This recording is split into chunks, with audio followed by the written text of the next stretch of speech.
Council members, just a reminder before we get started, I'm using a device that doesn't let me see everyone. So Todd is going to be on the lookout for any raised hands, but don't be surprised if I don't catch you.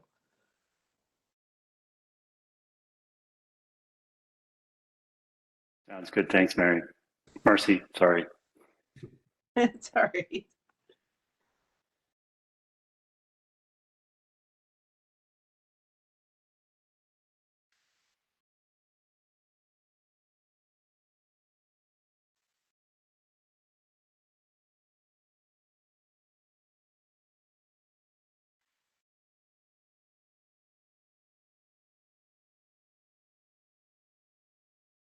Yeah, and just to follow up on that, I've just been playing with my screen.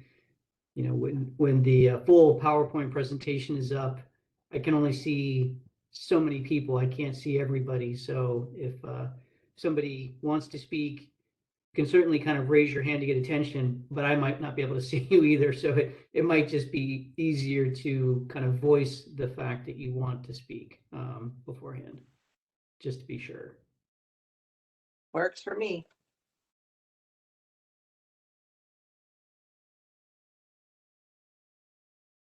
Well, it looks like Phil just asked me to send him the link. So, okay, forward him that real quick.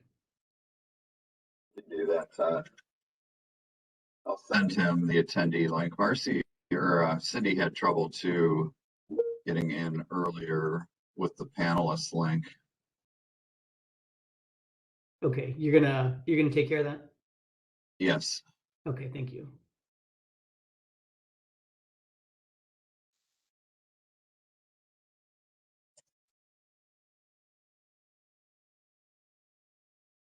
Well, let me know when you have him and we'll start. We'll wait for you to try to get him logged in.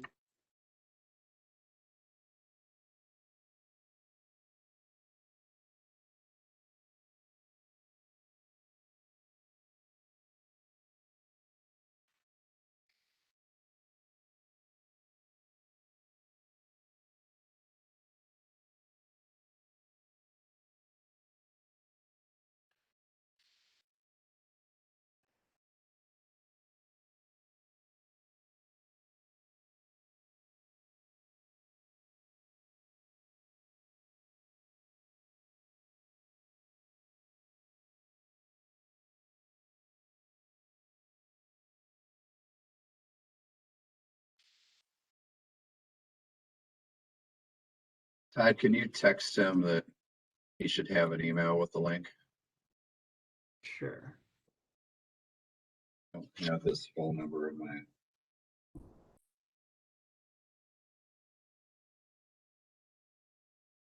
Todd, I might mention that the email says Friday the 28th. So he might be thinking it's tomorrow. Oh no, today's Friday the 28th. Yeah. 20. Yeah, but today's Thursday. It's not Friday. Friday. No. I feel the struggle. We have reached the finish line on this week. That's actually good news. Usually I think it's Friday and it's Wednesday. Valid point, Patrick. Feels like it should be Friday and it's Wednesday. No.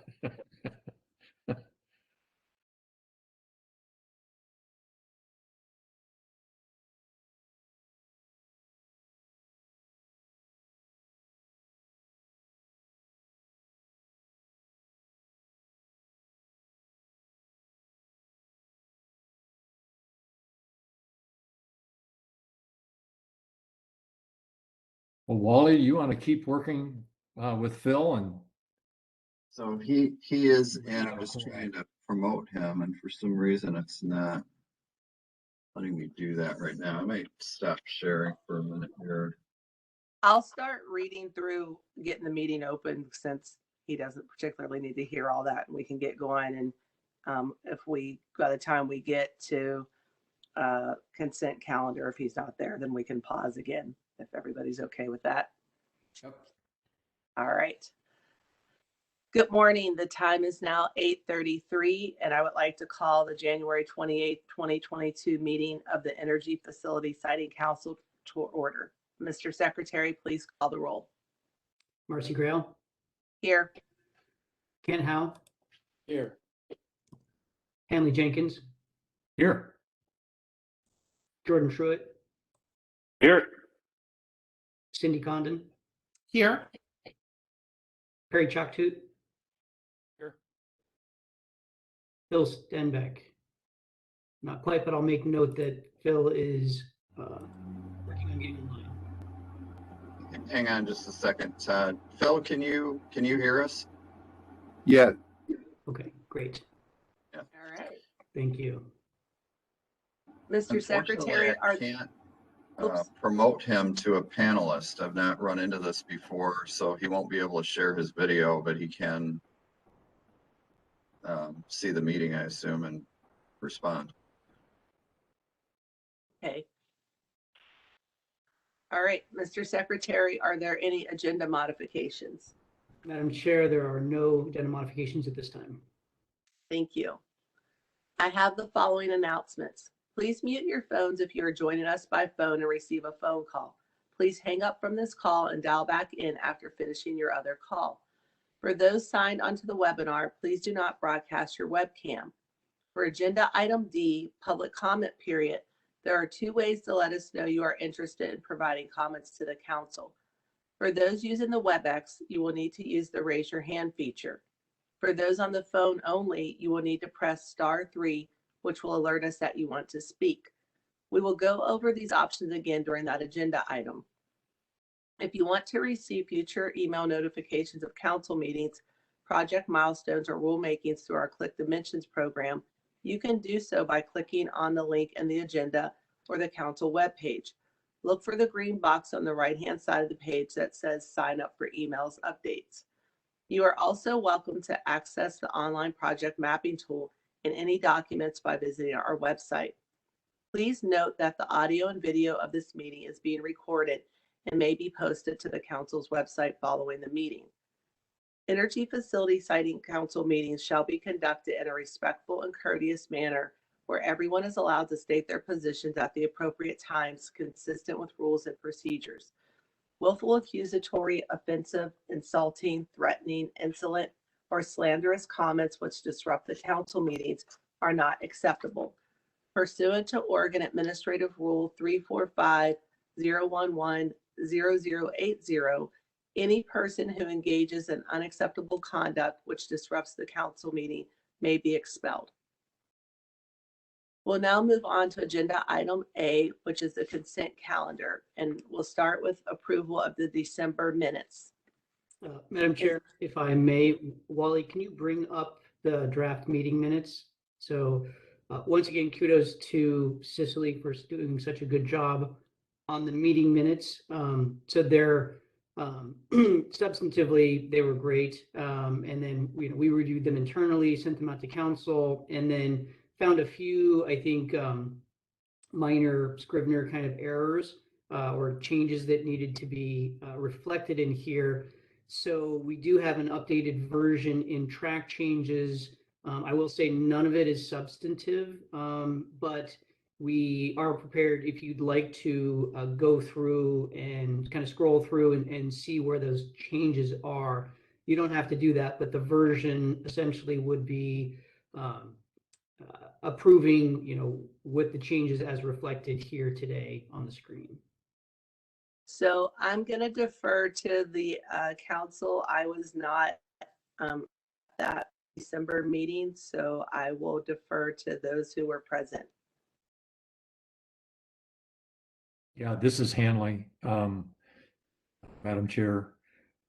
And I went through the minutes and made some suggested edits to Cicely. And as Todd said, those are reflected in the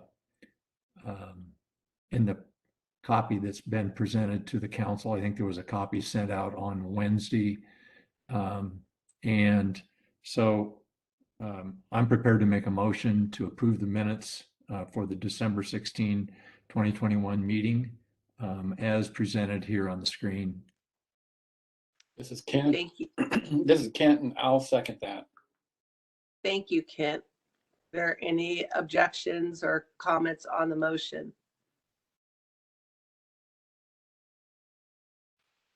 Hearing none, Mr. Secretary, please call the roll. And Howe, Yes. Phil Stenbeck,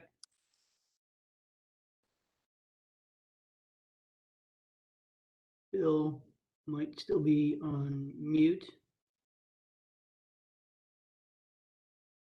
Can you hear us, Bill?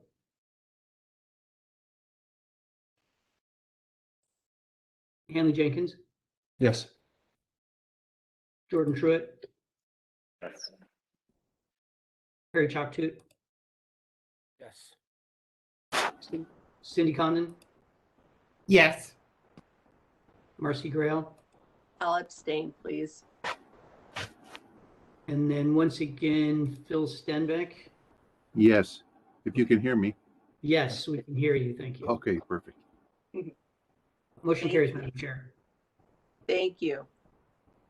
Next on the agenda is the council secretary report. Thank you. Chair, just give me 1 second.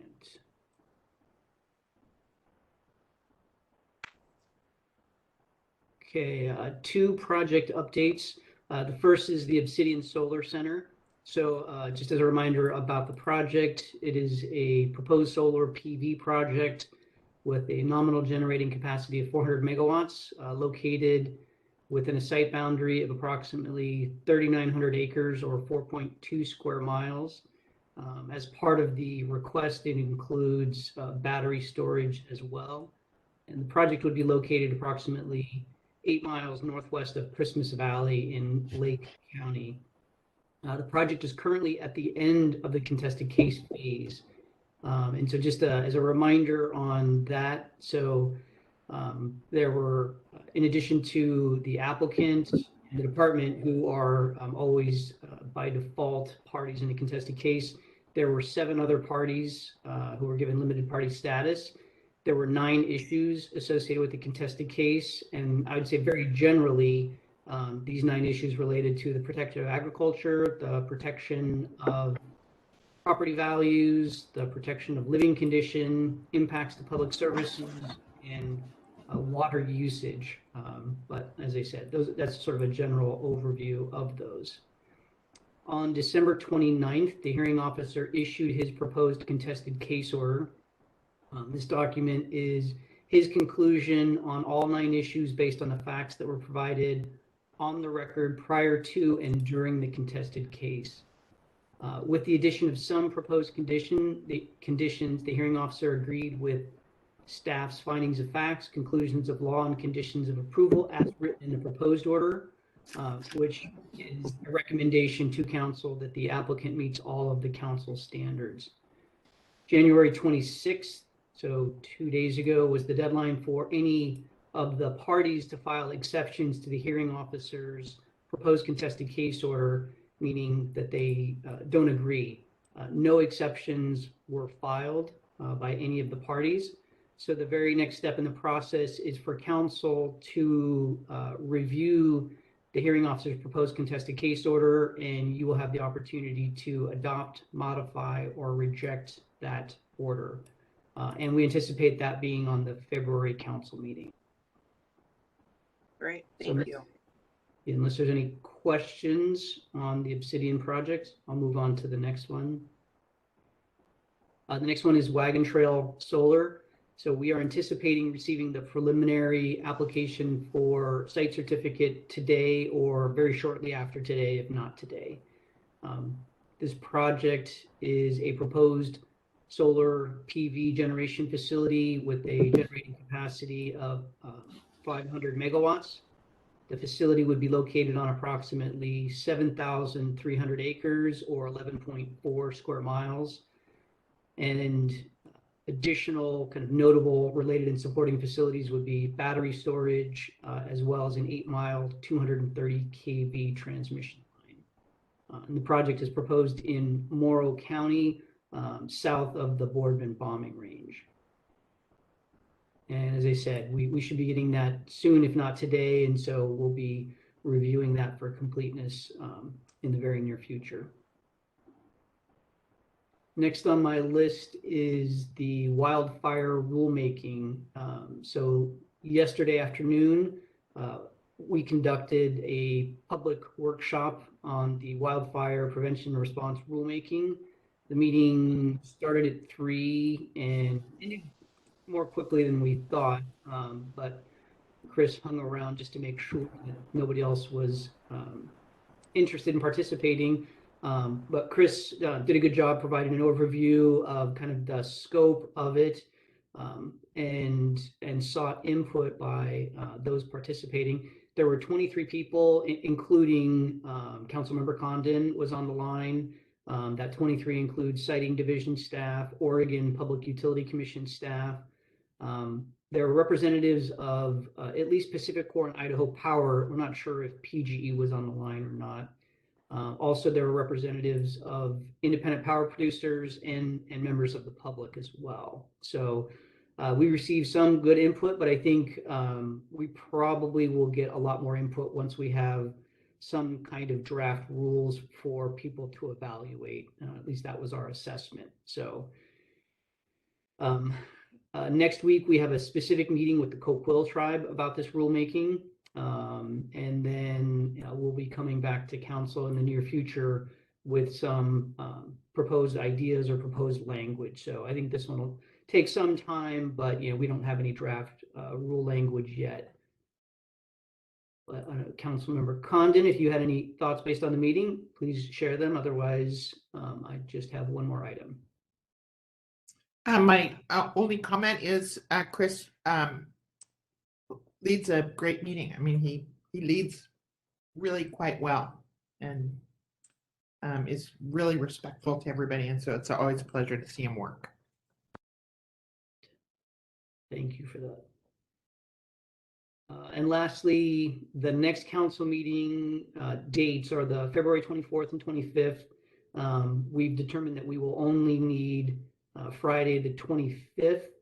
And currently I have all council members listed as being available for the Friday the 25th. But if you have any conflicts that you didn't know about or have any between now and then, please let me know. But right now it appears that we do have the ability to have a quorum. Todd, this is Marcy, and as long as my contract gets passed by then, I have no conflict. Fingers crossed. Thank you. Madam Chair, that concludes my secretary report, unless any council members have questions.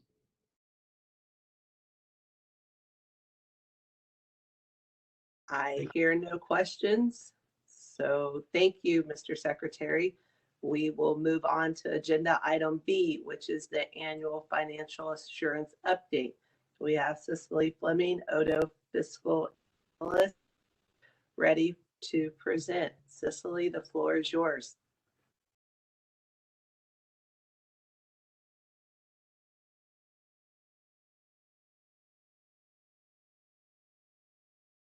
And Chair, this is Wally. Cicely, are you able to hear us?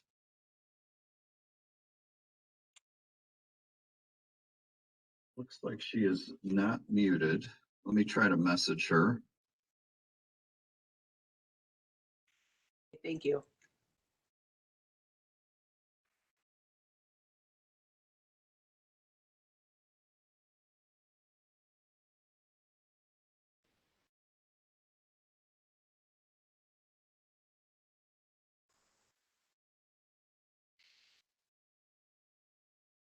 Can you hear me now?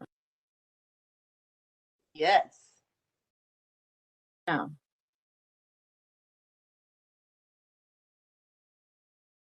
Can you hear me? Yes.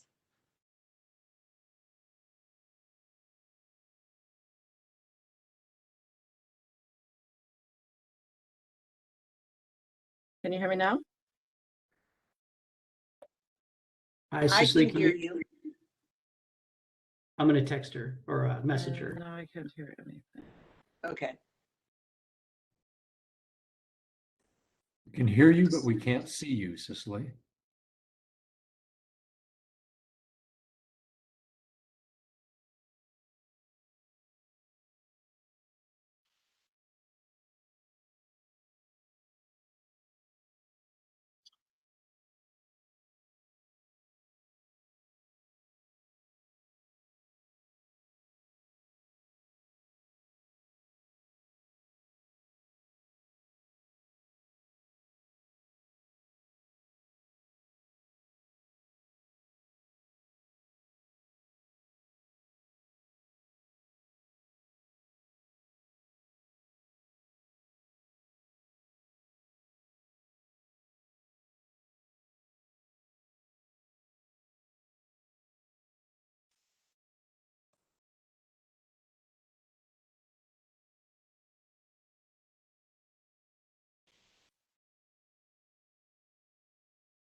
Any thoughts, Wally? Can you hear me now?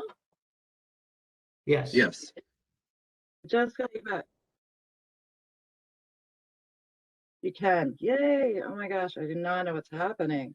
Can you hear us? It told me it was, I can, and now you can hear me. Yes, good.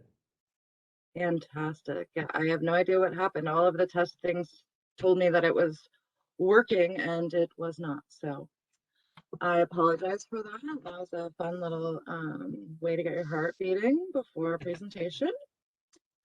It's all right. We are all used to this by now, so not your fault. Don't worry about it. All right, so Wally, if you wouldn't mind running the slides for me so I don't have any more technical difficulties, I would appreciate that. There's only a couple here. Great. All right, well, good morning, Chair Grail, members of the council. For the record, I am Cicely Fleming, the fiscal analyst for the Siting Division. I am before you this morning to present the department's recommended financial institution list and bond and letter of credit templates for use in 2022. As you are aware, before a facility may begin construction, a bond or letter of credit must be on file with the department to ensure the state has the resources to return the site to its non-hazardous pre-construction condition should the site certificate holder fail to comply with the retirement standard. The bond or letter of credit is to be issued from an institution and in a form satisfactory to council. To satisfy this requirement and for the convenience of the site certificate holders, council considers a list of financial institutions to pre-approve as issuers in the form of the bond and letter of credit templates annually. These documents can be found in your meeting materials. The next slide, Wally, please.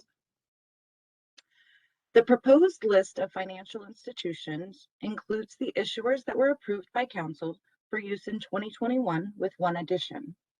As part of its preliminary application for site certificate, West End Solar Energy Project submitted a letter from Sumitomo Mitsui Banking Corporation expressing a willingness to issue a letter of credit for the project. So we've included it for consideration in 2022. Credit ratings were researched earlier this month for all of the firms and further evaluated by John Hobbs, Project Development Officer from the department's Loan Development Division, who concluded that each of them demonstrates sufficient financial strength to act as issuers for coverage required by the state. And just a side note for the benefit of our newest council members, in order to meet the retirement and financial assurance standard, an applicant must demonstrate their ability to obtain a bond or a letter of credit, which is typically provided from a firm typically a letter provided from the firm like the one we received for the West End Solar Energy Project. This letter may be provided from an institution that is not on the council's pre-approved list and still meet the standard of approval. However, if a site certificate holder then seeks to obtain financial assurance from that institution, prior to beginning construction, they must first request and receive council approval to be in compliance with their site certificate conditions. So are there any questions on that before I move on to the proposed template updates? All right, next slide, Wally, please. Cindy Yes. has her hand up. Yeah. Sorry, this is Cindy Condon. Just a quick question related to the statement you just made about if a site applicant includes an institution that is not on the list, they may be approved. What's the research that we do with respect to those? I mean, those institutions. I know they may not provide the financial instrument, but is there background check? Yes, and we do that actually annually as well, and whenever a new institution is proposed to be added. So we research the credit ratings with each of the 4 major firms, S&P, Moody's, AM Best, and Fitch. I think I'm recalling them all properly there. And then, so we research all of the credit ratings there, make sure that they have in the top 3 categories of ratings. And then John Hobbs, who's our project development officer, he further evaluates all of their qualifications, as well, their long-term credit ratings, all of the more in-depth criteria and qualifications, if you will, to ensure that they have the coverage or the financial strength required. Okay, and just a quick follow-up to that. Is there any information related to bonds or letters of credit which have been issued, but when it came time to act on those, to affect them, that they were declined, or there was a refusal to do so? No, we do not have any experience with that at this point. We have not had a call on any of the bonds or letters of credit. Well, no, I mean, as a part of the background check. I mean, it may be private information, but Oh, I see. I understand what you're saying. There's never been a time that we have went to call on something and it deemed that it was unviable, but we have, I think it was maybe 3 or 4 years ago when we did this evaluation, one of the firms, we did drop from the list because their credit ratings were no longer satisfactory. Fortunately, at that time, we did not have any, I believe it was a bank, so we didn't have any letters of credit on hand that had been issued by them when we removed it from the list. But had we had anything on hand at that time, we would have been asking the site certificate holder to find a suitable replacement. yeah, I'm sorry, I don't think I'm making myself clear.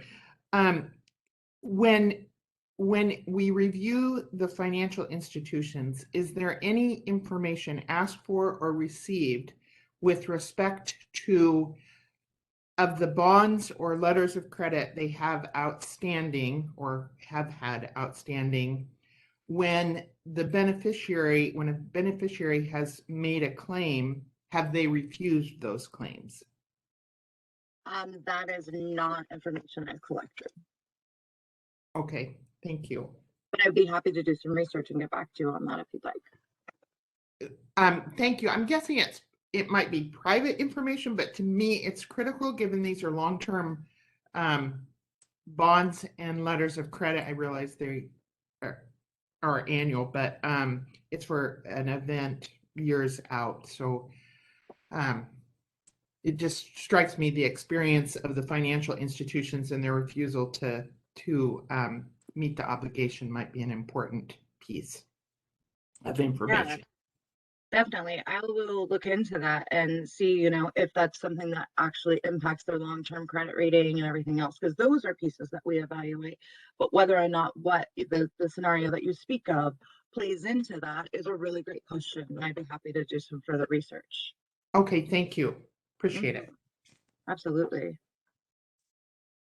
Okay, so for the templates, get back to my notes here. The first update is for the bond. So next slide, Wally, if we're on the bond template, I moved my screen so I can't actually see what we're looking at here. Perfect. Actually, just back one. I think we have the bond first. There we go. Perfect. All right, back to my notes. So council last updated its bond template in August 2021 to provide that the bond will not expire but may be canceled by the surety with 120 days notice, and that the surety will become liable for payment if the certificate holder does not provide an acceptable replacement for the bond at least 30 days before the cancellation date. Based on council discussion during that review, Section 6 of the proposed bond template for 2022, displayed in part on this slide, requires that a certificate holder must provide an acceptable replacement 60 days instead of the 30 days before the cancellation date. This change affords 60 days for the certificate holder to secure and provide an acceptable replacement, and then 60 days for the state to draw on the bond if necessary, which should be sufficient time for both parties to take action. And that's the only change that's proposed to the bond template right now. So if there aren't any questions on that, we'll move on to the letter of credit. Sister. Yes, Go ahead, Cindy. Oh, thank you. This is Cindy, and I did have a conversation with Todd the other day about this, and I think this is great, a great change, and one we've talked about at length. But I wonder if there will be opportunity to talk about some other issues related to it that we might address later. Yeah, I think before we move on to the letter of credit, I don't know if there's a quick and easy way, if we can pull up the bond template language on the screen, because I think there is a specific paragraph that Councilmember Condon was interested in looking at, if I recall our conversation correctly. That'd be great. If you could point me to where that would be, I'm happy to pull it up, Todd. Yeah, it's to the agenda item B, attachment 2. Okay.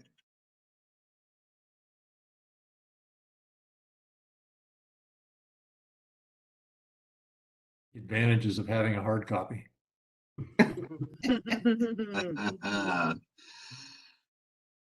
That's for sure.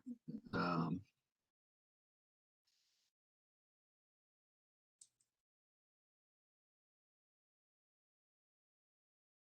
said attachment 2, right?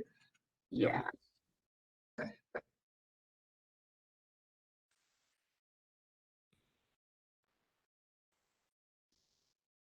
There you go.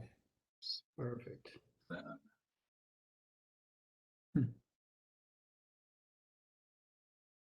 Yeah, so if you can scroll down to, Yeah, it'd be the next page. yeah, so right there. Yeah, so if you can increase that a little bit, I believe it's the therefore paragraph, which is currently at the bottom of the screen. There we go. Perfect. Thank you. Is that, yes. What you wanted? Great. Okay. Yes. So I am concerned about this paragraph, and that it even includes the void term, the term void. So therefore, the condition of the obligation is such that if the principal complies with the conditions of the site certificate referenced above, or if the principal obtains and provides alternate financial assurance approved by the council, then this obligation shall be void. I don't quite understand the reason for the compliance paragraph. So my conversation with Todd was, I think if it were eliminated and we just went down to the next paragraph, that it is suitable. The first paragraph suggests that the bond is really void once the bond is received, because there's no final approval. There's no plan for retirement or approval of that retirement plan. And so I'm just concerned that there's anything that suggests that that the obligation is voided. And Madam Chair, if I may. Yes, please. Again, for the record, Todd Cornett. So during my conversation with Councilmember Condon, after looking at this, as she pointed it out, recognize also that there may be some confusion or just awkwardness in the way that this was written. And so my recommendation during our phone call was that we probably need some time to look at this paragraph to see, again, if we agree that it should be removed or if it can be restructured in a way to be more clear so that there wasn't that kind of awkward language about voiding. So I don't believe that we are prepared as staff to respond, to the questions yet. I think we need a little bit of time to evaluate and come back. And so I think if council is in agreement with the proposed change, then I think that would be worthwhile to adopt today, with then the direction from council to staff to look at this particular language and come back, in 2 or 3 months at the next another council meeting, and go over this again with some recommended edits and a more thorough evaluation of the language. Cindy, does that meet your needs? Yes, yes. Other council members, is that okay with you? Yeah, this is handling, and I guess this is going to be a legal question that we need to run through DOJ and make sure that we get this right. So I agree that staff should have some additional time to look at Cindy's issues here. Yeah, and this is Cindy again. My intent was not that we deal with this issue at this meeting, only to raise it. So, Thank you. This is Patrick Rowe with DOJ. Councilmember Condon, is there a comparable provision in the letter of credit that you would ask us to look at as well? well, I do have a comment about the letter of credit. It's not fully comparable, but I think some of the same issues are there. But I did have another specific comment about that is different than this one.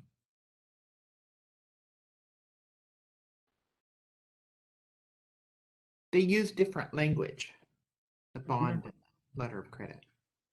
So should we take action on the proposed change, excluding this paragraph, and then move on to the letter of credit? If I may, my recommendation would be to approve, if you agree with the change in the time frame, approve the bond as is now, including the language, that paragraph with the therefore, until we've had a chance to fully evaluate it. And if in the future, we come back with a change, you can adjust the bond template language at that point in time as well. So there's nothing precluding you from doing it, multiple times. And in fact, that's what happened last year. Was we brought this up, I think, at the beginning of the year. I think there were some questions. You adopted the language, as proposed at the original date, and then we came back, I think, in August, and then there was some additional changes. So I think because we don't really have this evaluated thoroughly, I wouldn't be comfortable, really changing it or removing it at this point in time. But certainly would be subject to edits or removal in the future.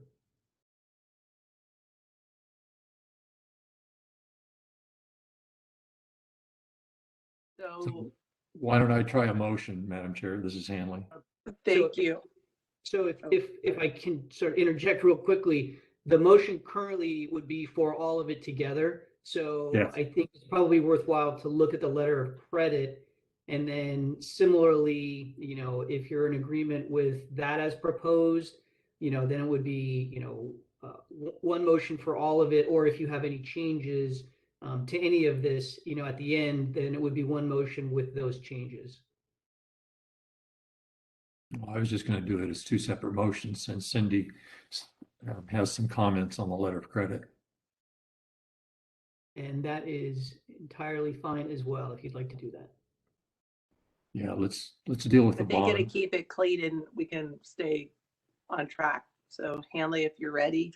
Sure. Madam Chair, I move that the council approve the recommended bond template for financial institutions and financial institutions recommended for the council's list as approved for use by site certificate holders in obtaining financial instruments as presented by staff, specifically changing 90 days to 60 days.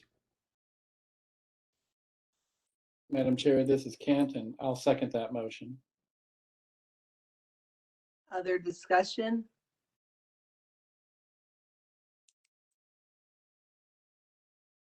Hearing none. I guess this is Hanley. Does that work, Todd? Patrick? Yeah, I mean, so you were specific about the bond template and not the letter Yes. of credit. So if I understood this correctly, you included both the bond template and the financial institutions in this motion? Yes. Okay. So then the letter of credit will need to be a separate motion. So I have that reflected Okay. right now. Okay, thank you. I think, so from what Todd said, he's clear on what the motion is for record purposes, and council members are clear on the motion. Are there any other comments? Hearing none, Mr. Secretary, please call the roll. Carrie Chalktoot, Yes. Phil Stenbeck, Yes. Cindy Condon, Yes. Hanley Jenkins, Yes. Marcy Grail, Yes. Kent Howe, Yes. Jordan Schruitt. Yes. Motion carries, Madam Chair. Thank you. All right. So at this point,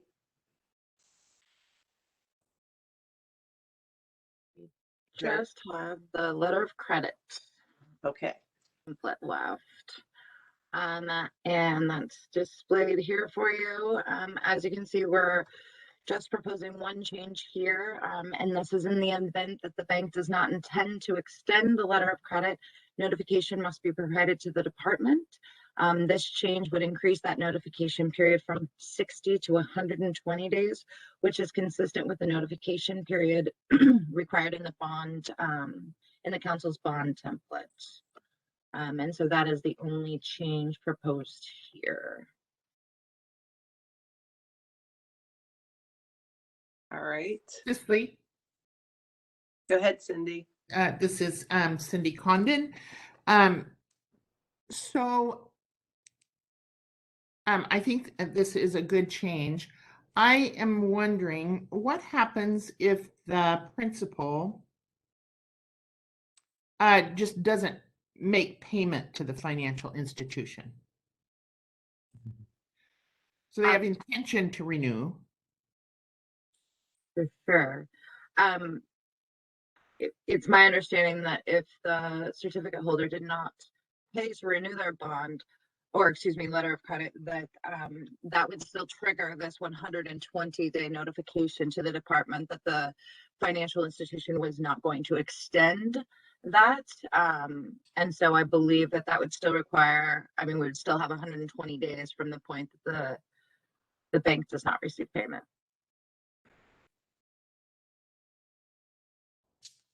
Okay. Okay. And if this is a little bit different, this is a follow-up, but different than the bond language, because and I don't know if you want to pull up the letter of credit language, but there is a paragraph, the fourth paragraph in the letter to the from the bank or the financial institution, that it says it is a condition of the letter of credit that it shall be automatically extended without amendment for successive one-year periods from the present or any future expiration date thereof. And it strikes me just the length of the time that these letters of credit are in force, that we've got inflation, other increased costs and whatnot. So I don't quite, I don't know why. we're excluding amendments?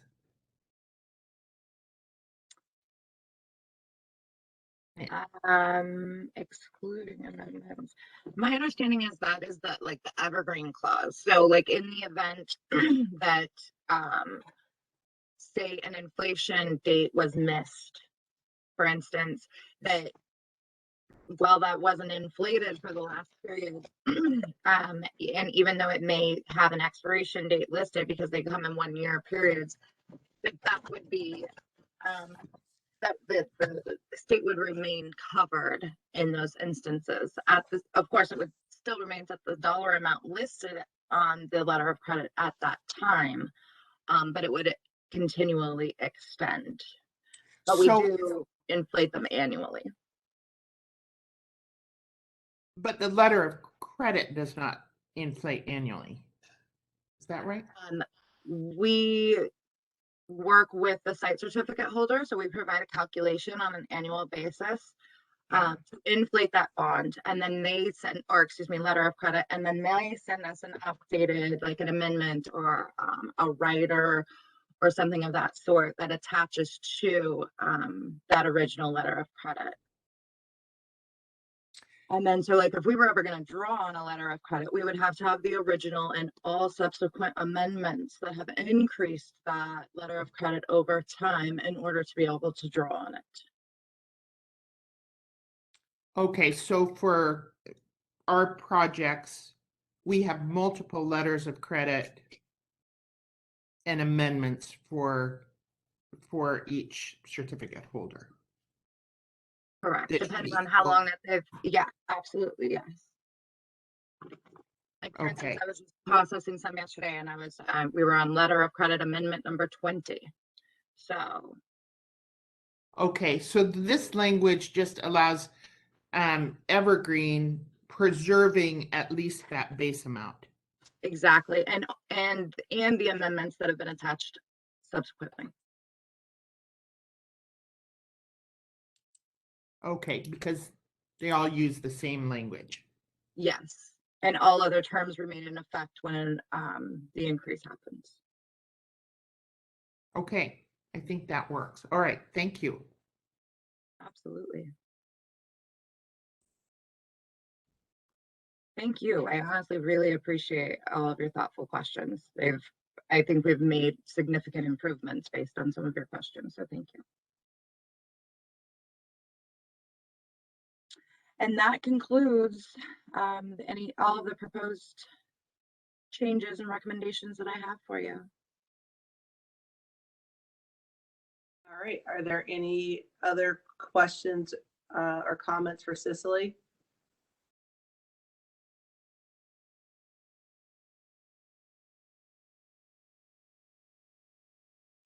All right, well, so we've done one motion and I believe we need another.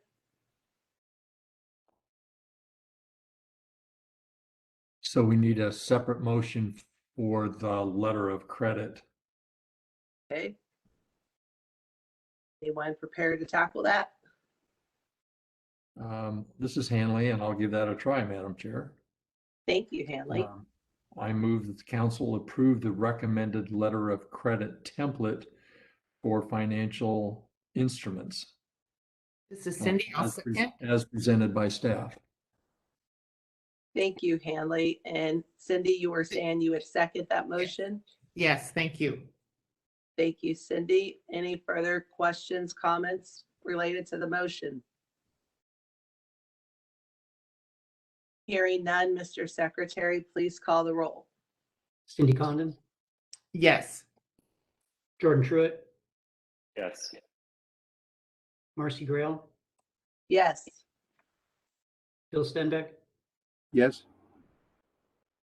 Hanley Jenkins, Yes. Harry Chalktoot, Yes. Kent Howe. Yes. Motion carries, Madam Chair. Thank you. Thank you, everyone. Thank you, Cicely. Always a pleasure to see you, and we appreciate your thoroughness. Thank you very much for your time. And thank you, Wally, for helping with my technical stuff and your grace for my technical issues in the beginning. And Madam Chair, if I may, I just want to reiterate what Cicely said is we very much appreciate Councilmember Condon thoroughly evaluating this information. We want to perfect this. We want to make sure that it's clear that the state is not in any kind of jeopardy in the future on these projects. And so I think that level of scrutiny is not only important, but is needed. So just wanted to express my appreciation. Agreed. Thank you. With that, we will now move on to agenda item C, which is the 2022 legislative session overview. We have Christy Split, Odo Government Relations Coordinator, ready to provide an overview for us. Christy, the floor is yours. Thank you so much. Good morning, Chair Grayle, and hello to members of the council. We can go to the next slide. So I usually like to start any conversation about the legislature with just a little bit of overview of sort of what's going on in the building, as us insider types call it.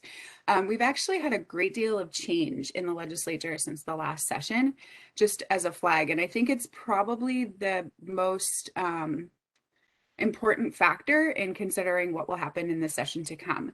There's a new Speaker of the House. The Speaker for the last decade, Speaker Tina Kotek, has resigned from office to run for governor. And there's a new Speaker, designee, actually Speaker Holvey is the Speaker today, but he is the Speaker pro tem and has just moved up there for 11 days. But for those, I feel like Chair Grayle must know Chair Holvey well. Or Representative Holvey well, so it's kind of fun that he's there. But there's a new speaker on the way. He's expected to be elected on the 1st, and that's Dan Rayfield, who's the past Ways and Means co-chair for the House and represents Corvallis in the House. And then also there's a new House Majority Leader. The Majority Leader, Barbara Smith Warner, has stepped down from that role. And the new Majority Leader in the House, or Democratic Leader, her name is Julie Fahey. So big changes there. Meanwhile, on the other side of the aisle in the House, the Minority Leader, the House Republican Leader, Christine Drazen, has also resigned from the House to run for governor. And she has been replaced by Vicki Breese Iverson, who represents kind of rural Central Oregon. It's a good way, I think, of summarizing, but she has quite a big district. And so she has just taken over in that role. So in the House, big changes. In the Senate, meanwhile, not as many changes yet. There's been quite a lot of news about Senator Courtney, the Senate president, who's been in office since I was a toddler. I'm in my 40s. So he's been in office a really long time and has been the Senate president since Thai Senate in 2005. So he's been the longest serving Senate president ever. And he has recently stepped down. If you love politics or have any particular interest in him, there's an OPB interview that they've had up on their main page for their news for the last week or so, because it's such an interesting 10-minute or so conversation with him on his way to retirement, but he will be there for the session. So a little bit less of the big changes in the Senate, but one coming that everyone sort of knows about and is thinking about. The big change in the Senate is that the Ways and Means co-chair, Senator Betsy Johnson, has also resigned to run for governor. There's a theme here. And so there used to be 2 Senate co-chairs of Ways and Means, and she was a very influential, if not the most influential member of the Senate for quite a long time. And so just that is a big change for that side of the building. So just so everyone knows, there's this environment of change and newness happening. And then meanwhile, with all these people leaving, there's always sort of a churn of legislators leaving for health reasons, or I think we had a representative pass away last year. So there's always new members for a variety of reasons, but we're going to have over 10% new legislators from the end of last session till a couple weeks from now. So a 10% turnover without an election. Which is pretty interesting. So a lot of new people too, not just new leadership.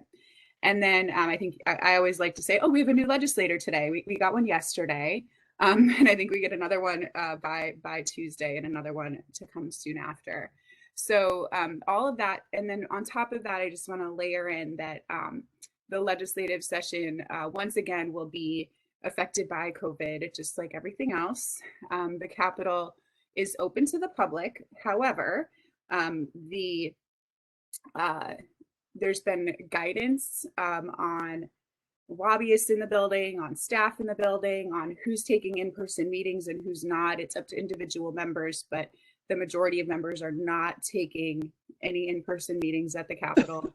So they're clearly trying to keep the Capitol open to the public, but also keep it as safe as possible for the public who do come and for the legislators and staff that are there. So all committees will be virtual. And then we have that kind of edicts. Like I've been told as a executive branch employee where our offices are closed, for example, we've been told that unless we need to go and get permission from the governor's office, that we should not be in the Capitol either. So clearly trying to keep it as safe as possible. One other big change that's been in the news a lot is now the Capitol, if you go visit, you'll go through a metal detector like you would at any courthouse or at the US Capitol. So lots of changes afoot, and the building is definitely going to have a little bit of a different vibe this session. A lot like probably it was last year when our agency was able to get a lot of good work done virtually. So I think it's okay. A lot of big energy bills passed last session, and a lot of good things for our agency happened last session. So I'm hopeful we'll continue that good luck streak. So we can go to the next slide now that I've sort of laid the foundation, if that works, and get into the bills themselves. So one thing that we were surprised about, we were expecting kind of a quiet session. I remember being like, oh, there's going to be one bill that mentions us by name. Well, in the end, we have all of these bills that mention us by name and a couple of more that are more minor. But there are two heat pump incentive program, or two bills that deal with, to back up a little bit, two bills that came together in response to the heat event last year in which 100 Oregonians passed away. Both of these bills deal with getting cooling devices into both homes that are owned by someone who lives there, and then also homes that people rent. So House Bill 4059 is the one that's focused on getting both an air conditioner program through the Oregon Health Authority up. But the thing that we'll be tracking really closely and that we're supporting as an agency is a heat pump deployment program that will allow people who either don't have a heating source or who are switching from either electric resistance heat, this is common in manufactured homes, or they're heating through heating oil, wood, propane, which are all considered more risky from a public health and a greenhouse gas emissions perspective. So if somebody has one of those heat sources, they would be eligible for a heat pump incentive under this bill. We would be administering that program, and it would be handled at a regional level. So that's a big deal bill that we're tracking closely. It has a sister bill, Senate Bill 1536, that's focused on renters, like I said. So it's actually focused on landlords, really. And it has a bunch of sticks for landlords and a carrot for landlords as an incentive program for heat pumps, also administered by the Department of Energy.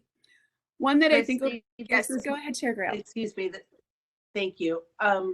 As you go through these, are there, you said you thought it'd be quiet, which obviously not for a short session. No. Is the department taking a position on any of these bills? I'll tell you when we have taken a position on House Bill 4059. So we are supporting that one. Okay, thank you. Yeah, yep. And I wouldn't be surprised if in the end we support Senate Bill 1536. There were just some things about it as it was introduced that are being amended. So we'll see on that one.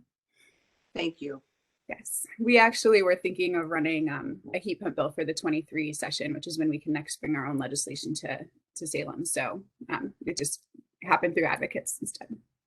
And then the next bill is one that I think should be of interest to AppSec members. This is an energy security plan that's in Senate Bill 1567. And this bill is about a bigger issue, somewhat tangentially related, almost a sister issue to siting, which is that there are a bunch of liquid fuel storage facilities co-located together on the Willamette River north of downtown Portland. And they are all built on a liquefaction zone that's not expected to do well in a major earthquake. And so there's been a bunch of work over the course of the last decade or so trying to figure out what can we do about this big picture issue. So there's a bill from Senator Dembro. This is the bill that has a bunch of provisions related to those that site that I'm just describing on the Willamette River. However, there's a separate section of the bill that deals with directing the Oregon Department of Energy to carry out an energy security plan.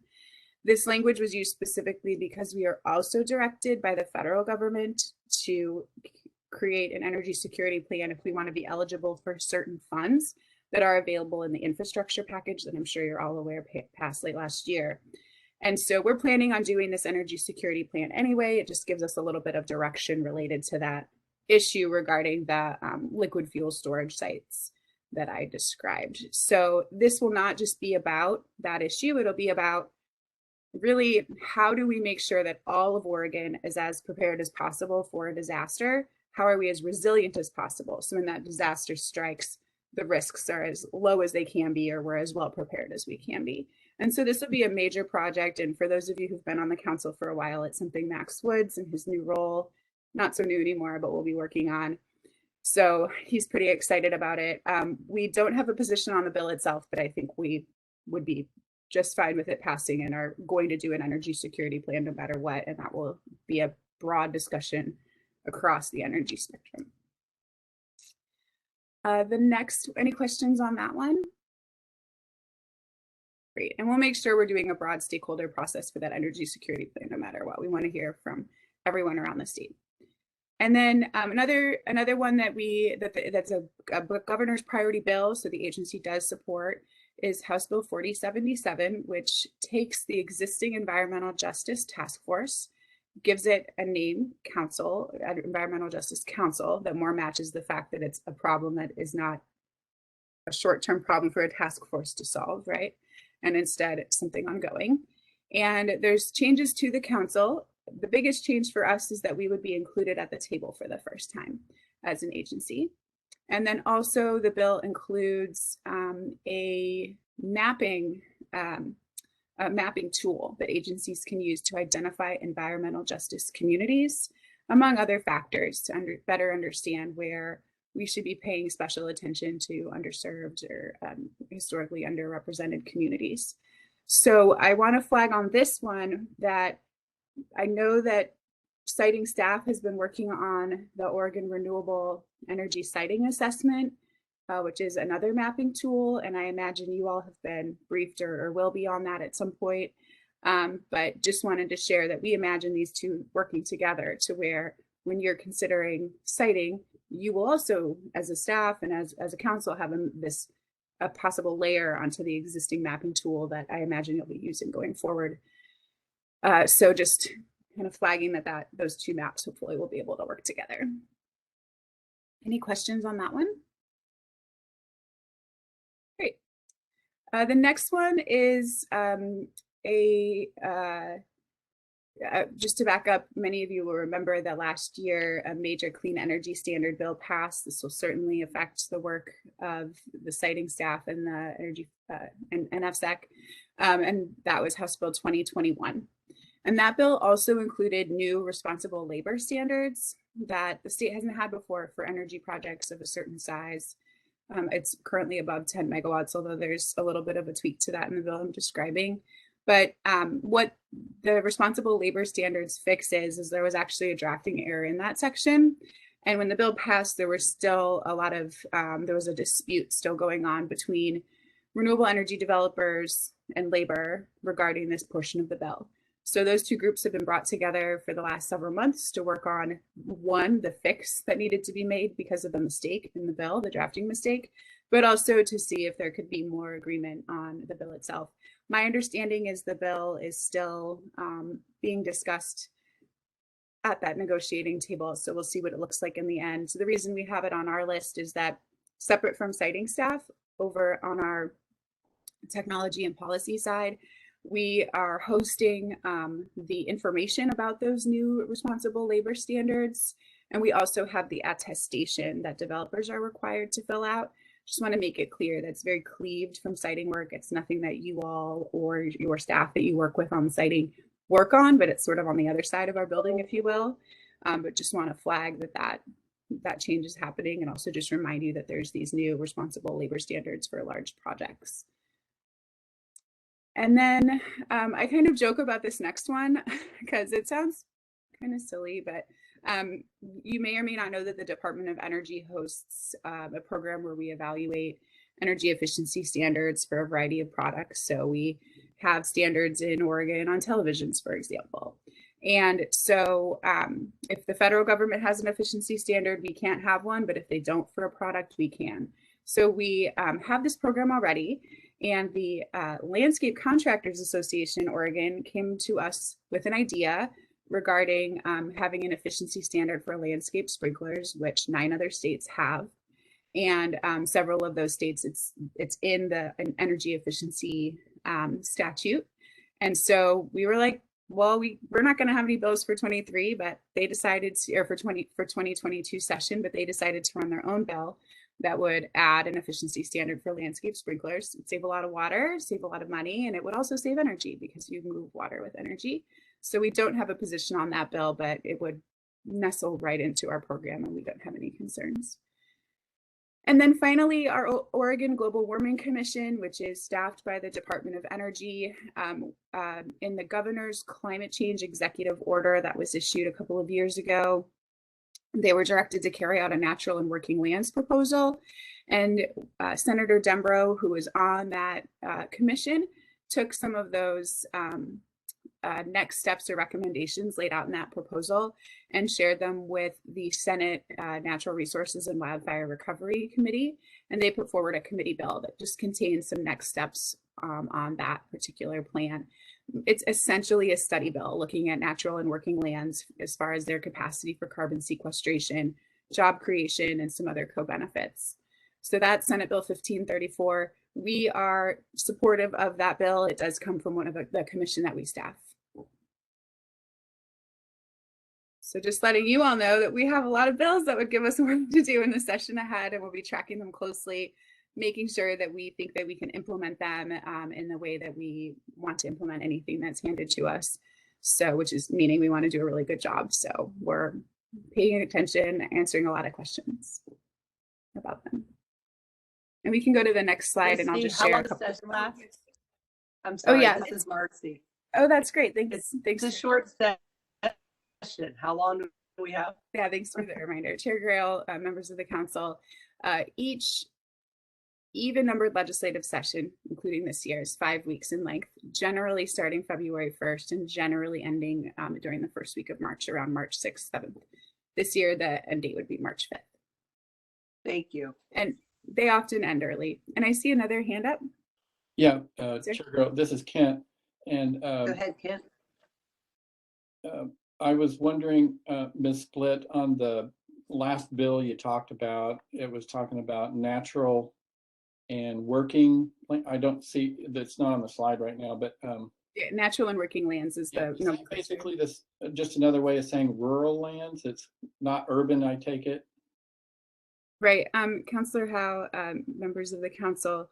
So the plan itself is essentially talking about farm and forest land and working farm and forest land. So we're talking about how can we, and also some like wetlands and things like that. The idea is how can we use the capacity of those areas as carbon sinks better than we do now, or keep them as carbon sinks for longer, while making sure that they're still workable for farmers and for forests. So it's kind of the very beginning of, I think, what'll be an interesting and tricky conversation. There was a big stakeholder process with a lot of rural voices brought to the table and rural leadership on it. So I think the goal is to have something that's not as controversial as other climate change policies have been, because there'll be benefits economically for rural parts of the state. That's right, thank you. Yeah, thank you so much for the question. And then I was actually quite surprised to see very few other energy bills on the docket. We kind of knew all those ones were coming. There were just a few that we'd heard about here and there, or that came up as a surprise to me, like the last two. The one big issue has been trying to allow local jurisdictions to adopt a stronger building code than the statewide building code. Already there's what's called a REACH code developed by the state that's a step ahead of the building code as far as things like efficiency, energy efficiency. So there's a bill out there. It's, I think, the second or maybe third time it's been around, that would allow local jurisdictions to adopt that REACH code instead of using the statewide building code. Pretty contentious. We'll see what happens with that one, but we're certainly paying attention to it. The next one is a community solar property tax exemption, net metered, or like, what you think of as most people's residential solar panels on their roofs that connect into the grid. There's a property tax exemption for the value of those materials on a home. The community solar property tax exemption is designed to sort of match that, because property taxes have been a barrier for community solar development. So that bill seems to have some smooth sailing ahead of it, and that is Senate Bill 1519. And then lastly, the two that I was surprised to see when bills came out on Tuesday, there's a couple of different approaches on increasing the use of biodiesel and renewable diesel in the state. So we'll see if any of those go anywhere, but this is essentially what I'm seeing as the universe of energy legislation, so not a lot. One other thing that I'll flag that I know is of interest to this group is that there was, as you know, a major wildfire piece of legislation last year, Senate Bill 762. I know Chris Clark's paying close attention on behalf of the council to that issue. There is a technical fix bill out there, and I thought last night laying in bed I should have put it on here for you all. I don't have the bill number at my fingertips, but just wanted to flag that bill is just cleaning up some drafting errors that don't have any major impact. It's considered to be a strictly technical fix and not controversial at all. And everyone I've talked to at the utilities who's brought it up said they're just watching it to be sure nothing changes, but it doesn't affect in any way the pieces that deal with the utilities portion of that bill from last time around. Not even the technical fixes touch it. So don't expect anything earth shattering out of that. I just wanted to flag it in case you hear about it. And then I just want to say out loud that we're still pretty busy with implementation from 2021 at our agency, where we're popping up, carrying out 4 studies and popping up new incentive programs. So we're pretty busy. So we're looking at all that new work that could come our way, and hoping that all the new people and all the difficulties with the virtual session means everything doesn't pass. All right, we can go on to the last slide, and this is just a heads up for you all. Our agency, at the same time as we're in our February legislative session, we're also considering possible legislative concepts for 2023. And that includes citing staff considering if there's any legislative concepts they would like to bring through the agency process to the governor and through the governor's process to be a legislative concept, AKA a bill for 2023. So this is just the timeline. So you just kind of have a taste of how long it takes and how much process there is for these agency bills. The citing division had 2 agency bills last time around, so we'll see if they decide to bring anything else to us to consider. And then I'll also just share that we're also considering our agency budget for 2023 as well, simultaneously. So those conversations are ongoing, and I'm happy to answer questions down the road when we know more what we're planning to do. Come visit again and share what we're doing, things like that, so that you all are in our loop as people who are part of our state agency. Any questions, concerns? Any questions for Christy?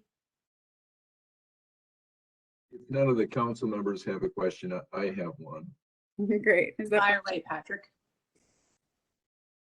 Christy, looking ahead to 2023, there was a bill last year that really could have been impactful to FSEC and to the siting of energy facilities in Oregon. You might recall it. It was Representative Helm Bill HB 2520, and it would have required LCDC to amend statewide land use planning goals related to energy conservation to incorporate the development of renewable energy facilities. And in updating the goals, they would have appointed an advisory committee. There would have been a representative from the Department of Energy on that committee. And in looking at updating the goals related to energy conservation, one of the things that committee was tasked to look at was whether there are areas in the state where renewable energy projects could be appropriately prioritized over other land uses. And we see in siting, there's a real, oftentimes when facilities are proposed, people cite to land use goals in the state, for example, conservation of agriculture, goal 3. Mhm. and they cite to that as rationale for why a proposed project should not be built. Mhm. So I'm just wondering, that bill, to my recollection, ended up it was moving forward, but it ended last legislative session in committee. Do you have any insight if Representative Helm, and I think Representative Marsh was a co-sponsor as well, if they intend to bring that back next year? Yeah, I don't know if Representative Marsh was on that bill for what it's worth, because I'll just speak pretty candidly, Patrick and members of the council. There were two clean energy concepts moving kind of side by side. One of them was 2520 and one was 2021 that I mentioned before that did pass. And it was sort of two different approaches on how do we get to a higher clean energy or renewable energy standard for the state of Oregon. And one of them was more sort of developer led, but Representative Helm was very passionate about it and felt strongly it was the right path. He's on the committee that was considering the other bill and is also a Democrat. And so there was like a real tricky, as far as I can tell from sort of watching, I joke, watching from my bedroom, but as far as I could tell, there was some tricky politics, and not in a bad way, but they just needed to figure out how do they get Representative Helm, who's a champion for renewable energy, to support this other concept. In the end, he did. But in House Bill 2021, there are a couple of provisions there that are related to what he wanted to get at, which is more renewable energy development in Oregon versus energy development wherever, in the end being consumed by the energy being consumed by Oregonians. He wanted more development in Oregon. So there's actually a study from House Bill 2021 that's being carried out by our agency right now on what's called small scale renewable energy projects and community-based projects. And so these are smaller projects, more like the PURPA realm. For those of you that know PURPA better than I do, I get freaked out every time I say it out loud, but more those types of projects. So we're doing a study to see like, what are the barriers in Oregon for those projects? And I think the end result that a lot of people want to see is like, how can we address some of those barriers in future legislation in order to encourage some of that smaller scale or just period Oregon developed energy versus developed elsewhere. So that's an ongoing conversation. And if they decide to look at land use, that's definitely part of the study, is considering that question. If the recommendations include changes, I could see something coming forward that touches on what you're talking about. I do not expect to see that same concept move forward. It was deeply controversial with a lot of people who were really concerned about some of those provisions and felt like they went too far. So I would expect potentially something more measured that gets at that same sort of issue around that conflict between our land use laws and renewable energy development. So hopefully that's a fair answer. I mean, I think it's a correct answer, and hopefully it gets at the question, but there are some unknowns there. And a quick follow-up, you mentioned, I wasn't aware of that 2021 kind of having this study be conducted. Mm-hmm. Do you know, when you say smaller facilities, are the facilities that they're looking at as part of that study, would they rise to the level of FSEC jurisdiction, or are they looking more at smaller facilities that would fall under county jurisdiction?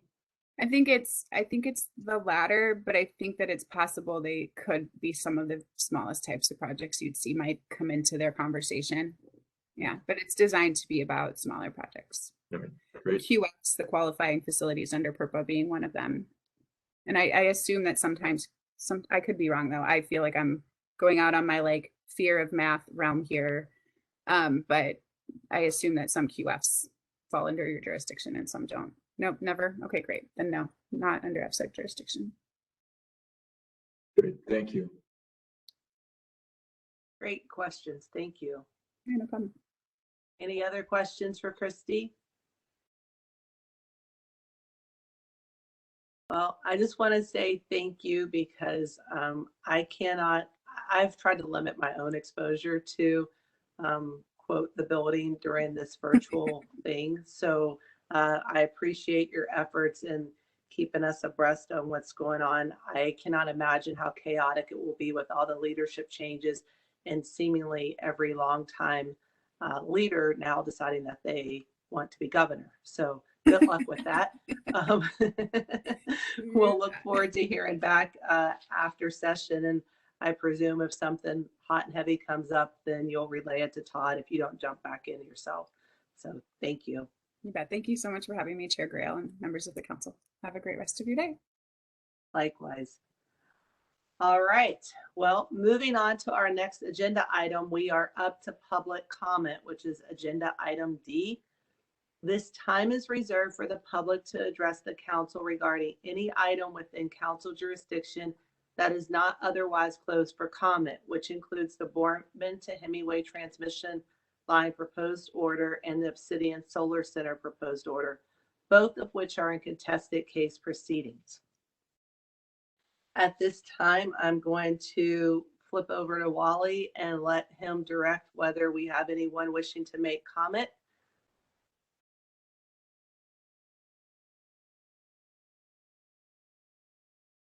Okay, so if anyone would like to make a comment, please use the raise your hand feature in WebEx. If it's a phone-in caller, you can press *3 on your phone, and that should raise your hand, and we will try to take people in order. Thank you.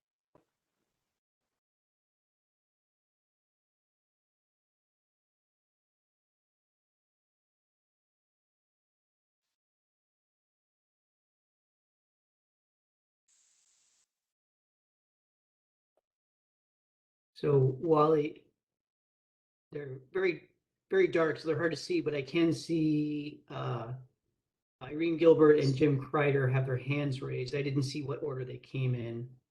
I just so I found have- those two. Thank you, Todd. So I'm going to start with Jim Kreider. He's at the top of my list.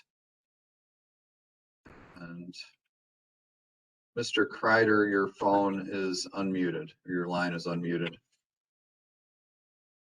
Okay, so I guess I'll check. Can you all hear me? Yes, thank you. Okay, well, thank you for taking my comment. I've talked to Todd and Patrick about the issue I'm about to raise, but it's involving the Boardman to Hemingway transmission line and Idaho Power using a pre-condemnation procedure that is outside of the FSAC If I can interject, application Mr. process. Excuse Mr. me. Kreider, this is Chair Grail. I'm going to ask Todd and Patrick, you're starting off by saying you want to talk about something that's outside of our process. So my understanding is we can't talk about Boardman to Hemingway. So Todd or Patrick, will you please step in? But it is your application process that is not being followed by the Idaho Power Company. But I'll let you guys talk it through. Yeah, so Mr. Kreider had basically sent me an email asking about whether or not this could be brought up to council. And when we looked into it, there are sort of two parts. We have to be careful that it's not something that's part of the contested case, which then would be precluded from being discussed. And then the second kind of question is, the public comment timeframe is reserved for issues that are within the council's jurisdiction that are not on the agenda. And so, admittedly, this is sort of a nuanced sort of question about part of it, being within council's jurisdiction, but the eminent domain or condemnation or pre-condemnation is outside of council's jurisdiction. And so I had indicated to Mr. Kreider that based upon the rule in the related to public comments, that would not be within council's jurisdiction, the condemnation part of the conversation. But if he wanted to request that to be added to a future agenda, he could, and we would evaluate that, and ultimately that would be the chair's discretion regarding adding that. So if this is related to the condemnation, I think it's outside of council's jurisdiction, but I would also look to Patrick to respond to that as well.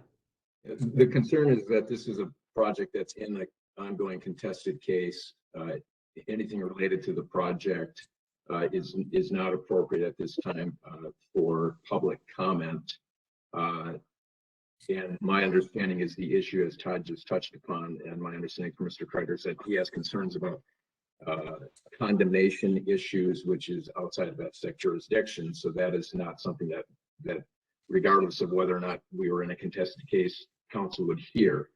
The concern about the fact that this project is in the contested case is that we're council to allow a public comment on this without at the same time affording other participants in the contested case to respond to any such comments. That could be seen as an ex parte communication with council as the ultimate decision maker in the contested case. So I think the safest way to proceed is for Mr. Kreider to request that council make this an agenda item at a future meeting. If council wants to take it up, then council should also give other participants in the contested case the opportunity to speak to the comments that Mr. Kreider may have. Thank you for that clarification for my purposes. And Mr. Kreider, do you understand what they are asking to ensure that we stay in compliance with our rules? I do not, because in section 3D, survey data based on final design and site access, in your application, you outline the process that the utility is to follow, and they are not following it. I'm sorry, sir. We're not questioning the substance of what you're saying. The issue is that to present this to council at this point in time, when we have a project that is pending before the council in contested case, it is not appropriate to have you present comments on your own without also affording the opportunity to other participants in the contested case to address those comments. That is the concern. And so the appropriate thing to do is for you to request that this be placed on the agenda at a future meeting and to afford other participants in the contested case to also address those comments if they care to. Okay. I should just, we have written to our legislators asking them to intervene or assist us, and I'll be happy to share that letter with you if you are interested, so that you know what we're saying to our elected officials. Thank you. We're always happy to receive comments as long as we are following our criteria that meets the fact that we're in a contested case. So do you wish to ask that we add this to a future agenda item? Most definitely. I would very much appreciate that. Okay. Todd, is there anything that we need to do other than him making that request in the way he just did to allow for that? Probably be helpful to have it in writing. An email would be fine, and then just articulating what what Mr. Kreider's interest is in the agenda item. So then, as Patrick said, we can reach out to other parties as well to be specific. So I would want to make sure that I'm not misinterpreting, what the intent is, so that if we have something in writing, we can utilize that. Thank you, Todd. Mr. Kreider, is that okay? Are you able to do that in the way that Mr. Cornett has suggested? Yes, I would be very happy to do that. And Todd and Patrick and I have been in a dialogue for the last couple of weeks on this issue. So I'm very happy to refresh and summarize that for you. Thank you, sir. We appreciate your time. Do you have any further comments? I do not. Thank you. Wally, if I understood, you said Ms. Gilbert was also wanting to make comment. Yes, and Ms. Gilbert, your phone is now unmuted. Hey, thank you. Thank you for letting me speak. I just wanted to go over some things as far as I've recently been reviewing the minutes from council meetings over the past 2 or 3 years.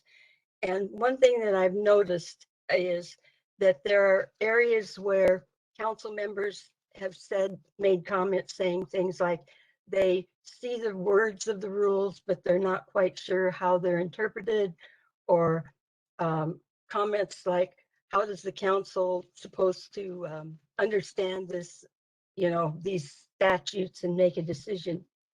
Anyway, I've been attending these council meetings now for a decade, and I have reviewed nearly every decision made by the council.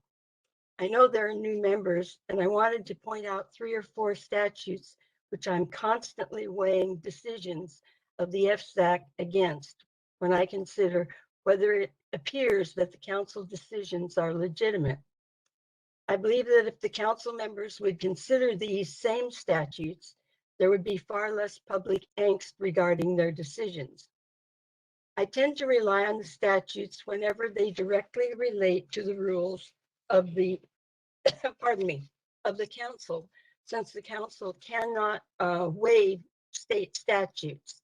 So that is one of my biases, I guess, when I'm looking at council decisions. And I just wanted to point out 2 or 3 of these that are of concern to me.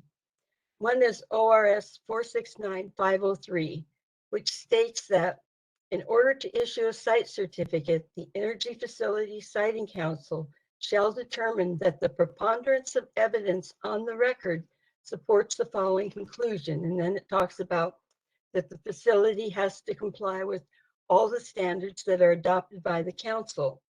Or there's an overwhelming public need that would allow them to issue a site certificate without that. Now, the council has increasingly accepted applications where the council does, where the file, I guess, does not contain full documentation that the standards have been met. And one example would be when there are drafts of different plans that are not complete, that when you look at the draft plan, it clearly does not meet the requirements of the statute and of the council rules. And in many instances, these are the final decision, if you will, is moved into the future after a site certificate is issued, and the final decision is abdicated, if you will, to the Oregon Department of Energy. If you read the actual language of the statutes, while there can be delegation, there's nothing that says that the council can abdicate their approval authority. So if a site certificate is being issued and there isn't full documentation on the record that the conditions are being met, I think there's going to be an increasing amount of litigation involving approving those. So I would encourage council to really think about whether or not the application you have and the information you have actually is consistent with the statute. Now, there are a couple other things that that I just wanted to mention. One is, while there may be those who disagree with what different statutes state, I encourage you to consider court decisions when you interpret both statutes and rules. And by that, what I'm referring to is there is a huge list of court decisions regarding how agencies can interpret their own rules and what process you go through. So just a couple, 3 of them. There's U.S. versus Lehman, circa a 2000 decision that says, in the absence of a specific indication to the contrary, words in the statutes will be given their common, ordinary, and accepted meaning, and the plain language of the statute should be afforded its plain meaning. There's also another one, Perrin versus United States, that says rules and statutes are to be interpreted consistent with their ordinary meaning. And a recent one, which is State versus Gaines, which cites a PGE versus Bureau of Labor and Industries decision that says that there really are 3 levels of analysis in determining legislative intent. And the first level is considering the actual language of the rule. If, but not if, the legislature, if, but only if, the legislative intent is not obvious, you move to a second level of evaluation, which is what the legislative intent is. At any rate, the courts are coming down very clear about the limitations of agencies doing interpretations of rules that are not consistent with the true language of the rules. And so both with your own rules and with the legislative or the statutes, I would just like to encourage the council to pay attention to what the statute, the actual clear language of the statute is, or what the actual clear language of the rule is. Because while there's some opportunity for interpretation, that does not extend beyond what the clear language of the statute and rule is, if it is clear.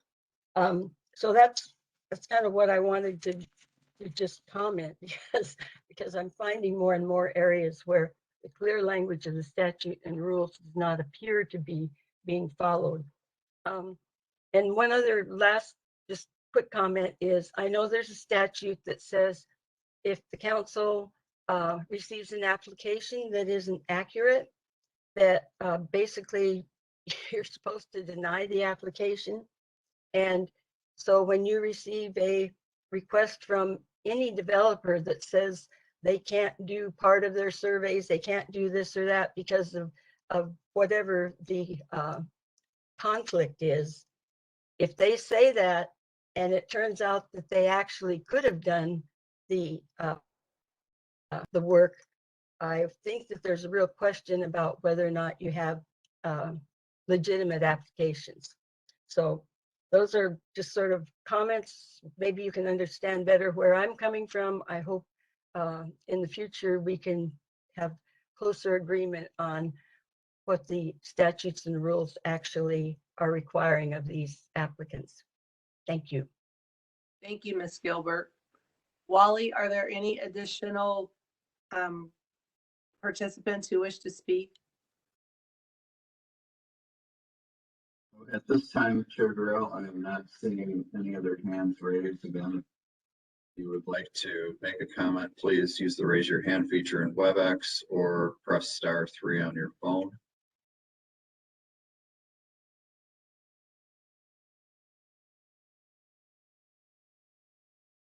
I don't see any other hands raised at this time. Thank you, Wally. With no other individuals wishing to speak, we are going to close the public comment period at 10:04 a.m. Thank you, Mr. Kreider and Ms. Gilbert, for your comments.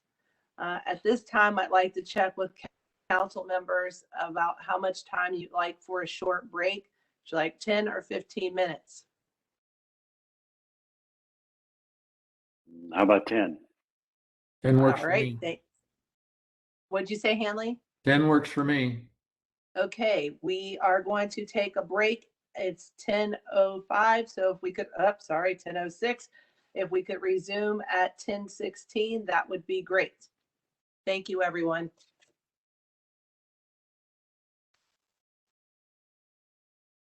While we're on break, Phil, I'm not sure if you can hear me, but I see a PS also in the attendee list. Phil, is that also you? My initials are PS, and yes, I see myself on the attendee list. All right, I'm going to promote the PS to a panelist. And I'm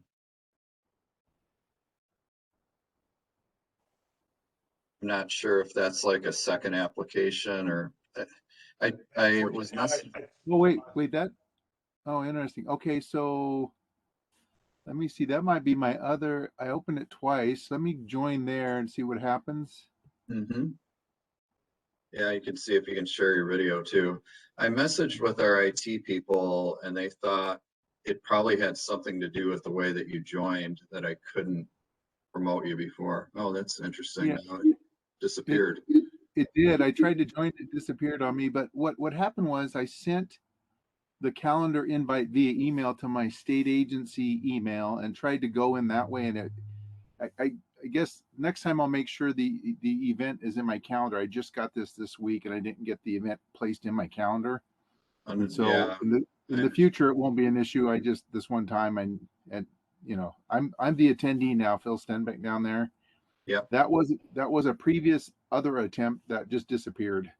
Yeah, that's fine. If you're okay doing it this way, well, at least you can mute and unmute yourself. I was a little worried about that, but as long as you can do that, I mean, the only thing we're missing then is we can't see your video, but Okay, that works. Thank you. Yep.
Good morning, Lena. Wally's able to promote you, so probably good to do a mic check before we get to your agenda item after this one. Sure, thank you. Can you hear me okay? Yep, can hear you fine, thanks. Great. Yeah, I think there's a firewall issue for me joining as a panelist on my own, so thank you for that. Yep, no problem. Thanks for being here. All right. Oops, sorry. Somebody was saying something.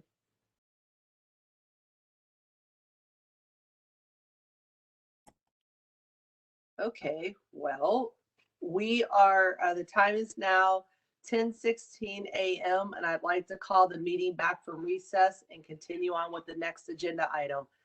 Just before I get started, Todd, Wally, does it look like folks are back?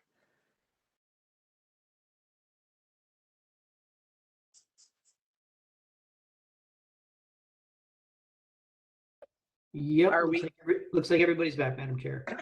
Okay, thank you. Our next agenda item is item E. It is the State Line Wind Project. This is up for council review and possible decision on a contested case request if received, and review and decision on the proposed order on request for Amendment 6 of the site certificate. This action item, the discussion will be led by Chase McVeigh Walker, Odo Senior Siting Analyst. Chase, good morning. It's good to see you, and the floor is now yours. Good morning, Chair Grail. Let me see. Oh, okay. Now I have control. I will be sharing my slides.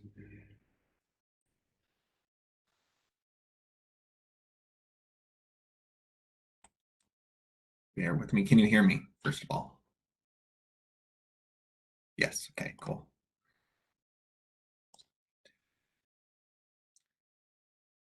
Can you give me also a thumbs up if you can see my slide presentation? Cool. All right. Well, we're good to go. Good morning, Chair Grail, Vice Chair Howe, and members of the council. For the record, my name is Chase McVeigh Walker, and I'm a Senior Siting Analyst at the Oregon Department of Energy's Siting Division. My presentation this morning is on agenda item E, and it's your review of the proposed order on request for Amendment 6 to the State Line Wind Project Site Certificate. It's also council review and decision or review of any contested case requests received, and we actually didn't receive any, but I'll get into that more when I discuss procedural history. For this presentation, I will provide the council with a facility overview, including a description of the approved facility location and site certificate history. Then I'll discuss the specific procedural history on the request for Amendment 6. Following the procedural history, I'll move into describing and discussing the changes that were incorporated between the draft proposed order and the proposed order, including,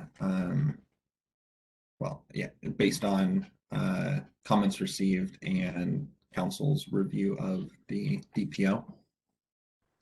And then I'll conclude my presentation by turning it over to council for final deliberation and a decision.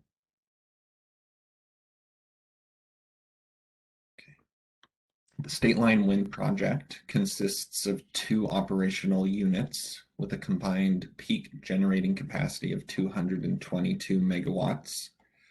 State Line 1 and 2, which is one of the 2 units, is composed of 186 wind turbines and has a peak generating capacity of up to 123 megawatts.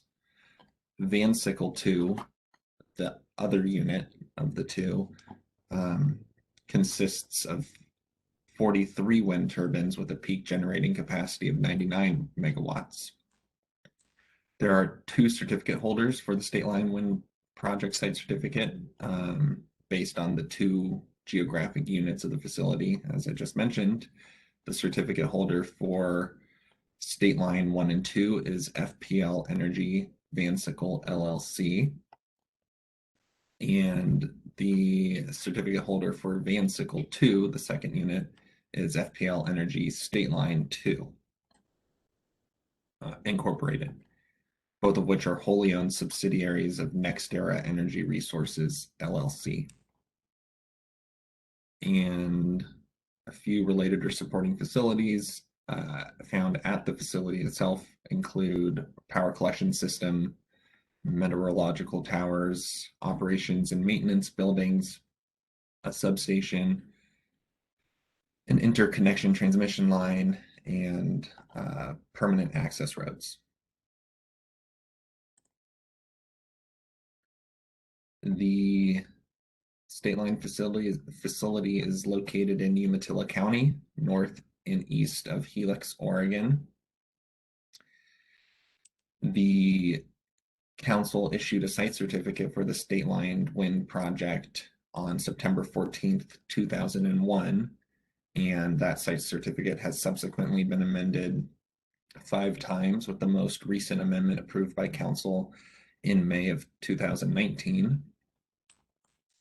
And that particular amendment, the 5th amendment, was approved and included a name change from State Line 3 to Van Sickle 2, and it also approved a repowering of the existing turbines and redevelopment of temporary laydown areas and access roads.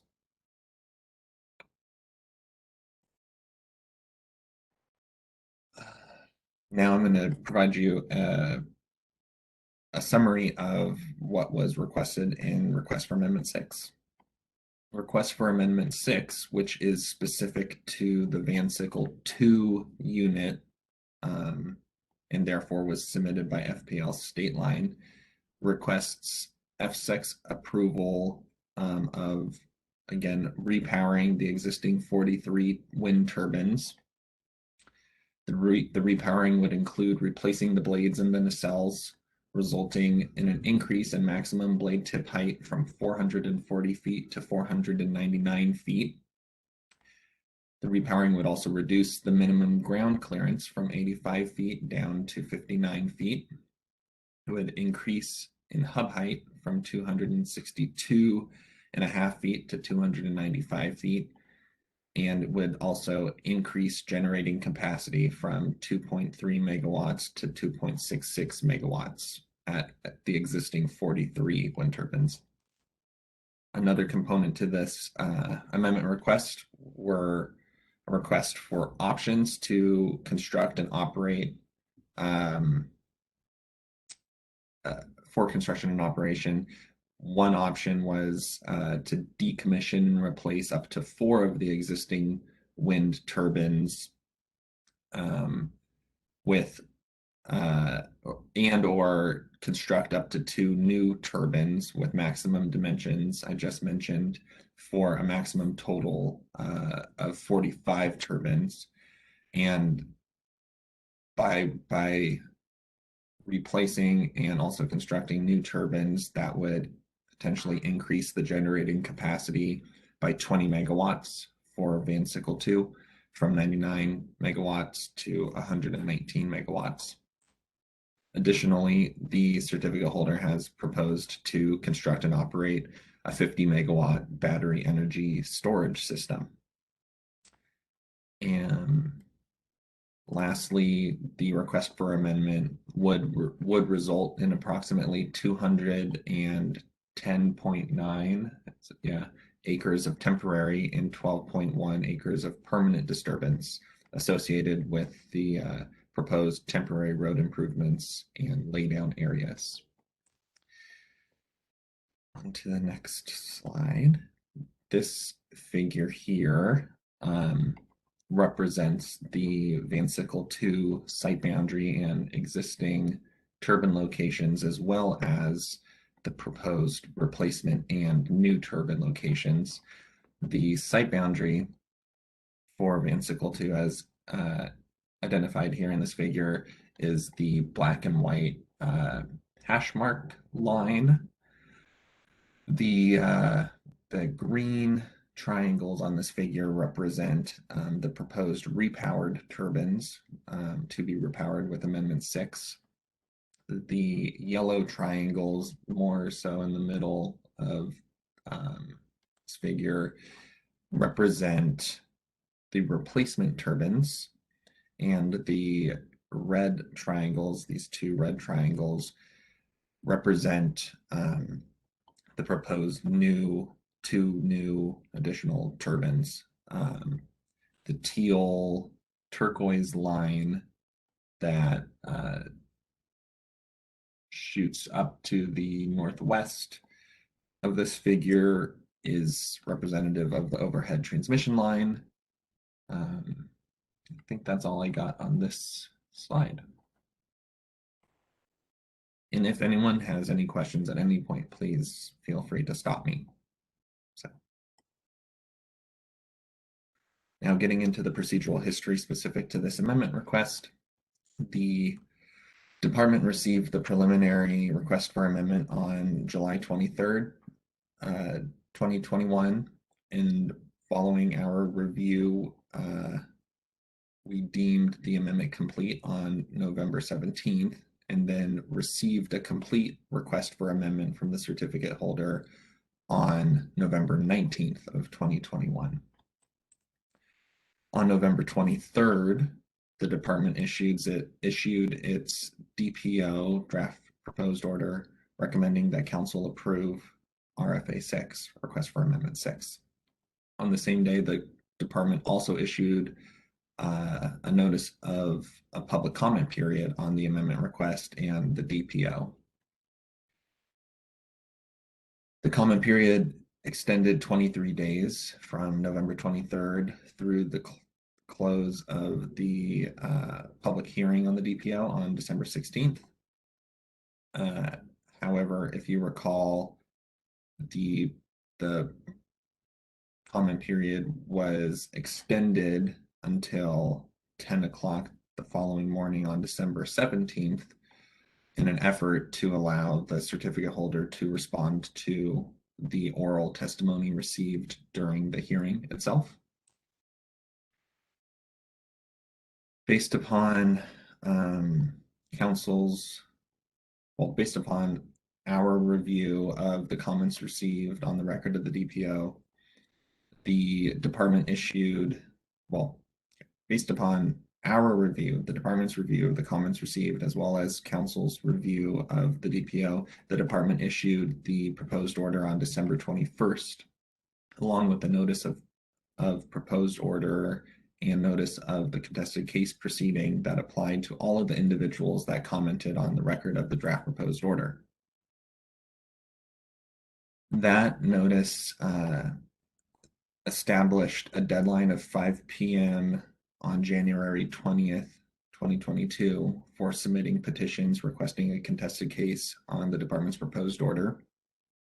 And as mentioned at the forefront of my presentation, we didn't receive any requests for contested case.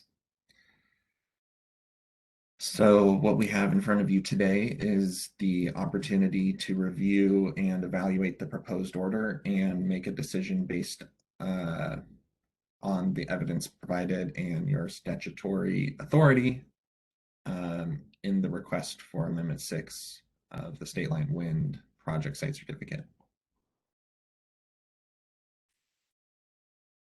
This slide summarizes the changes the department made to the DPO and as provided in the proposed order, which itself, the proposed order was included as attachment 1 to the staff report for this agenda item E.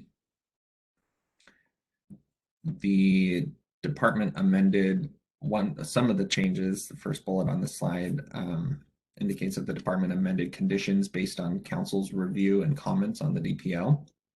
The department also updated findings of fact to multiple sections based on council's review and comments on the DPO. Administrative updates were made to the introduction section and the amendment process section of the DPS and as represented in the proposed order. Additionally, for the record, the department would like to clarify today a misrepresentation found in both the staff report for agenda item E and also in the proposed order in section 2C of the proposed order, council, which is titled Council's Review Process. The department, well, maybe I can just pull it up. I think that would be the best way to show you what my clarification of misrepresentation is. Let's see.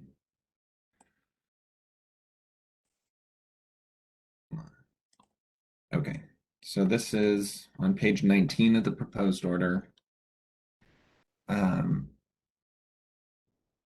We recommend clarification be made to the summary of comments received on the DPO regarding recommended condition 154.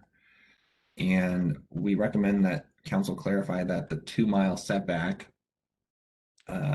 requirements apply solely to the 2 new turbines, and that it wouldn't apply to the repowered and replacement wind turbines. And so my recommended clarification would include what you see here in red line, if you can see it, would just be a clarification half sentence. And then down here, revising to clarify that it's not the new wind turbines that the 2-mile setback is inapplicable to, but rather the repowered. So that was a misrepresentation, and this was clarification. Chase, this is Marcy. May I interrupt you for a moment? Sure. I don't know if I have it pulled. I'm looking at things. I would just, if you want somebody to look at it, you're going to have to please try to make it larger if you want council members to actually see it. Okay, thank you. Let me zoom in more. And Madam Chair, for the record, Todd Yeah. Cornett, just to, while he's doing that, so this is one section of the proposed order, and this is just really a clarification. I just want to put on the record that it's not a modification, because in the land use section, this is very well articulated, that the 2-mile setback would only apply to the 2 new wind turbines and not the repowered turbines. So that's already included. It was included in the draft proposed order. It's included already in the proposed order. That's not a change. This is simply a clarification, and I think to be consistent. So just wanted to ensure council that this is not a modification. It's just a clarification. Thank you, Thank you. Secretary Cornett. Yeah, what I meant to also add was, no changes are recommended being made to the findings within the land use section, just the upfront introduction. Are you able to see this better, Chair Grail? Yes. Okay, so I would recommend a clarification sentence be made to clarify that the 2-mile setback would apply to the proposed 2 new wind turbines. And then further down, after this list, replacing new with repowered, as it's the repowered turbines and replacement wind turbines that the 2-mile setback is inapplicable, not the new. But so unless What page is that on? this is on page 19 of the proposed order. Thank you. I mean, yeah. It's on page 20, I think. Oh, okay. Page 20.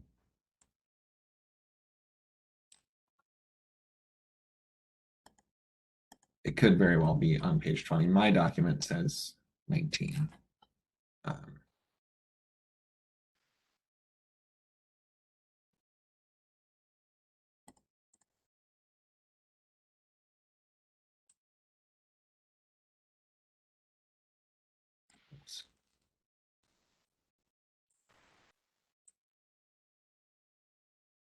Unless there's additional comments or questions, I can move on to the next slide.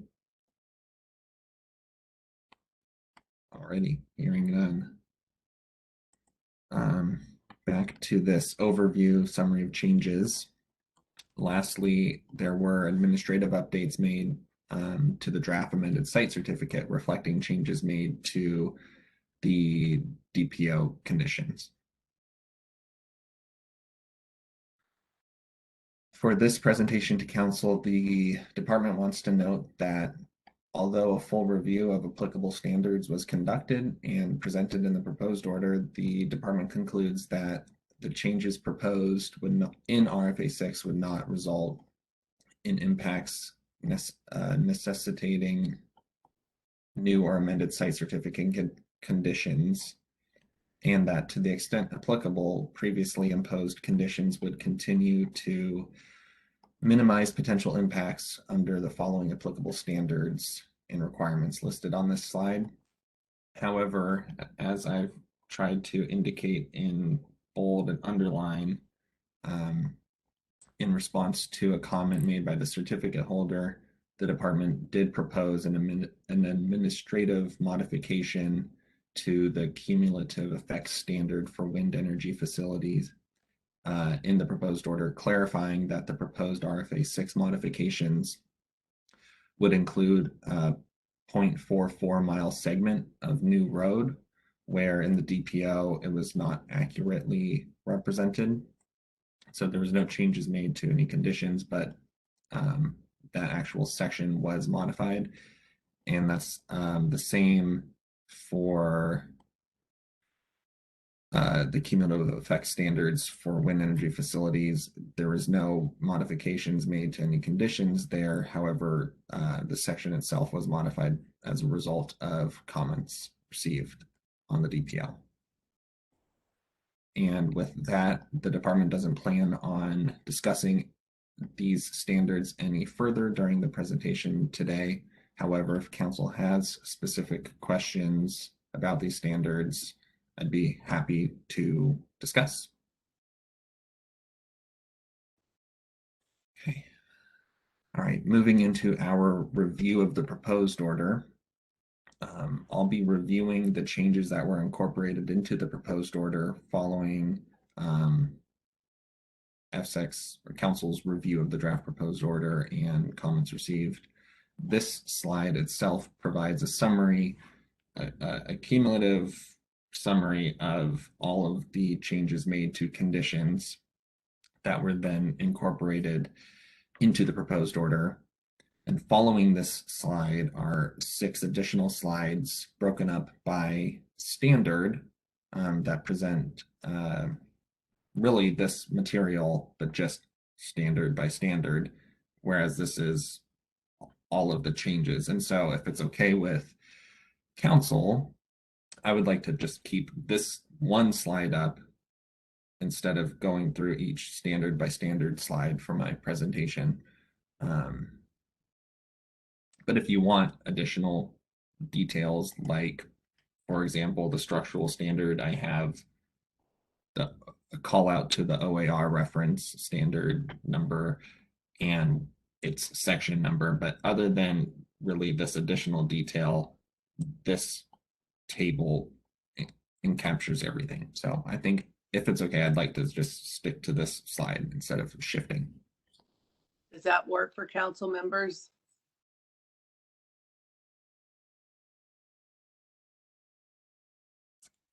I don't hear any opposition, Chase, so I think that's fine.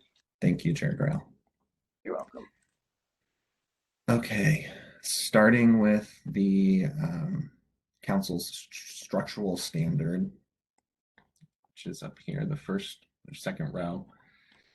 At the December 17th council meeting, council reviewed the DPO and recommended that the certificate holders proposed amendments to both condition 140 and 141 be modified to require the certificate holder to, prior to repowering, complete a foundation suitability analysis, develop and implement a minimum annual inspection and monitoring scheme for the 43 repowered wind turbines, but informed further by the results of the foundation suitability analysis, and then to be submitted to the department for review and approval in consultation with Dogami or a third-party consultant, and also establish that any foundation mitigation or remediation deemed necessary through the final turbine foundation suitability analysis be described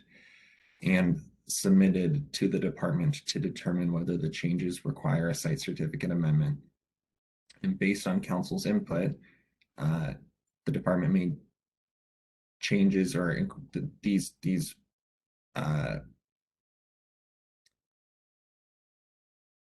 these recommended changes from council were incorporated into amended condition 140 on page 40 of the proposed order.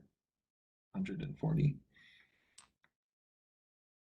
Now I will go, if there's, are there any questions on the modification, the summary of the modification made to these two conditions?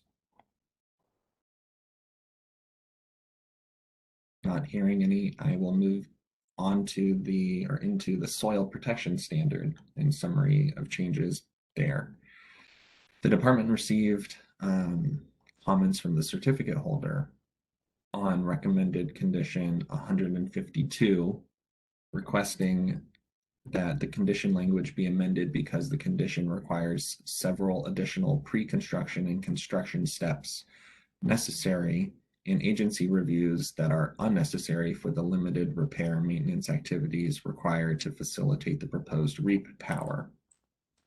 Based on council's review, the department described that condition 152 was intended to provide a framework for evaluating pre-disturbance soil conditions and ensure that there are methods for evaluating and tracking success of soil reclamation, neither of which are included in the certificate holder's revegetation plan and noxious weed plan, or are specifically a part of the 1200C permit. Council agreed and agreed that there should be a requirement for evaluating success of soil reclamation when soil impacts are represented as temporary. Based on council's input and recommendation, the certificate holder's proposed change to condition language was not incorporated into the proposed order. And for that, by not incorporating that change, we eliminated condition 152, which then adjustments were needed to be made, like condition numbers were adjusted for anything higher than condition 152. So the next condition, which was condition 153 in the DPO, became 152 in the proposed order. And so it threw everything off by one. So that's that. Moving into the land use section, as just mentioned, this summary is on condition 152, which was condition 153 originally. And so the certificate holder commented on the department's condition 152, requesting that the condition, if imposed, be amended to clarify that an amended conditional use permit would only be required for components that necessitate an amendment pursuant to Umatilla County Development Code. Additionally, the Umatilla County Board of Commissioners, which is the appointed special advisory group for this facility, commented on the department's recommended condition 153 and requested that the condition language specify that zoning permits per affected tax lot would be required for any new or modified structures. Based on council's review at the December 17th FSEC meeting, December 17th, council directed the department to amend the condition as requested by the certificate holder and the SAG and to clarify the conditional use permit requirement, and also to specify when zoning permits would be required. So that was what's represented in the proposed order as the change to condition 152. Changes were also made in the land use section to condition 153. And those changes were based on comments received from the special advisory group. The special advisory group requested that the condition be further amended to specify that the construction and operational emergency response plans required to satisfy a Umatilla County Development Code be developed by the certificate holder in coordination with energy response providers and local fire districts, and that the plans specified that mutual aid agreements may be necessary, and that the condition require that plans be provided to the department and Umatilla County Planning Department. Now, based on council's review of these comments and of the DPO at the December council meeting, it was determined that the SAG's comments were consistent with the scope and intent of the county code, and that the condition amendments were incorporated into the proposed order. And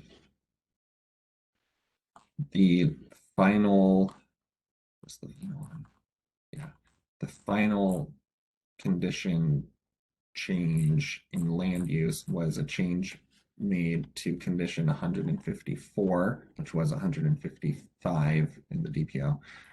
And that change was based on a comment from the certificate holder requesting that the condition, if imposed, only apply to the proposed two new wind turbines, because the proposed repowering of the 43 wind turbines and the proposed replacement of up to 4 wind turbines are an allowable non-conforming use, which may be altered because the proposed alteration would not result in an increase in adverse impacts from the non-conformance. Umatilla County also commented on the department's recommended condition and requested that the certificate holder be required to provide GIS data to both the department and to the county to adequately evaluate compliance with the 2-mile setback.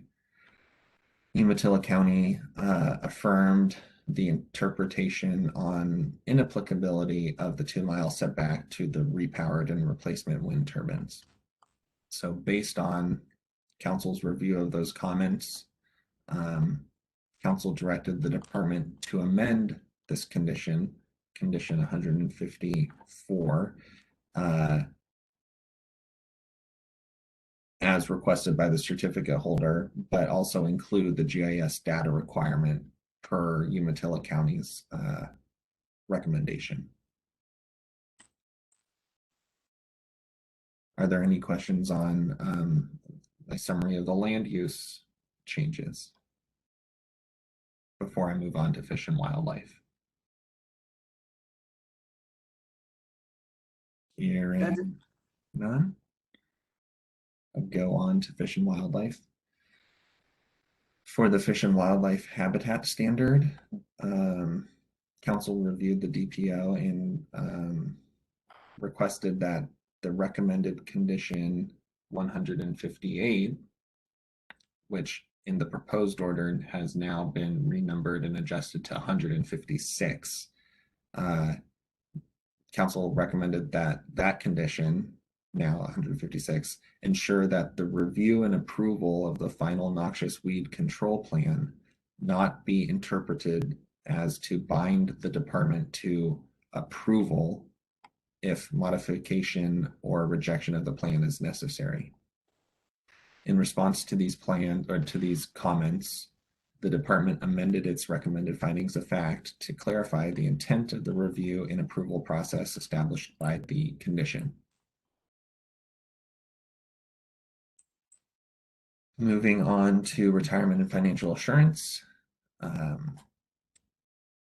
The certificate holder requested or commented and requested on the DPO that the bonding requirement imposed by condition 157 be amended to exclude the costs of repowering and replacing the existing turbines and rely on the existing condition 109 for those associated costs.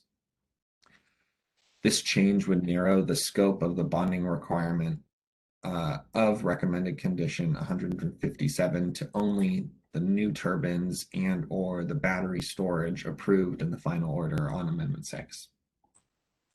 Based on council's review of the certificate holder's comments and of the DPO, council directed staff to remove condition 157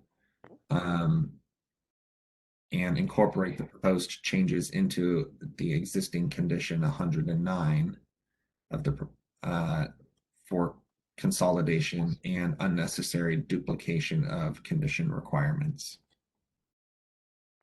So condition 157 was deleted or removed.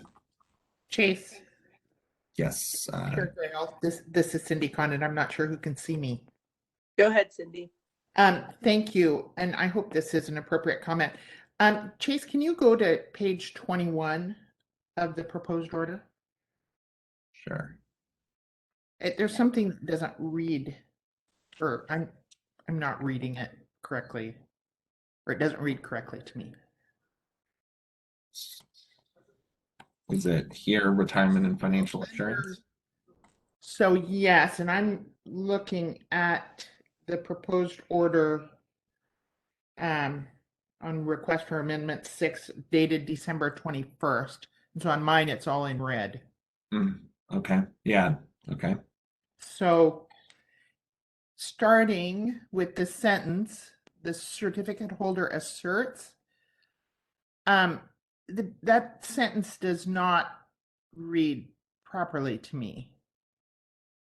The certificate holder asserts that the existing bond requirements of condition 109 should be maintained, okay, and would continue to cover the cost of updating the existing turbines with blades and nacelles, and now we're deleting because, right?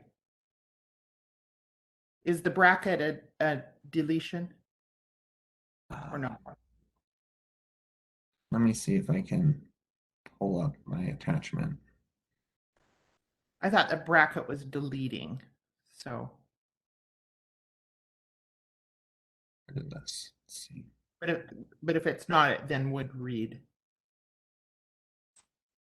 What you have should be correct. So I don't know why it's not in red line here. So Okay, so let me pull up. does the bracket not indicate a deletion? The bracket at because? Does the bracket not indicate a deletion? So if you look at cost of updating the existing turbines with blades and nacelles, then there's a bracket. Mm-hmm. Because the cost of updating, and I interpreted that bracket as a deletion of language. So if it's going to remain, I think it's fine. But if it's deleted, I don't think it reads properly. I'm pulling up my proposed order. I don't know why the red line isn't showing up, but let me get here.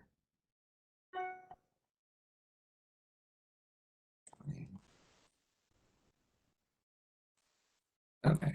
Yeah, so here's Yeah, so it's the same here. At the so your question is everything within, does the confines of the bracket mean it's to be deleted? Yeah. It's the costs that are being decreased. It's not the blades and nacelles, isn't it?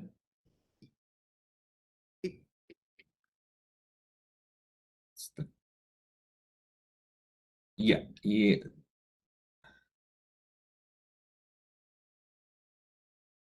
Well, maybe it reads okay. read the whole thing. Certs. And we continue to cover. I think it reads fine without the phrase being deleted. Brackets always indicated deletion. So, Okay, well, Yeah. So for the record, Todd Cornett, it's not in strikeout, it's being added. I think, oh yeah, so Sarah just included a comment. It's quoted language from the certificate holder comment. So it's so proposed. is it parenthetical? Yes, it's not being deleted. it's not being deleted. It's parenthetical. Yeah, there we go. Okay, yeah, because here, I guess, yeah, this is, thanks, why can't I do this?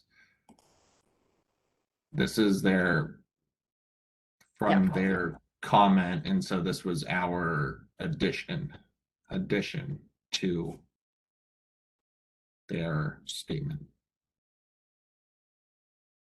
Yeah, so it is to remain, not to be deleted, Councilmember Condon.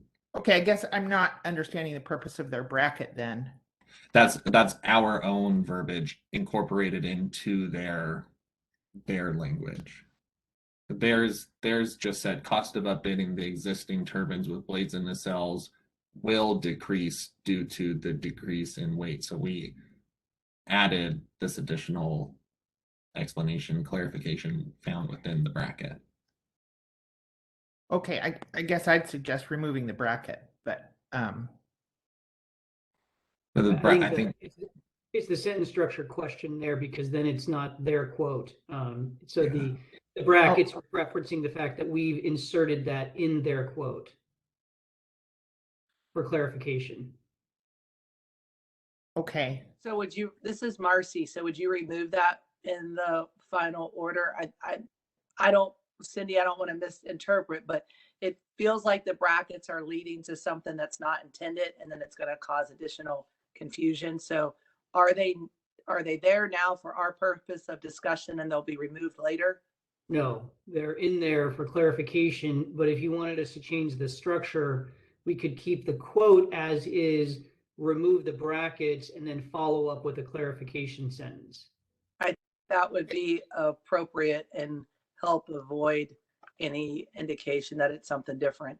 Cindy, it was your comment, so I'll ask you to confirm. Yes, I was thinking that you could just have the quote then as it is, and then say the department agrees that the cost, the cost will actually be decreased or whatever.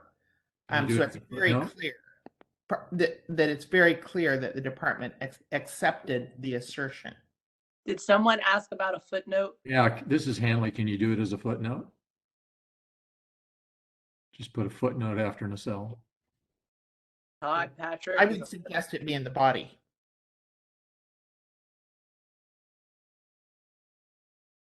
I mean, we can workshop it right now, and I can, oops, Control Z.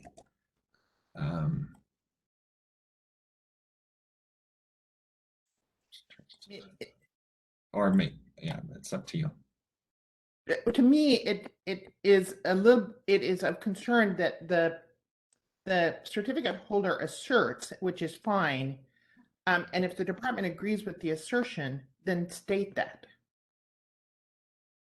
Yeah, I think we can do that with remove that and then have a sentence following the quote to clarify that. So we can do this one of two ways.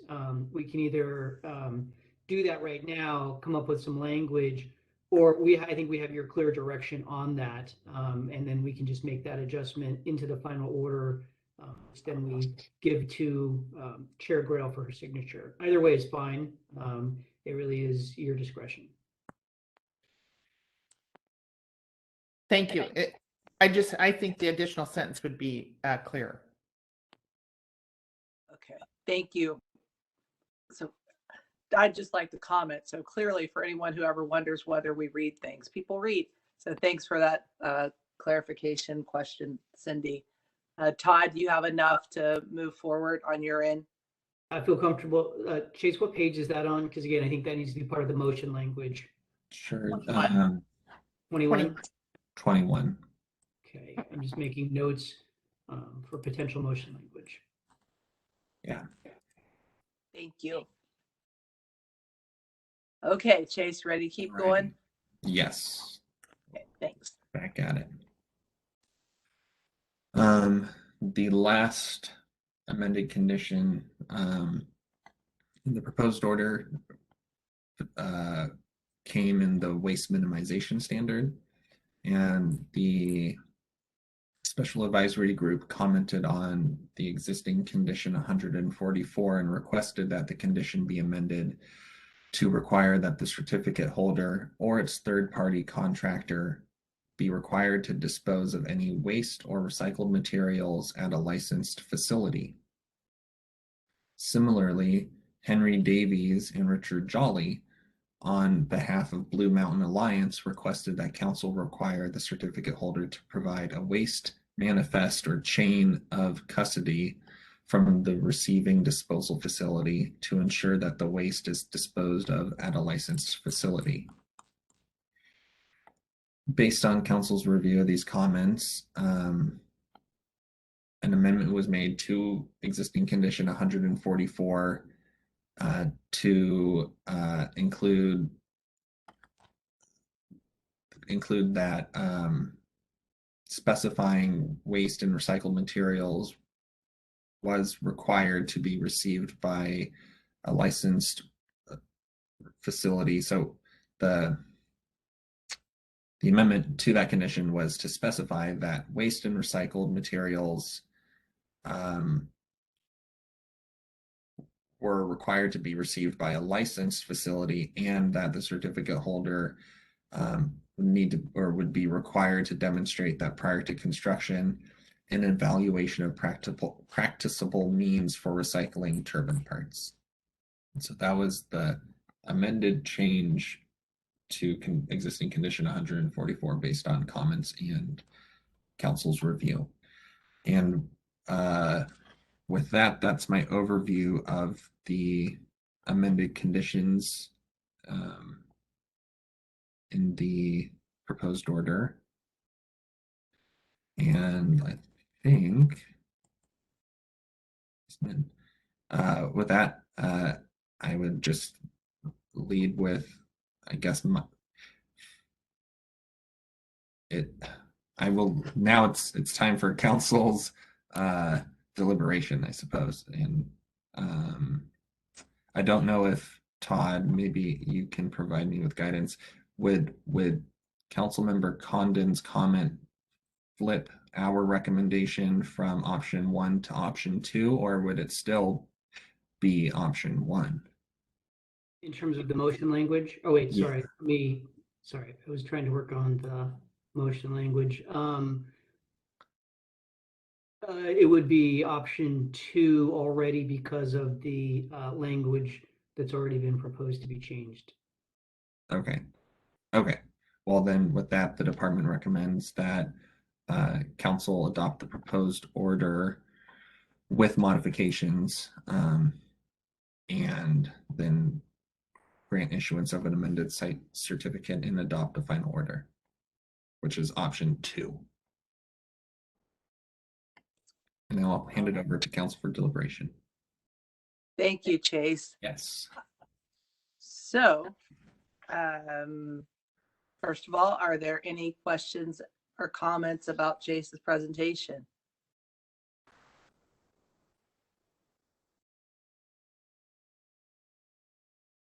Hearing none, and knowing that Todd may have to help us with the language for the modification, is anyone prepared to make a motion?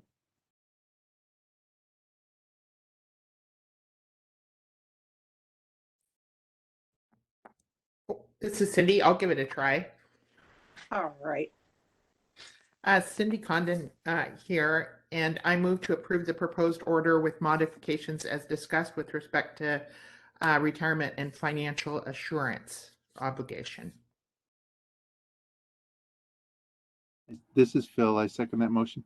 So I'm going to ask Todd. Thank you, Phil. I'm going to hold off 1 second. Todd, does Cindy's motion work in terms of capturing what we need. I really apologize. I was still working on the language. Can you restate that? I'm sorry. Cindy, would you be willing to do that again, please? I'm not sure it will be exactly the same, but gonna try. Cindy Condon, I move to approve the proposed order with modifications as discussed here with respect to the retirement and financial assurance obligations. I believe there needs to be two. One is the one that you referenced, and I can provide some specific language. And two is the 2-mile county setback. So that was recommended by staff, but that was not in the proposed order that was sent to council. So I guess if you would indulge me, I can read what I have now, and hopefully it makes sense. So proposed to approve the proposed order as the final order with the following changes. On page 20 of the proposed order, the two changes proposed by staff to clarify the 2-mile Morrill County setback to wind turbines is only applicable to the 2 new wind turbines, as is already indicated in the findings in the land use section. So that would cover the first one. And then the second is on page 21 in sentence 3 of the retirement and financial assurance first paragraph, remove the language in brackets and create a sentence at the end of the paragraph to clarify staff's agreement with the site certificate holders assertion in quotations. Does that work for you, Cindy? Yes. Okay. So we have our motion, and Phil, since you made the second, does the motion still work for you to continue with your second? Yes, thank you. Thank you. Does anyone else have any questions, comments on the motion?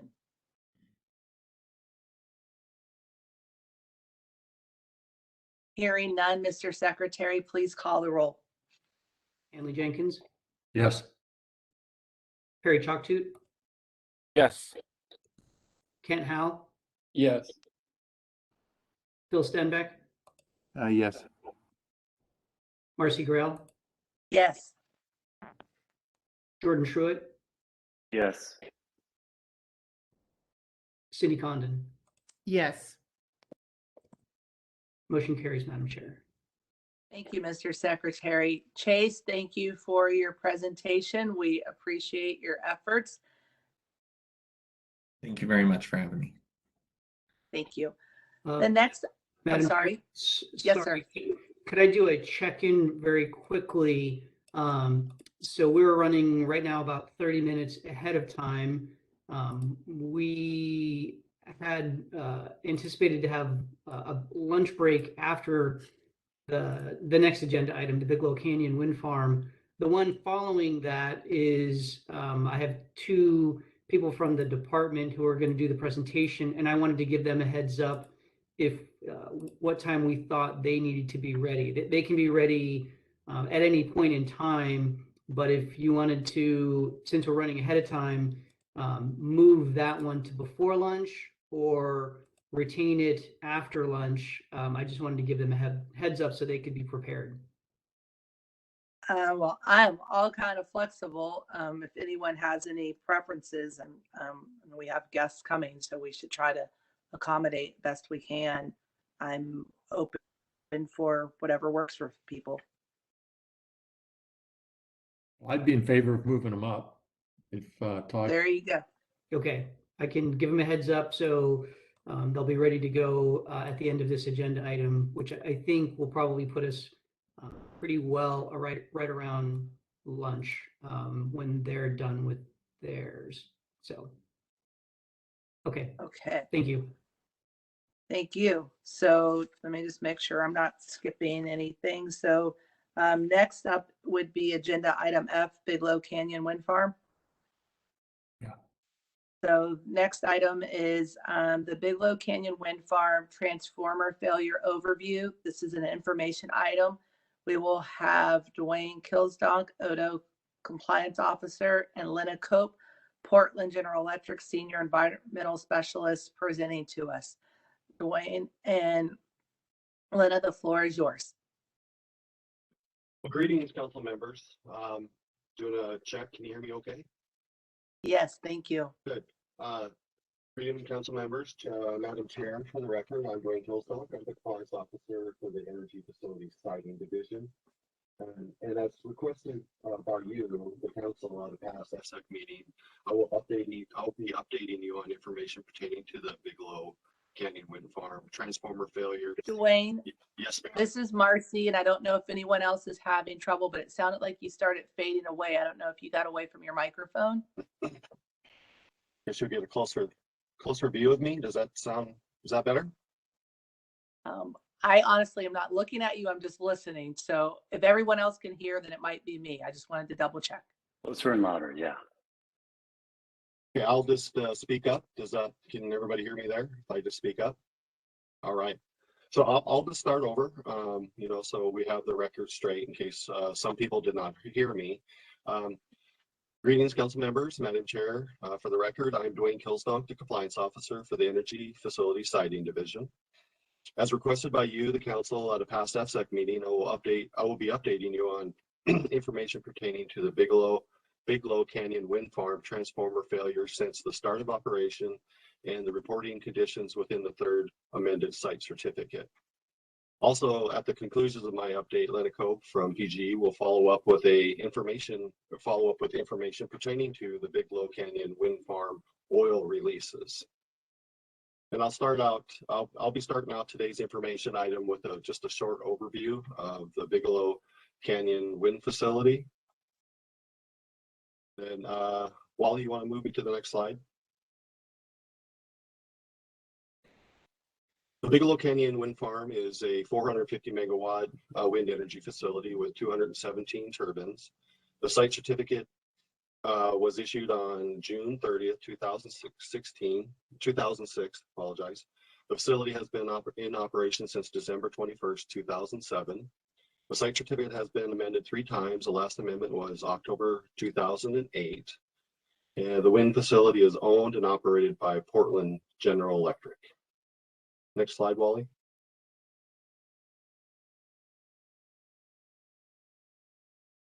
Next slide, Wally. There we go. The Bigelow Wind Farm is located within Sherman County with a site boundary comprised of approximately 25,000 acres. If you're heading east on I-84, you turn right off at Rufus. It's about approximately 2.5 miles northeast of Wasco. So, and then you can see the map in front of you of the project. So that's just to indicate where it's at. Next slide, Wally, please. The Bigelow Canyon Wind Farm facility was constructed in 3 phases from 2007 to 2010 and placed into commercial operation in late December 2007.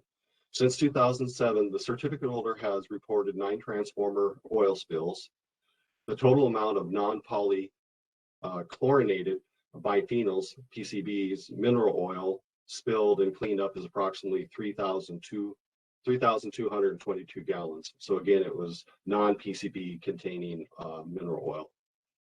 Within the third amendment site certificate issued on October 31st, 2008, PG has reporting obligations to the department, and they are the first one is Public Health and Safety Standards for Wind Energy Facilities, OAR 345-024-0010, condition 37.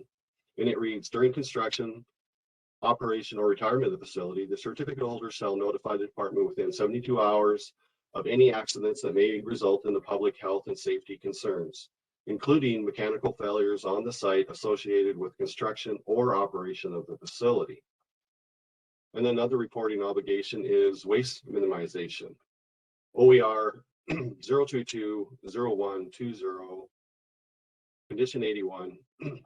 If a spill or release of hazardous materials occur during the construction or operation of the facility, the certificate holder shall notify the department within 72 hours and clean up the spill or release and dispose of any contaminated soil or materials according to applicable regulations. The certificate holder shall Ensure that spill kits containing items such as absorbent pads are located on equipment and storage facilities to respond to any accident spills, and shall instruct employees handling hazardous materials and the proper handling, storage, and cleanup of these materials.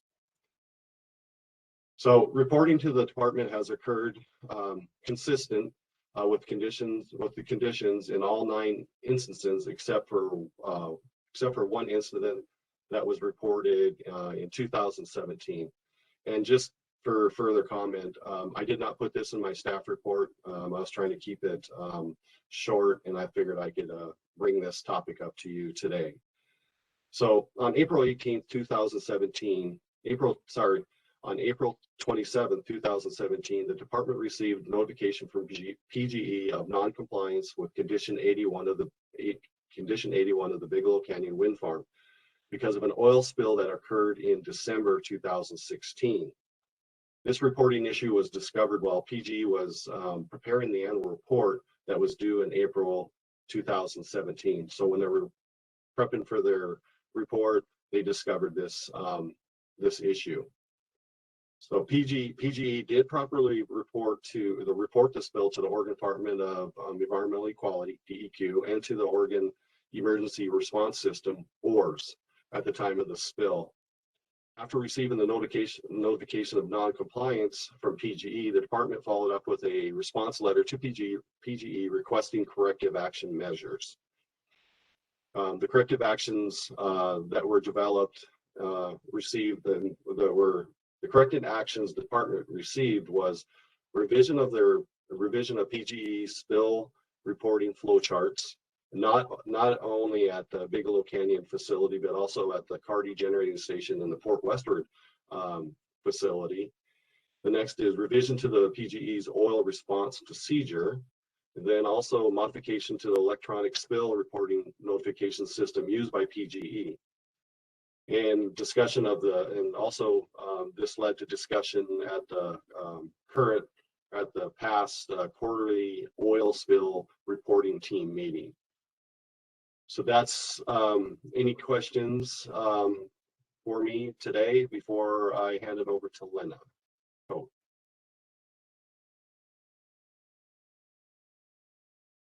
Okay, hearing none. Sounds like there are none. All right. So hearing none, I'll give you over to Lena Cope to continue on with her update.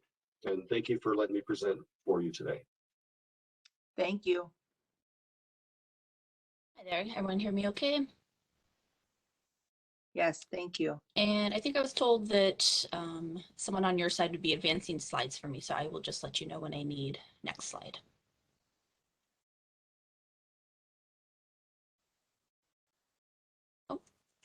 Okay, good morning, Chair Grail, members of the council. I'm Lena Cope, a senior, is my video going?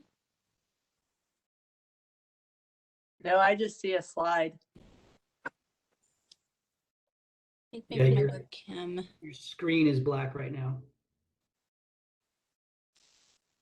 I think maybe my webcam is not connected to the Cisco WebEx. So rather than troubleshooting that now, I'll just continue the presentation. As I said, I'm Lena Cope. I'm a senior environmental specialist with Portland General Electric, and I'm here to present some information regarding transformer tank ruptures that resulted in oil spills at PGE's Bigelow Canyon Wind Farm. As an overview, this slide here, PGE has 3 wind projects in operation. Dwayne mentioned Bigelow Canyon was built in 3 phases. Each respective phase became operational in 2007, 2009, and 2010. Bigelow has a total of 217 turbines and 450 megawatts of nameplate capacity. It's one of the oldest and largest FSEC jurisdictional wind farms. Phase 1 came online in December of 2007. I think maybe a phase of Klondike came on just a few months before that. The time frame that Bigelow was developed does play a role into why the transformer tank ruptures appear to occur more frequently than at newer wind farms. I'll mention here that at the beginning of the presentation that PGE does not know for certain, but has several avenues with which we are exploring to understand why the pad mount transformers serve a shorter life than intended. However, while I'll talk about PGE's experience with Bigelow, such conditions and equipment are not unique to PGE and have created challenges throughout the wind industry for nearly a decade. For example, the Electric Power Institute published a report in 2014 titled Wind Turbine Step-Up Transformer Technology and Risk Management Review, Design Considerations, Reliability, and Maintenance Inspection Guide. Tucannon River Wind Farm is located in southeastern Washington, so it's not a FSEC jurisdictional facility, but it has 116 turbines and 267 megawatts of nameplate capacity, and it became operational in 2014. Based on our experiences with Bigelow, we did make changes to the Tucannon transformer specifications to address some of these issues that we started seeing at Bigelow. Wheat Ridge Renewable Energy Facility 1 is our newest facility. It became operational in December 2020. It has 40 wind turbines and 100 megawatts of nameplate capacity. And NextEra operates the facility on behalf of PGE. Wheat Ridge also has different transformer specifications than Bigelow. You'll see over here that we include the type of turbine in this table. PGE has type 1, 3, and 4 turbines in our fleet. We list these because we think the different types of turbines might contribute to different factors that lead to the transformer tank ruptures. These turbine types will be discussed in the next slide, which we're ready for now.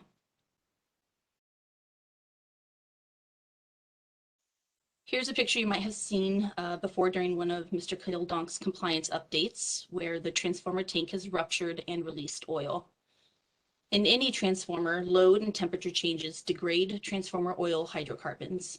Over time, all oil will degrade, breaking down into carbon and hydrogen components. In a sealed transformer, this results in the gradual buildup of dissolved gases within the oil, and if not addressed, might eventually overpressurize the transformer tank. Sometimes, if a spark or arc is present, the gases will also flash off, which means the oil might spread further.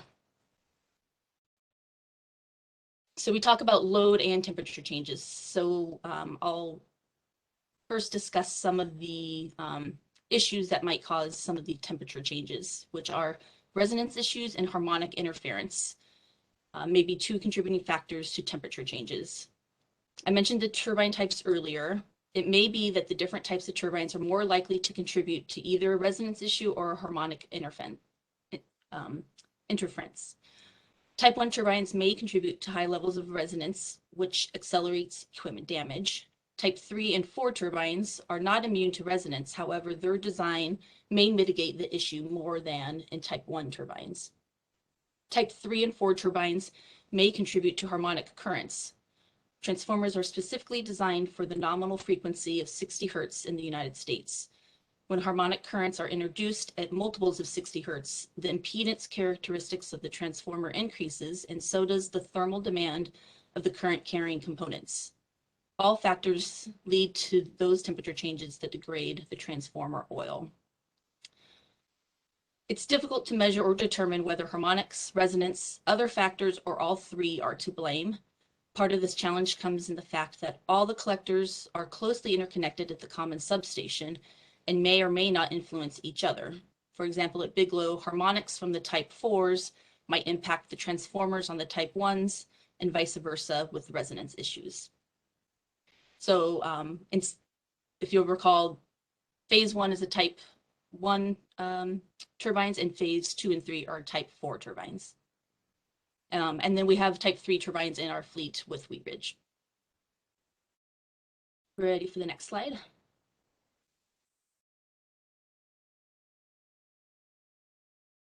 In the previous slide, we also, Lena, of course, this is Marcy Grail.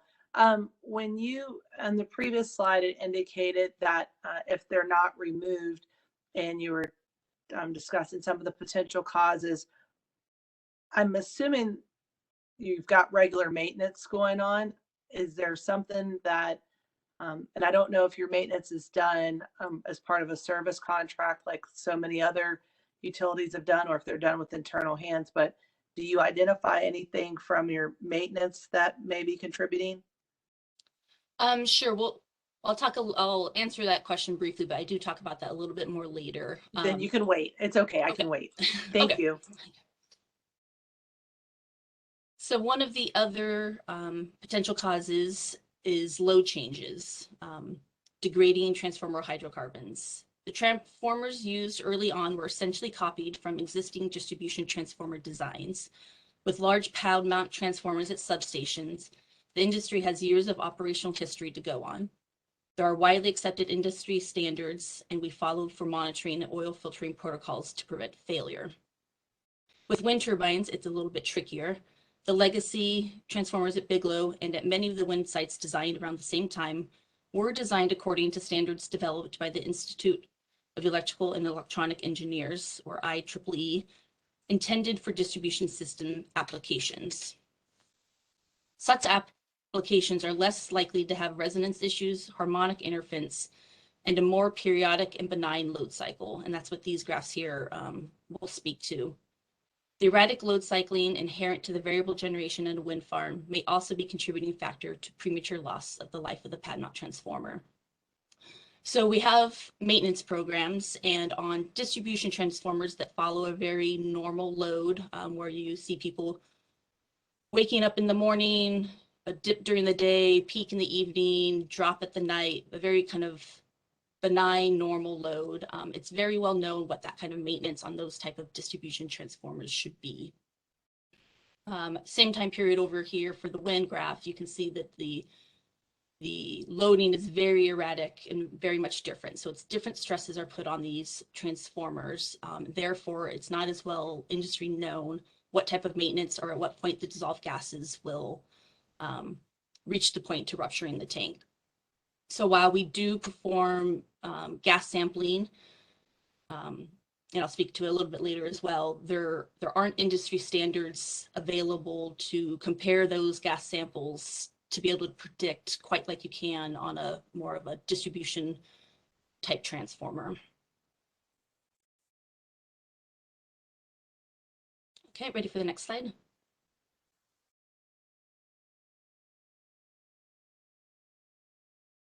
Here again are some specifics to Bigelow transformer tank ruptures that led to the reportable oil spills. As Dwayne mentioned, there's been 9 spills since Bigelow began operations. The first occurred in 2010. The earliest spill is at the bottom of the table here.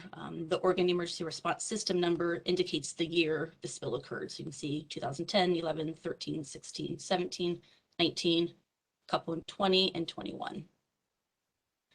As I mentioned before, Bigelow is one of the earliest projects constructed and remains one of the largest installed in the state, and it was designed and constructed according to industry standards at the time. Although these spills have occurred, PG has a robust spill cleanup program. We contract quickly with outside services that specialize in environmental remediation, fully clean up the site, collect confirmation samples prior to backfilling, and restore the site according to design requirements for Bigelow and landowner preferences, and prepare the required spill report for submittal to DEQ, which is also provided to ODO. And last slide. As I mentioned before, the transformers used early on were essentially copied from existing distribution transformers. And around 2012, the industry began recognizing the problem with transformer design and has improved since early designs. The issue may also not be unique to wind, but could be applicable to transformers used in any application with resonance, harmonic, or erratic loading cycling. PG has addressed the issue through our own design standards implemented at Tucannon and Wheat Ridge, and any future replacement transformers at Bigelow to require a different size of transformer and electrostatic shields, which is not an industry standard, but something PG is implementing. The industry still struggles with how to address the issue, and even now, industry standards do not address the issue. For example, when Bigelow was constructed, industry standards did not cover the size of transformer used. It was a bit too small to be covered by the standard. Eventually, those standards were updated to include the size of transformer, but still do not apply to transformers used in non-linear applications, such as those used at the wind farms. So that difference in well-known industry standard for distribution transformers versus the type of loading that is seen in the wind farm application. In addition, PG has a program to sample each transformer yearly for dissolved gases, but there are no industry standards to compare the results for decision-making to accurately predict pending failures. PG does our best to make prudent choices. And so I think an example of that from our manager at Bigelow was even the dissolved gas samples, you can look at those and it might indicate that there's no issue with a transformer, but later that transformer does have a failure during the year. And it's because of that variable loading that when you collected that gas sample, there wasn't an issue, but depending on what happens to that turbine in the meantime, it doesn't capture it immediately. So thank you for your time. I'll do my best to answer any questions, but I may have to note questions and bring them back to our PG subject matter experts, depending on how technical they get. Thank you very much, Lena. Does anyone have any questions? Yeah, Chair Grill, this is Kent. Please, Kent. Mrs. Cope, you may have said this and I missed it, but I was wondering if the turbine type, Bigelow phase 1 was turbine type 1 and the other 2 phases were turbine type 4, and were the failures at all correlated with that, or did every turbine type have a failure? Every turbine type had a failure. If we go back a slide, and that was one of the things we looked at, trying to figure out if there was one type or another that had more. But when we looked, you'll see there's 3 on phase 3, 3 on phase 1, and 2 on phase 2. So they're pretty spread equally between the phases. And so that's why we think, although the reason for failure might vary between the types of turbines, between the resonance or harmonics or kind of how they're interacting, ultimately, both of those issues, regardless of the type, result in that temperature change that impacts the components within the transformer. Okay, thank you. Thank you for your question. Are there other questions from council members? Chair Grill, this is Perry Chalktooth. Yes, Perry. I have a question. Is there a report on avian mortality since this wind farm was established, or an annual one? Yeah, there is the fatality monitoring studies that were done after construction, and then we do have our annual wildlife report that's submitted to ODO.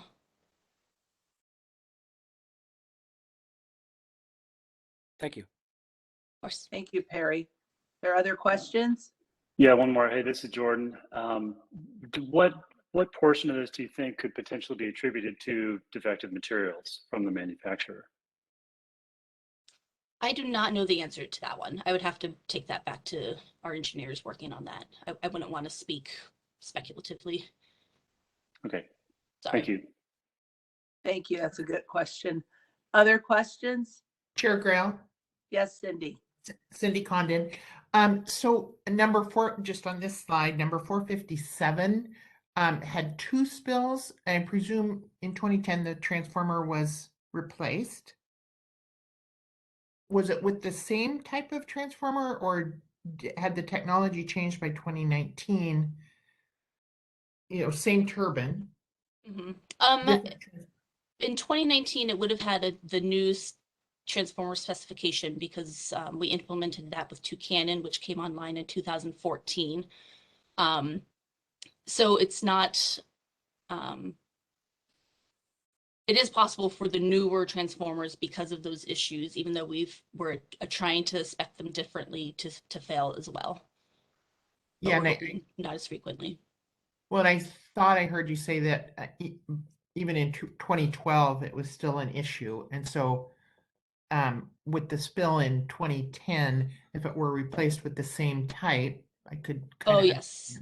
Yes, sorry. Yes, in 2010, it probably was replaced with the same type spares that we Okay. already had on site from construction. But then in 2019, replaced with a newer model. Okay, thank you. And just a quick follow-up. Are there any transformers still containing PCBs? No.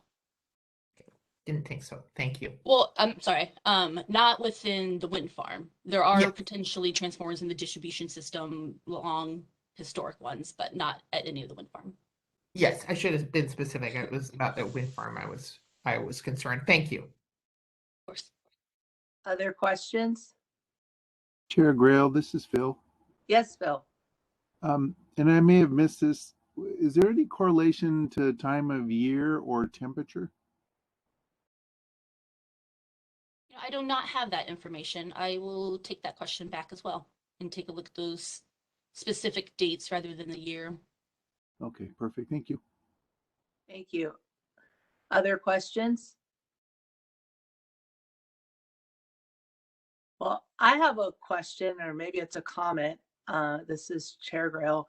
My comment is, with the number, as you look through things from an industry perspective and the year and the number of years that this facility's been in service, what I'm wondering is, based off of the spills, how much I don't know if unplanned's fair, but unexpected disturbance is created, because every time one of these happens, the amount of cleanup work that has to go into making sure that everything is put together. It seems like that's something that I don't know how we anticipate or look at those type of things when we're approving, because I hadn't thought about it until just now. So I guess my comment is, from my perspective as FSEC, it's not just the fact that the spills happen, and we do appreciate PGE's compliance aspect, but there is an impact when you have to go back and continue to disturb the ground because of the failures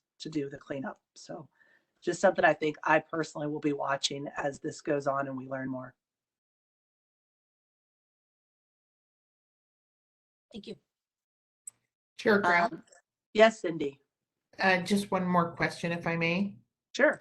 So is there any risk of fire with a transformer rupture?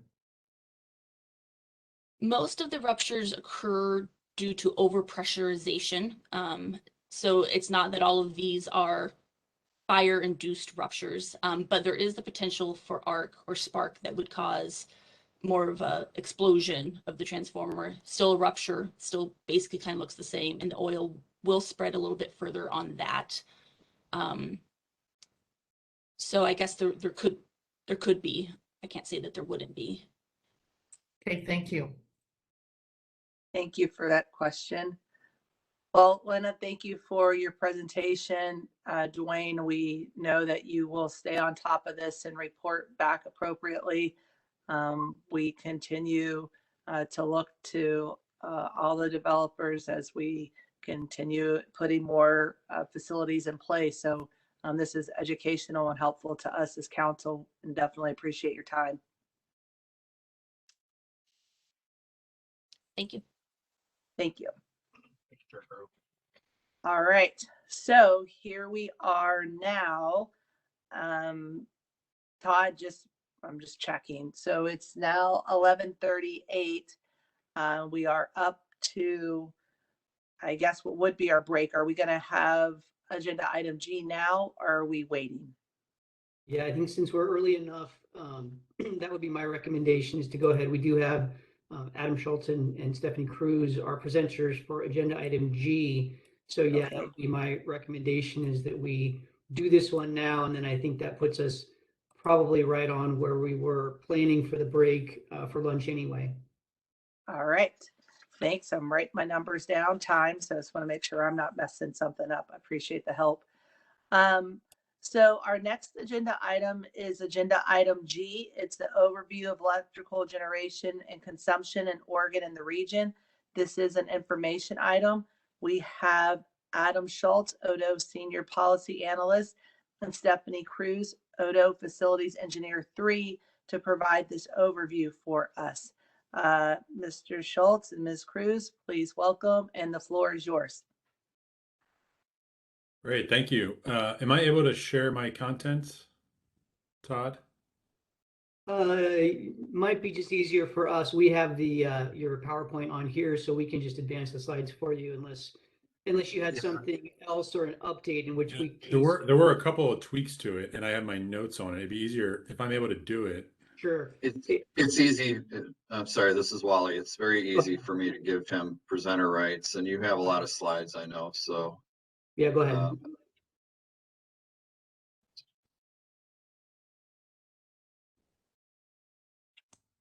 Okay, you should be able to share now, Adam. All right. There we are. Are we seeing, are you able to see my slides? All right, great. See the thumbs up from Todd. Well, thank you all. And I was going to say good afternoon, but I guess it's good morning now still. My name's Adam Schultz. I'm the lead of the Electricity and Markets Policy Group here at the department. And I am joined by my colleague. I think I don't see her on the line here, but I think she has joined us. I'm here, Adam. So Stephanie Cruz, facilities engineer with the department. So we'll be co-presenting today. I'll be going through quite a few slides. I've got a lot of animations. I'll try to go quickly and save time for questions. And then Stephanie is going to close us out. So Todd invited us here this afternoon to give an overview of electrical generation and consumption in Oregon and the region. So without further ado, let's go ahead and jump in. So here's a brief agenda I wanted to run through this afternoon. Some of this might be review for some of you, others maybe not. So I just kind of wanted to provide some level setting to get us started with an overview of the electric power system and some fundamentals before I get into sort of the current resource build in the state and region and where things are expected to head with decarbonization and renewables. Then we'll conclude with a few concluding thoughts and some of the big picture context.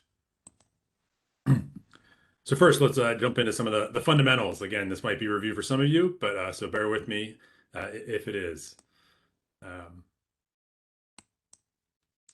first, here's a view of how the grid works with a gift from the New York Times. I found this at some point and thrown in my presentations. I sure wish I had one for Oregon and the Northwest, but I make do with what I've got. So electricity is generated at power plants, sent across the transmission and distribution system, balanced in real time.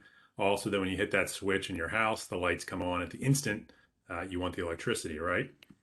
Some people call it the greatest, most advanced machine in human history, and it's kind of hard to argue, right? But this type of real-time generation, delivery, and balancing has to happen 24 hours a day, 7 days a week, every month of the year, right?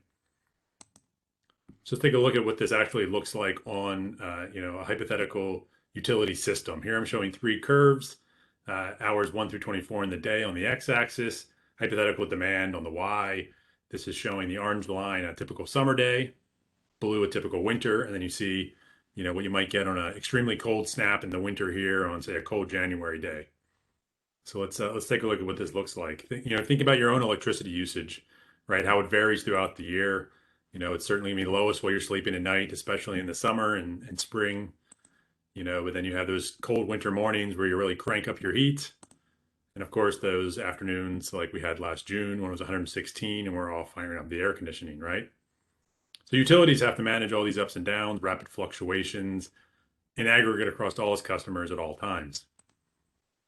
And so here's a snapshot. This is actually actual data now from USEIA showing these curves averaged across the year in the Northwest. So you can see quite a bit of variation, right, between that peak you might see at 6 p.m. on a July afternoon versus what you'd see on a October morning, mild October morning, right? So quite a big variation. All right, so now I'm gonna have a little bit of fun. I think Todd may have seen these in the past, but I'm gonna compare electricity to milk and figure out what's missing, because I think it's so simple, but it's something I just want to highlight because I think it's a fundamental driver of a lot of what happens in our industry. Right, so some of you may have had a bowl of cereal this morning for breakfast, somewhat of an American tradition. Let's walk through the steps for how that milk was produced and delivered to serve your demand. Right, there's milk production capacity, of course, begins with cows, although it could easily be an almond tree or oats or soy.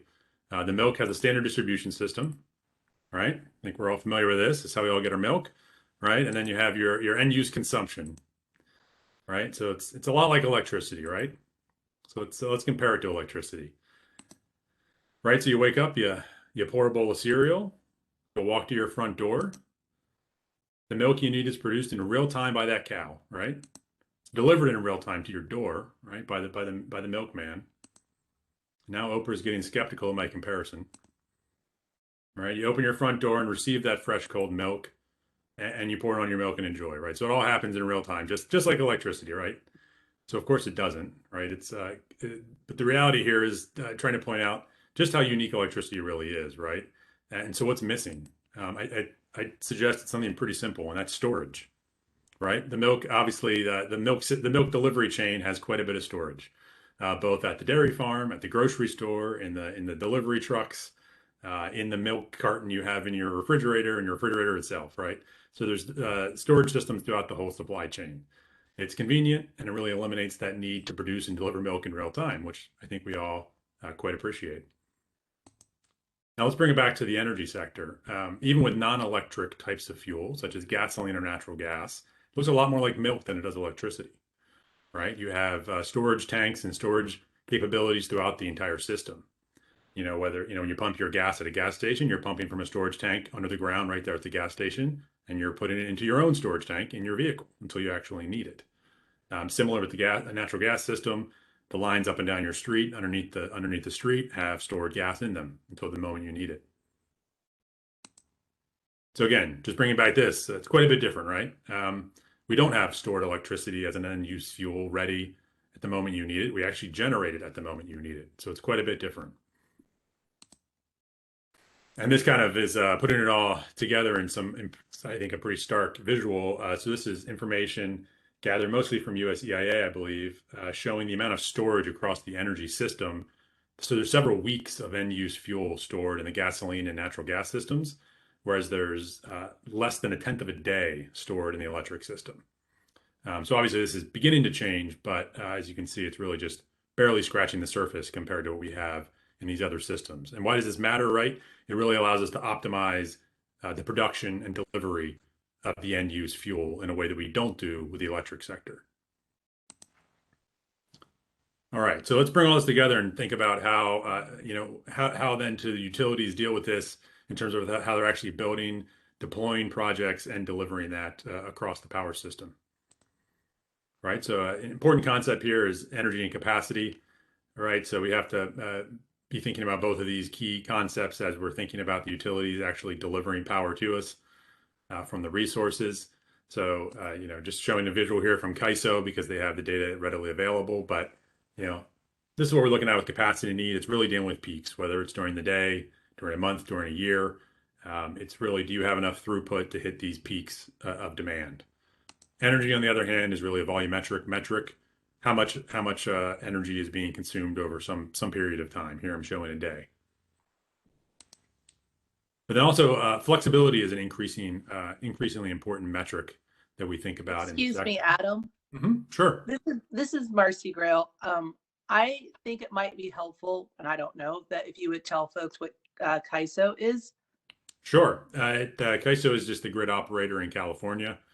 So they serve about 80% of the load in the state, and they manage a transmission system and real-time energy markets for the state of California. So,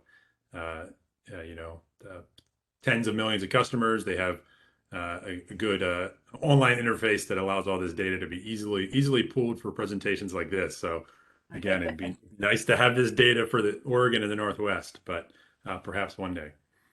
Thank you. But yeah, sure. And feel free at any other point to stop me and ask questions. But so flexibility is another sort of important concept that's increasingly relevant to the sector.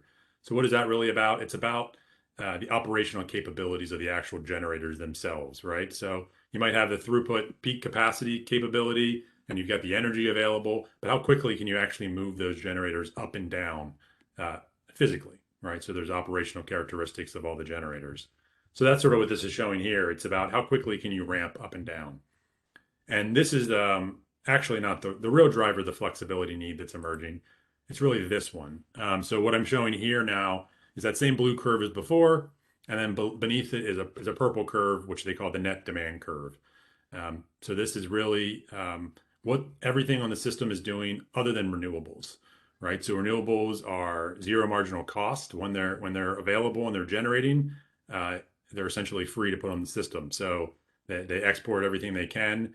And so what you're really looking at is how flexible is the rest of the system, the hydro units, the natural gas and nuclear plants, to be able to adjust their output to accommodate that flow of renewables onto the system. So, and here's an even more extreme case of that. This is from a spring day in California where it's mild temperatures, a lot of sunshine. So you can really see that that curve there, that steep afternoon curve where they're needing 15,000 megawatts to show up in a 3-hour time span. So if you think about that, you need generators to 5,000 megawatts an hour to be going from, to be ramping up. So it's quite an operational need. And you may have heard this referred to as the duck curve. That's colloquially how it's termed in California. I think I see a question.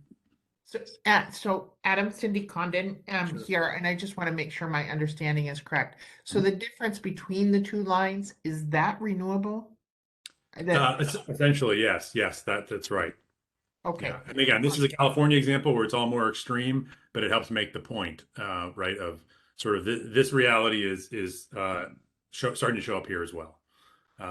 Certainly, it's not quite to this level yet, but it's an increasing concern. And frankly, because of the size of the California market, the realities they have are starting to impact us through the markets. So it's impacting energy prices and that sort of thing. So, and I'm sorry, just to clarify, I should have said wind and solar. Yes. No. Okay. All right. Yeah, that's right. Thank you. And so here I'll give you another kind of slice of what this is really showing us. So this is, solar power. Again, California comes up in the middle of the day, obviously, right? Sun comes up, sun goes down. And so what we're really talking about here is what everything else is doing, right? So you can really see it here. The natural gas plants, the imports, in this case, probably a lot of that's imports from the Northwest, and their hydro in California. It's all sinking in the middle of the day as that solar comes on, right? So let's go through a little bit of how this all now kind of ties together with how do utilities now take all this information and how does this actually look, at a course level, how does this look when they actually are dispatching power plants? So here I'll bring back this curve and we'll isolate just the orange one, just the typical summer day. And I have my hypothetical utility portfolio here in the gray box, right? So they have a few hydro plants, they have a nuclear plant, a couple wind turbines, a couple natural gas facilities, and some solar power, right? So a diverse mix of resources. Let's take a look at how this might actually look. So again, this is the orange demand curve. So this is demand throughout the day from the hypothetical utility, right? So they'll have the nuclear power plant probably run flat 24/7, right? It's operationally, it's hard to have those units go up and down very much. So they tend to run flat.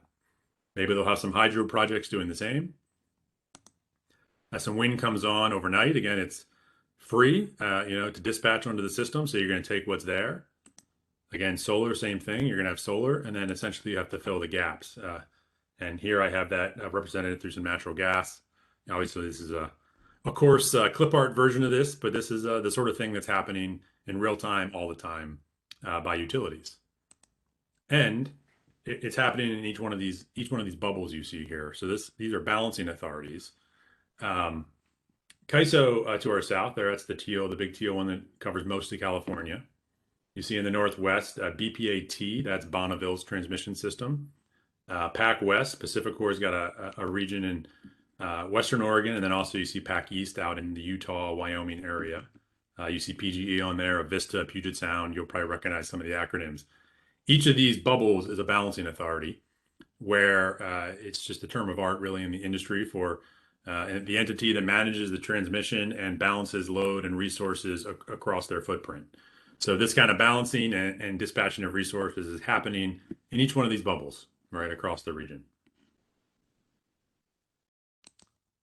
And just a note, obviously I touched on some of the solar variability. There's also quite a bit of variability from other resources. And this one really comes back, and I'm about to flip over into sort of the resource build in the region and where it's headed. Hydropower is quite variable, right? I think we all kind of know this intuitively based on, rain conditions. Some years are wetter and drier. This is actual data. Each one of these blue lines is looking at the last 80 years in the Northwest. This is actual hydropower output based on, obviously, rainfall levels drives this significantly. So you can see really wide variation, right? You can be down close to 10,000 megawatts of energy output in a dry year, all the way up to well above 20,000 in a wet year. So that's an enormous swing. Something to note here is that, you could probably debate whether this is the best way to do it, but the region has sort of long had a had for resource planning purposes, they look at that red line. They look at what they call critical water, which are that, what should we expect in a dry year? And that's sort of what we use for resource planning purposes, right? So that's sort of, we essentially in 95% of years, you can pretty much take it to the bank that amount of water will be there. But you can see, based on these blue lines, in most years, we're going to have quite a bit of surplus. And that will show up as I start to look at what's happening in the state and the region in terms of imports and exports and how power is flowing around the region. But this is the big reason for that. I won't dwell on this one, but just as, here's a map of the transmission system across the West. Not surprising, this is all a huge interconnected system. We are but one state, but we're really part of a much larger machine. And these flows, they don't really much follow us, they follow physics. So they go where they go often. But there's just a view there of what that looks like. Okay, so where is our resource build today in the Northwest? And then I'll give a few visuals of sort of what the analysis is showing for where we're headed. So here's what the current resource mix looks like, right? We're probably not surprised. Hydro is the largest resource. Although, of course, not many hydro projects likely come before FSEC, but they've been around for quite a while, and they're still the bulk of our resource, right? Then you see natural gas and wind kind of come up next, a little bit of coal, nuclear, and then you can just start to see solar is really just barely starting to register here. And this one might be of interest to this group in particular. I came across this recently from a group in the Northwest that put together data looking at when power generators were built across the region over the last century. So it's a pretty interesting visual here. Again, sort of intuitively you might know this, but I was surprised to see just how much it was really nothing but hydro essentially before 1970, right? It's really jumps off the visual there at you. The build out of coal was really in the 70s and 80s. You can see that in the brown bars there. A good mix of natural gas and wind then through the 90s and into the 2010s. So I think I'm sure some of you are familiar with some of this. I see another hand up, Cindy. Thank you. Actually, when you're finished with this slide, I just want to go back to the previous slide. Oh, sure. I have a question about that. No problem. So let me. So obviously, it's getting a little more dynamic now. We're seeing a lot of a mix of resources: solar, wind, batteries. It's more dynamic now, and of course, this is sort of a new one, right? Large scale retirements for really the first time, and that's increasing, which I'll show on another visual here. But let me jump back here real quick.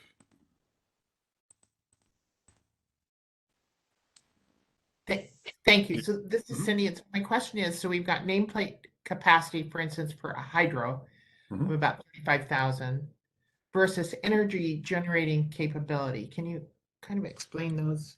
Sure. Yeah, I did. I jumped over that. So what this is really saying is, and this kind of gets back to the previous slide I showed on the hydro variability, right?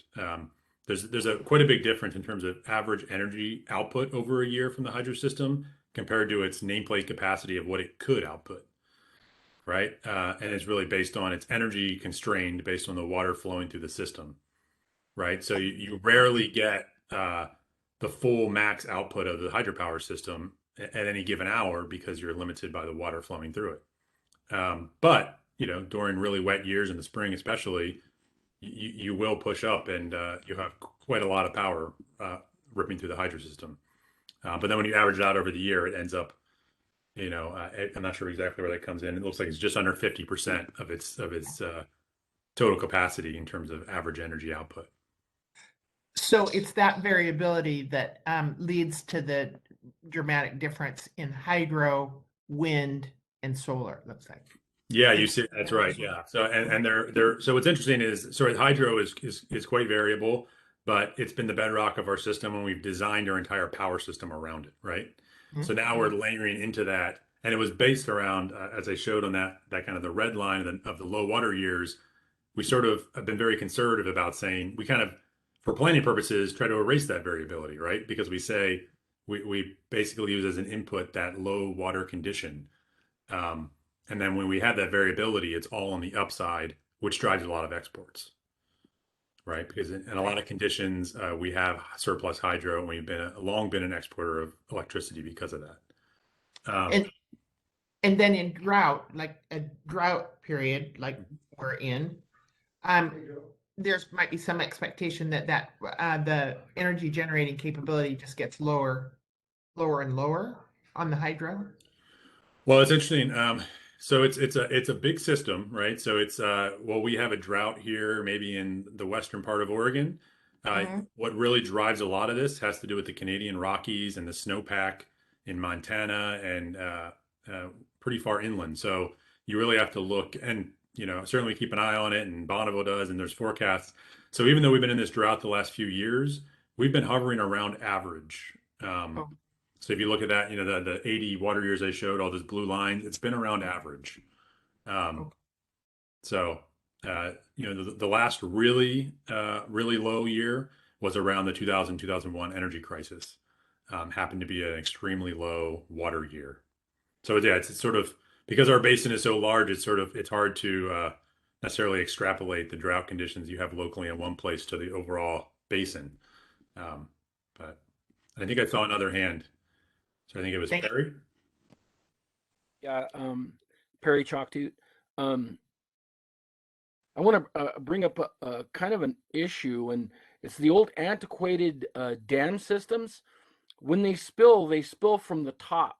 And so when water has a chance to be backed up by a dam, it ends up getting warm. And so when you spill from the top, you essentially put warm water downstream.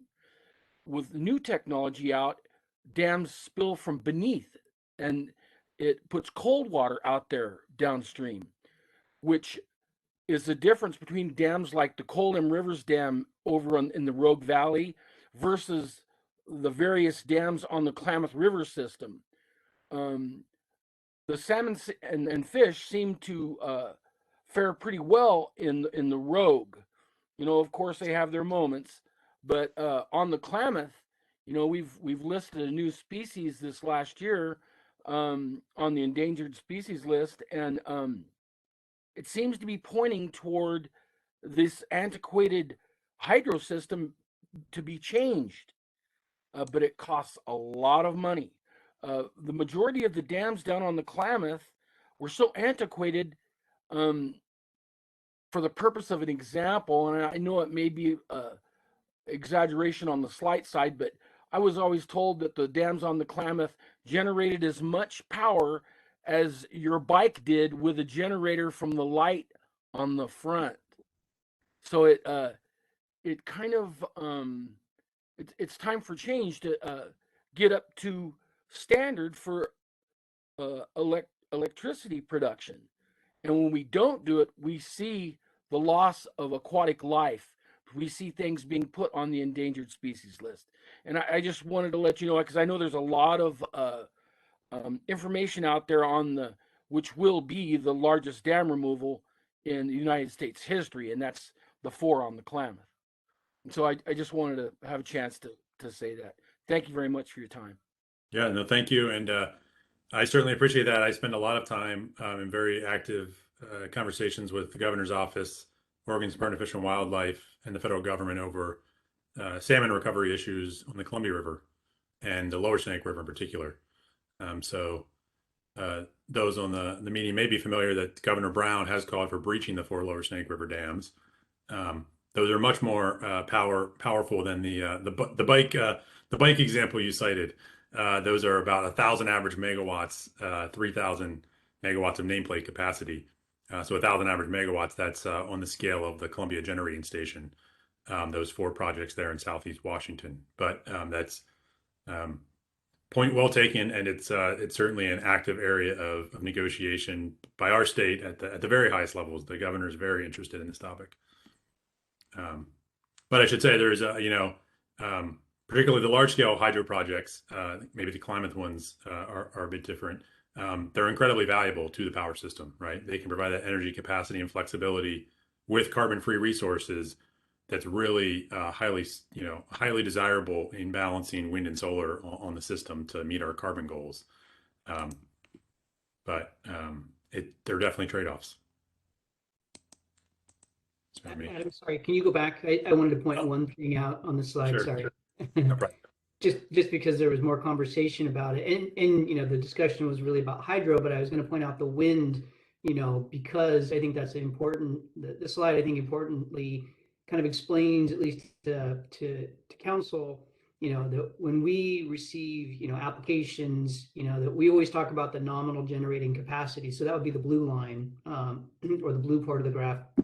And, you know, but what the actual production is the orange. And so, and it makes sense because, you know, as Adam clearly has pointed out, wind does not blow the entire day or, you know, every day consistently, you know, across the year as well. So, you know, even in our statutes, it's essentially anticipated to be about a third of what the nameplate capacity is. And I think that graph actually plays that out pretty well, that that it is about a third of the capacity of what the potential is, you know, again, because it only is producing power when the wind is blowing. But I think that's a good example, and I'm sure we'll see the same thing with solar as well. It might be, you know, a different sort of mix, you know, but as we get more solar kind of operational, we'll see some, you know, similar, but that's where we see, you know, but we always tell you what the maximum potential is, but that's only if it's, you know, going 24/7, 365, and it's not, you know, for at least renewable resources,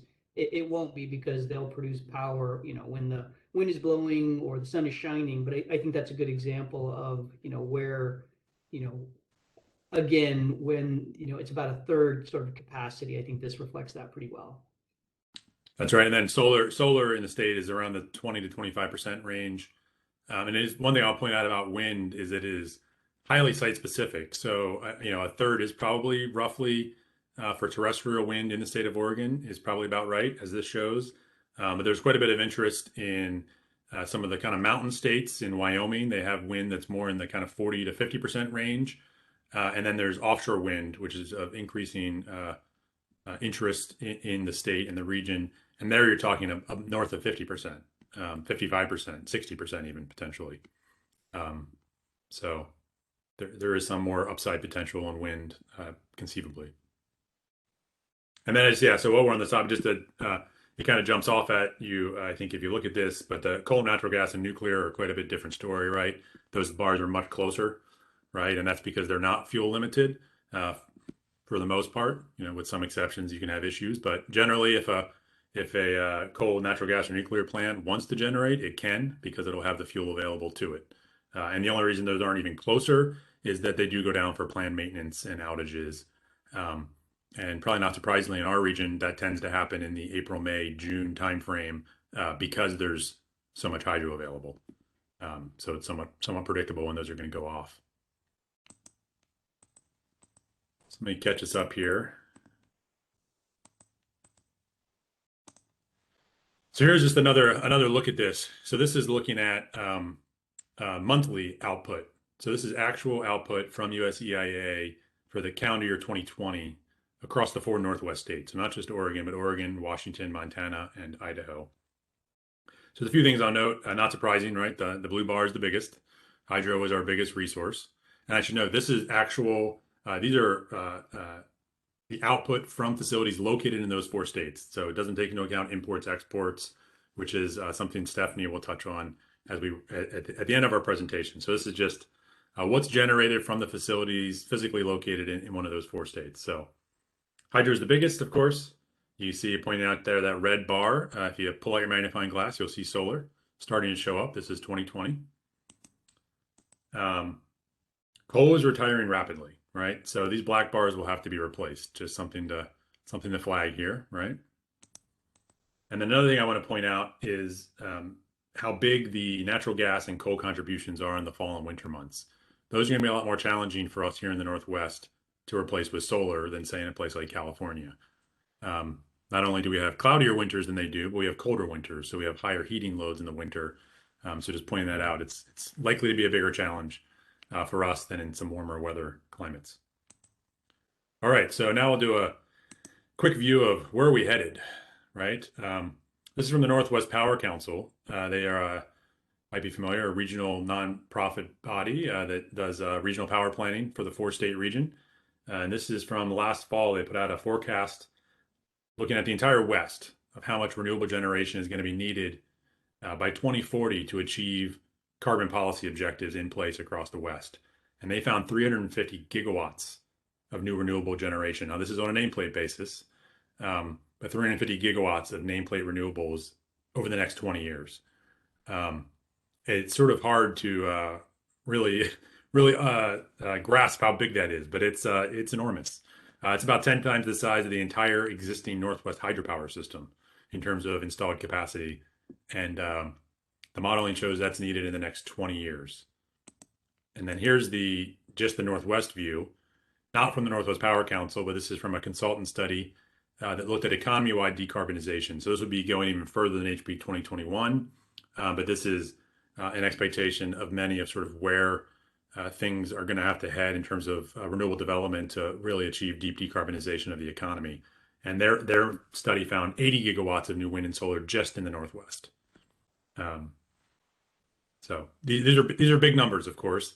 We have about 10 or 11,000 megawatts nameplate of wind and solar in the Northwest today.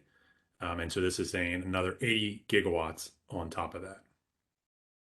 Of course, this is all happening as coal retirements are occurring. I mean, partly because coal retirements are happening, right, as we decarbonize the system, but it will change the operational characteristics, and that's going to be a concern, right? So 4,000 megawatts of additional coal retirements expected in the Northwest, which is just a small portion of the 21,000 megawatts expected across the entire West. So then let's look at, going back to that consultant study, what is that resource mix expected to look like then in 2050? Lots of new wind and solar generation, of course, not surprising, but I will note that they assume in orange and blue here, stable output from our nuclear plant, the Columbia Generating Station, and from the hydro projects. So this is all on top of that. You see the blue, dark blue disappears, coal retires. You still have a little bit of that light blue natural gas. And then, so not only are you getting a lot more wind and solar, but also note that, look how much bigger that right bar is than the left one, right? The expectation is that a lot of fossil fuel end uses, such as transportation fuels, will need to electrify for us to meet our carbon objectives. So a much larger electric sector and a much more low carbon one at the same time. But I also want to point out, though, just that little red sliver at the top of the right-hand bar, storage. I started my presentation talking about that being sort of a thing missing in the power sector. I'd suggest this is a presentation, this is analysis rather from 2019. Our industry is changing quite rapidly. I don't know if many battery projects have kind of landed on your radar to date, but I would suggest they probably will. This is some numbers from CAISO down in California against the grid operator in California. They do a transmission plan every year. And in 2020, 2021, their transmission plan showed 1,300 megawatts of battery storage. 1 year later, this just came out in November. This is their draft analysis for the next plan. A 7x year-over-year increase in batteries in California. So a 700% annualized growth rate, which sounds pretty good to me. I wouldn't mind that, but it's hard to talk about a hockey stick. This is I doubt this rate of growth will continue for very long, but it's just gives you some taste of just really how quickly this is coming at us, and it's going to come north sooner than later. Offshore wind is, I think, also something that's of increasing interest. As I mentioned earlier, it's that really higher wind capacity factor compared to what we see onshore, and it also has a kind of winter output profile. So I expect we'll be seeing and hearing more about this. I know there are some interesting jurisdictional issues there. This is all going to be out in federal waters and everything, but certainly will impact the onshore transmission system. So I'd say keep that on your radar. And with that, I wanted to get to some concluding thoughts and turn it over to Stephanie. Thanks, Adam. We'll start by looking at data from the past few years here in Oregon. This is a diagram of the energy flow in Oregon, a visual summary of how energy is produced, imported, and consumed. And it shows that Oregon utilizes a diverse collection of resources for energy. We call it the Sankey in-house, is the type of chart that it is, and you read it from left to right as energy flows through the system. This version was published In the 2020 energy report, it's based on 2018 data. An updated chart will be included in the 2022 energy report that's due to be published at the end of the year. The numbers represented here are trillions of BTUs of energy, and we use a British thermal unit, a measurement of the heat content of fuels or energy sources, to be able to compare and count energy sources or fuels that are of varying types. So this chart follows each resource through the energy flow from left to right. Resources are produced in state, or they're imported, and from there flow to either electricity generation or directly to the sectors for consumption. You can see that Oregon primarily produces renewables in state and imports nearly all of the fossil fuel-based resources that Oregon consumes. Natural gas, coal, and other petroleum products are used in the transportation sector, direct use in industry and homes, and to generate electricity. In the top right, you can see that Oregon primarily exports renewable electricity. Down the center, you can see that waste energy is a significant portion of the energy system. This value includes all energy that's not harnessed from the point of extraction to the point of use. It includes energy lost as heat during combustion or transformation into electricity, transmission losses, and many other factors, and also includes potential energy efficiency savings that are out there waiting to be harnessed. In the bottom right, we have use energy, which is the electricity used to serve a purpose, such as light bulbs in your home or the heat you feel from your furnace vents. Comparing imports to exports, we can see that in total, Oregon imports significantly more energy than we export. Next slide, please, Adam. The chart on the left shows utility scale generation facilities in the western region of the United States. It's worth noting on this chart that the smallest icons have been sized up for visibility. So while it might appear from here that solar has taken over the region, solar generation in yellow, while growing, still remains one of the smaller contributors to the regional generation mix. Along the West Coast, we have hydro in blue, solar in yellow, and wind in orange, which are significant contributors, supplemented by the natural gas shown in maroon. And moving east, you can see that we have significantly more coal-based plants in the center of the United States. On the right, I'm showing Oregon's primary energy production from 2018. So this chart does not include generation from imported resources. This is just what we harness and produce from Oregon's resources. Oregon's primary energy product is electricity, although the biomass produced in state is used for both electricity generation and for direct use as heat or for processes in the commercial and industrial sectors. The largest resource in Oregon is hydro, followed by biomass, then wind, and solar and geothermal. There's only one site for natural gas production in Oregon, and it generally does not produce natural gas. Next slide, please. The chart on the left shows the 2019 electricity consumption data by resource for the whole state. We can see that Oregonians use a mix of locally produced and imported energy, with hydropower leading at 37%, followed by coal at 27%, and natural gas at almost 25%. Wind and nuclear power are significant portions of the mix, and remaining resources, including solar, are a smaller percentage.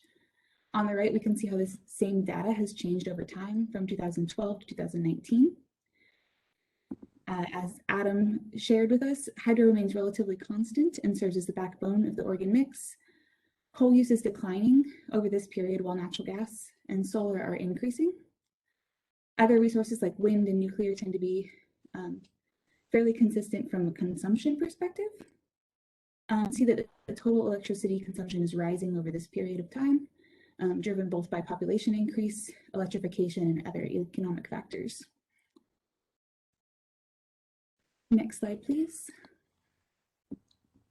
So we can directly compare Oregon's electricity generation and consumption to get at electricity imports and exports. So this data is from 2018, which is before the Boardman coal plant closed. And it shows that Oregon generates excess hydro, natural gas, wind, solar, and geothermal electricity, while it imports almost all the coal electricity and all of the nuclear electricity we consume. while we export natural gas electricity, in-state natural gas generation is supplied by imported natural gas fuels. All right, next slide, please. So to wrap it all up, the primary takeaways we have for you are that variability across hours, days, seasons, and years is a major driver in the electricity sector, both in terms of renewable generation and output, and in terms of consumption patterns. Electricity exports from Oregon are mostly driven by surplus hydropower output in the spring months during wet years. And then major differences exist across the energy sector. While much of Oregon's electricity consumption comes from in-state generation, nearly 100% of its fossil fuel use, both from the transportation sector and electricity generation, is imported.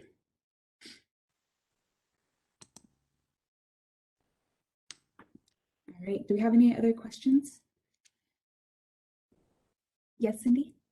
Yes, thank you. Thank you for the presentation to both of you. Can you go back to the Medusa looking graph with I like that. We should call it Medusa. Medusa the Sanctum. There you go. I want to make sure that I'm reading it properly. So the waste energy, so on the left-hand side, it's energy produced or imported. And if we follow those lines through, so there are 736 trillion BTUs wasted. Am I reading that right? Yes, so that includes everything from the point of production all the way through.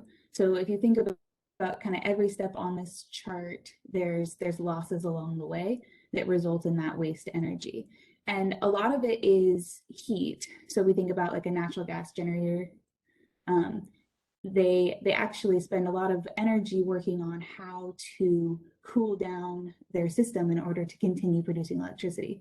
So they use water as a coolant, often taken by a stream, and then run that up to release heat into the air using cooling vents to get that water down to a low enough temperature that they can return it then to the stream and then pull more cold water in to cool their plant as they go.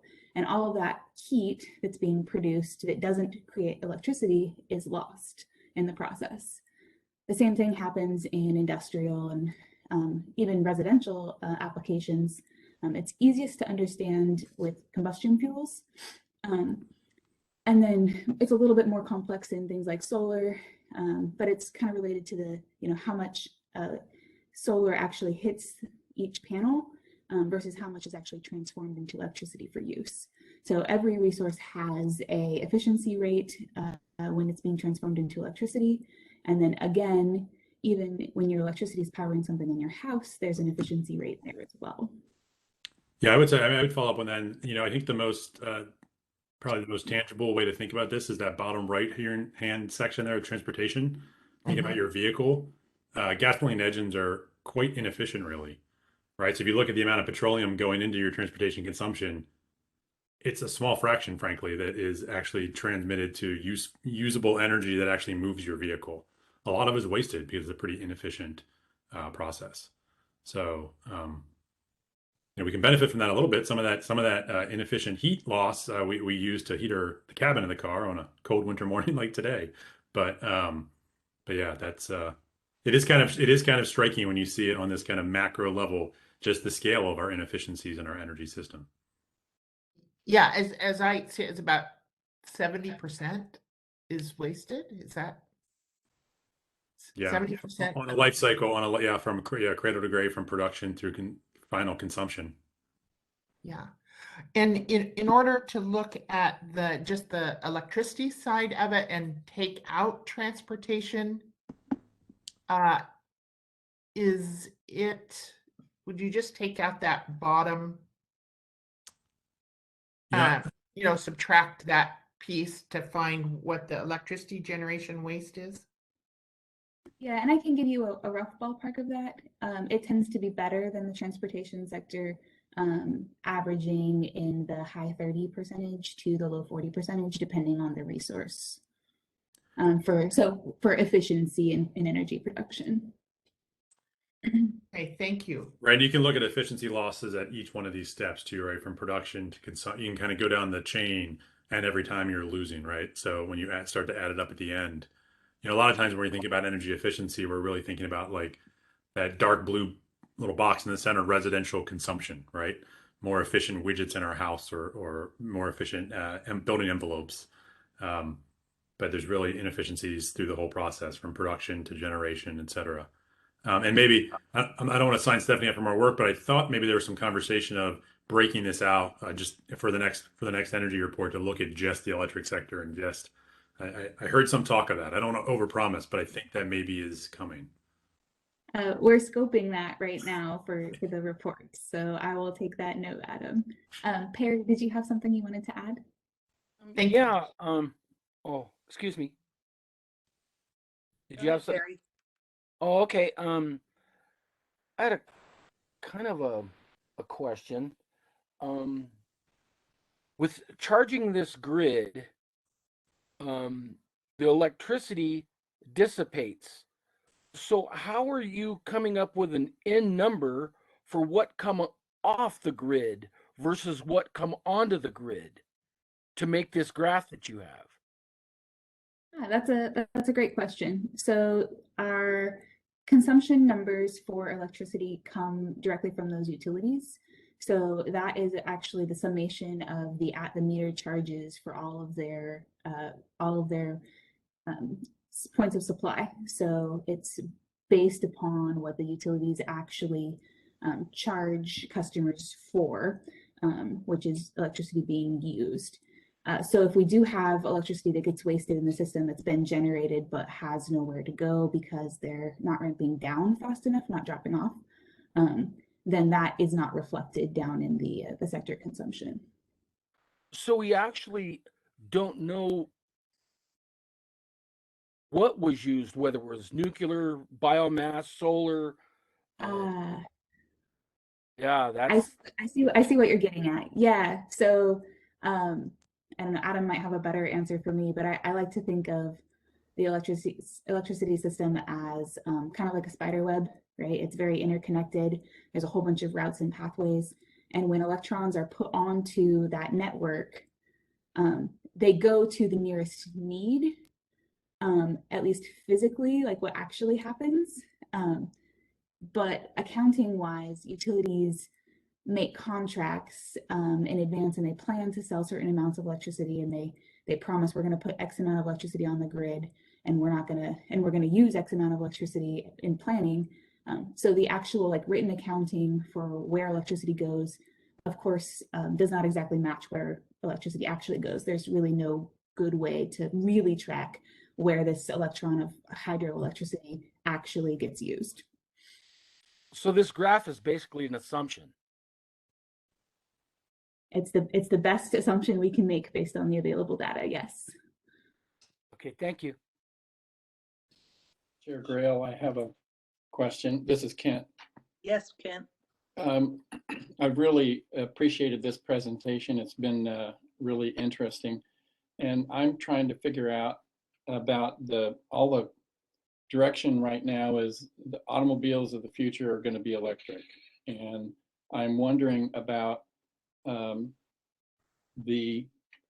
I'm looking at this graph, right now, petroleum is the main thing for transportation that goes in there. And it's amazing how much of it's wasted. And I guess it's the very bottom little line there that's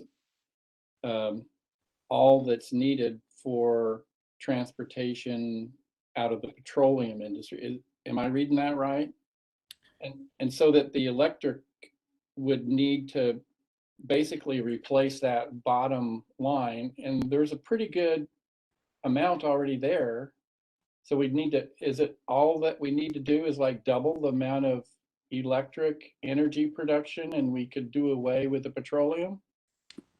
Yeah, I think you're onto something there. And actually, let's see how quickly I don't want to give you a whiplash backtracking here, but it's right here, right? Don't even need to quite double it, right?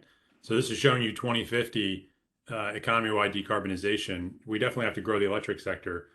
To my eye, that's not quite doubling, right? It's probably a 10 40 or 50% increase or something. It's a significant increase, but it's not even doubling. And there's some other visuals I didn't include here that really show just how much more efficient electric engines are than internal combustion engines. On a BTU basis, it's quite striking to see how much less energy we would need for an entire electrified fleet compared to a fossil-based fleet. On a BTU basis, it's something like 20 or 30% of the BTUs for the same amount of energy, because it's so much more efficient. So it's still given a me big undertaking. I don't want to undersell it, right? It's we still have a huge undertaking to ramp up the size of the electric sector and decarbonize it to provide this increase you're looking at here.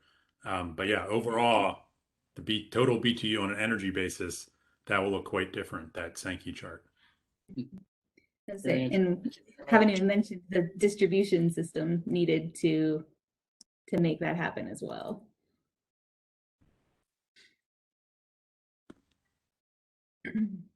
Thank you. Any other questions? Yeah, this is Hanley. Can we go back to the spider web? It's everyone's favorite.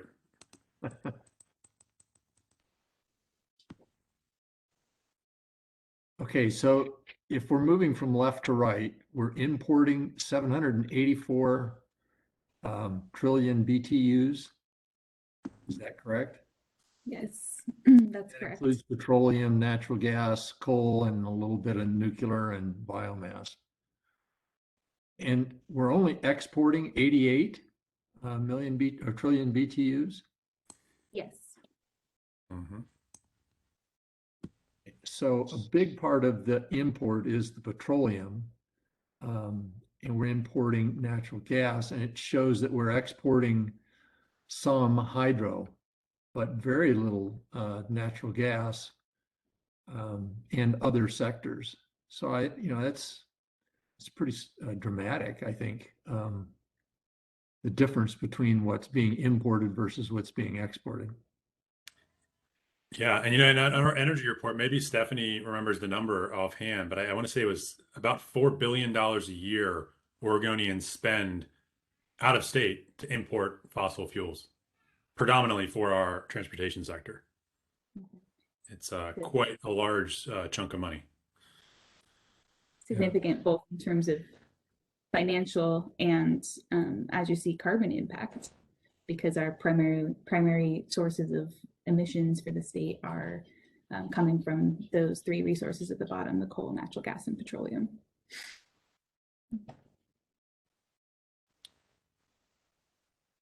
Did I see your hand again, Perry? Noah got answered. Thank you. Yeah, this is Hanley again. It would be interesting to see this just for electricity. All right, I will bring that back to the team. As I said, we're scoping our report right now, so I will propose it to the team and share that there's a lot of interest. Thank you. Thank you. Any final questions or comments for Adam or Stephanie? This is Kent. I would just say it's been a fascinating presentation, and Todd, thank you very much for getting these folks to do this for us. I concur. So I just Second that. Some of these questions came up, and I don't feel comfortable answering them other than a very, very generic way. So we've got experts. You've heard from two of the experts at the agencies. So I just want to say thank you guys very, very much. This has been tremendously helpful. Hopefully for council, certainly for staff, because it helps us understand a little more broadly, how we fit into the broader energy sector. We are one small piece. I like to say that we're an important piece, but it's only a small piece. And I think this helps us understand kind of the bigger picture. And so this was very, very helpful for me. Well, and Todd, I would say don't undersell yourselves, because showing the scale of the build coming, a lot of this stuff you see up here right now, right? That's fossil based, that's other sectors. It's moving your direction, right? The next 20 years, I think it's going to be a real issue in our industry of just the scale of the development we need to meet our carbon goals. It's going to come at us very fast, as I know you're already starting to see, but it's only going to accelerate. Yep, good point. Thank you all for having us. You're welcome. Absolutely. Thanks again. All right, team council, we are now at our lunch break. How much time would you like? 15 minutes, good for folks?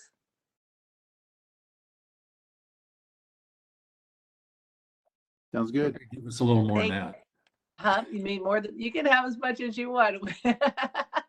We are All running right, it. 16 minutes. Todd, what were you saying? I was just saying we are running ahead on the agenda, so I mean, obviously, whatever you guys want will be fine. But yeah, so if it's 15 or more, I think we're good on timing. What's the council's pleasure? I am wide open.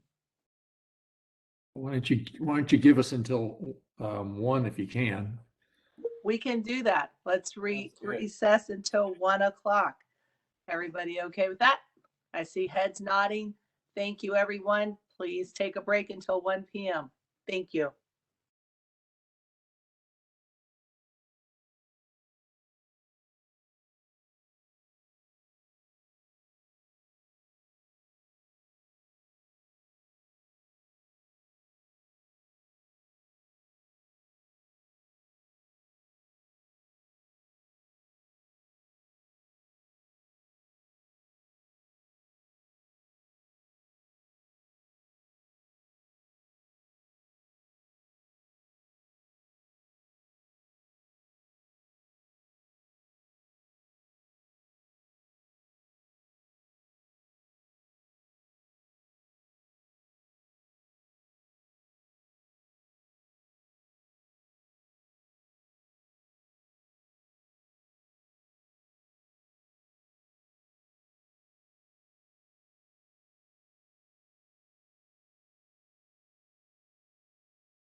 It's now 1 p.m. and I would like to call the meeting back from recess and continue on with the next agenda item.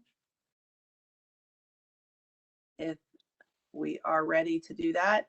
The next agenda item is agenda item H. It's the Golden Hills Wind Project, Council Review of Construction Compliance. This is an information item. Dwayne Kilsdonk, Odo Compliance Officer, and Sarah Esterson, Odo Senior Policy Advisor, will provide a presentation. Dwayne, Sarah, the floor is yours.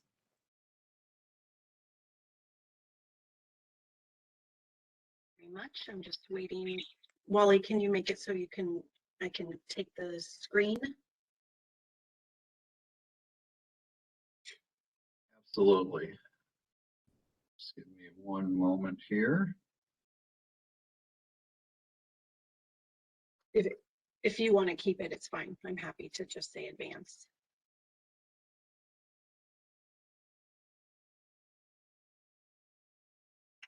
Okay, you should have it. Okay, one moment. Okay.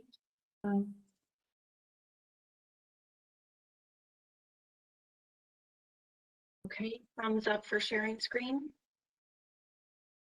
Great, thank you so much. Okay, so thank you, Chair Grail and Vice Chair Howe, members of the council. For the record, my name is Sarah Esterson. I'm the Senior Policy Advisor with the Oregon Department of Energy Siting Division, and I, along with my colleague Dwayne Kilsdonk, our Compliance Officer in the Siting Division, will be providing you an update on compliance issues at the Golden Hills Wind Project. Advance, please. So, oh, I'm sorry. I have it. So quick overview of the facility. So the Golden Hills Wind Project is an approved 400 megawatt wind facility. It's currently under construction. The final design of the constructed facility is 200 megawatts with 51 wind turbines. It's in Sherman County. The certificate holder is Golden Hills Wind Farm LLC, which is a subsidiary of Avangrid Renewables. And construction commenced in 2020. It started with the operation and maintenance building and is forecasted to be complete in April, so in just about 3 months, where we expect for reclamation to extend through the spring, if not the summer. So just a little bit more reference on the location. So this figure that you're seeing shows the site boundary of the facility. If you can see my cursor, the dark green line is the site boundary. As you know, that's an FSEC defined term. It's supposed to represent the perimeter of the energy facility and related or supporting facilities. For this facility, the site boundary clearly extends far beyond that and includes almost 30,000 acres. This facility also has an approved micrositing corridor, which is an area that's been approved to site facility components anywhere within, and that follows the turbine strings and roads. So these dots that you see are turbine locations and strings, and the green are roads. And that micrositing area is about 7,000 acres. Just for a little bit more, no, that doesn't mean that's 7,000 acres of disturbance. It's just a 7,000 acre area where facility components could be located given the level of analysis that the certificate holder did during the permitting process. And so for a little bit more context of the size of this site, if you can see my cursor again, down here is the town of Morrow. Up here is the city of Wasco, and the distance between these 2 points is about 11 acres. So just imagine a site where work is extending across 7,000 acres and 11 miles. It's quite a big site. It is commensurate with other wind facility sites, but nonetheless, it's a very large site. Okay, and one more figure. This gives you just a little bit more regional context and an aerial overlay. So here's just where it is in Sherman County and some primary roads. That's the 97 and 208. Okay, so now we've set the stage, you know what the facility is and where it's at. So we'd like to move into the compliance update. Hopefully you recall, we've been providing updates to council on this project at the last 4 council meetings, starting in August. This is our 5th update. And so given, you know, the duration of this issue and the tracking of this issue, we thought it would be more appropriate to present as a formal agenda item where the past 4 have been presented really just during Council Secretary Cornett's secretary report update. So what is the issue? The current issue, the primary issue of compliance that we're tracking is with a site certificate condition that's referred to as Gen SP01 and the subsequent impacts to resources that are intended to be protected by complying with that condition.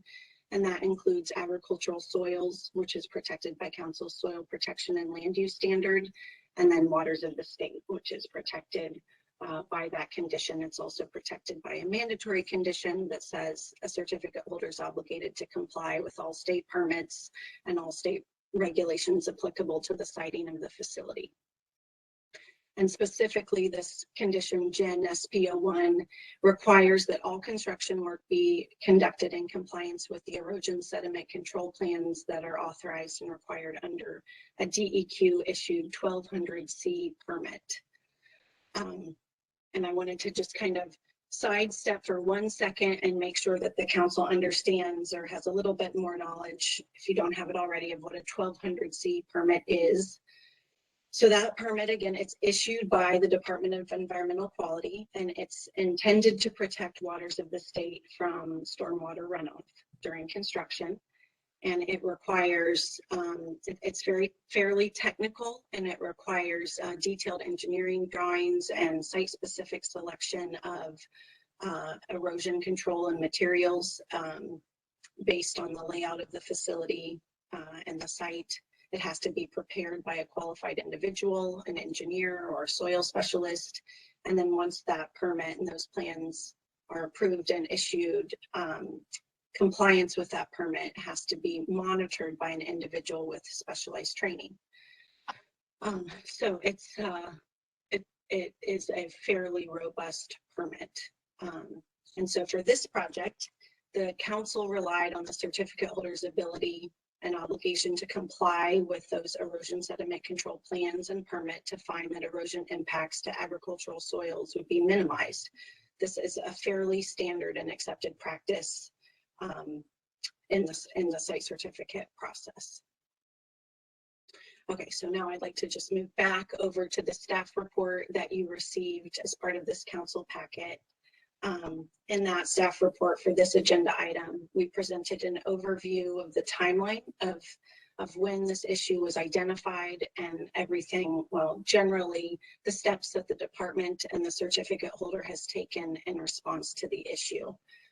I'm not going to walk you through the entirety of the outline in that staff report, but just generally, this started for us in late August when we received a formal complaint that was signed by 11 tenant farmer landowners that were impacted by construction activities where they were alleging excessive disturbance, inadequate topsoil management, and that the certificate holder hadn't consulted with them on various components of the final facility design. All of those things do have a nexus to site certificate conditions. So, you know, and we provided that complaint to the certificate holder and we updated council of that complaint. And we responded fairly immediately, requesting that the certificate holder provide their compliance documentation and information so that we could evaluate the legitimacy of the complaint that was filed. And the certificate holder also, you know, identified additional corrective measures that they would do in response to this complaint. And at that point, we also, Dwayne and our consultant from Haley Aldrich had immediately went out and conducted a site inspection and had concerns about topsoil management and wind erosion, which were reported to the certificate holder. And that's when we reached out to DEQ, since this was also falling in the realm of compliance with the 1200C. And I just want to keep making a distinction where DEQ and their role with the 1200C is because it's a function of waters of the state protection. We're relying on DEQ to enforce and manage that aspect of it. And to the extent that that 1200C permit and those plans was relied upon by council to protect agricultural soils, that's kind of the issue that we're tracking on our own, but using the expertise of DEQ to help us better understand the scope of the impact.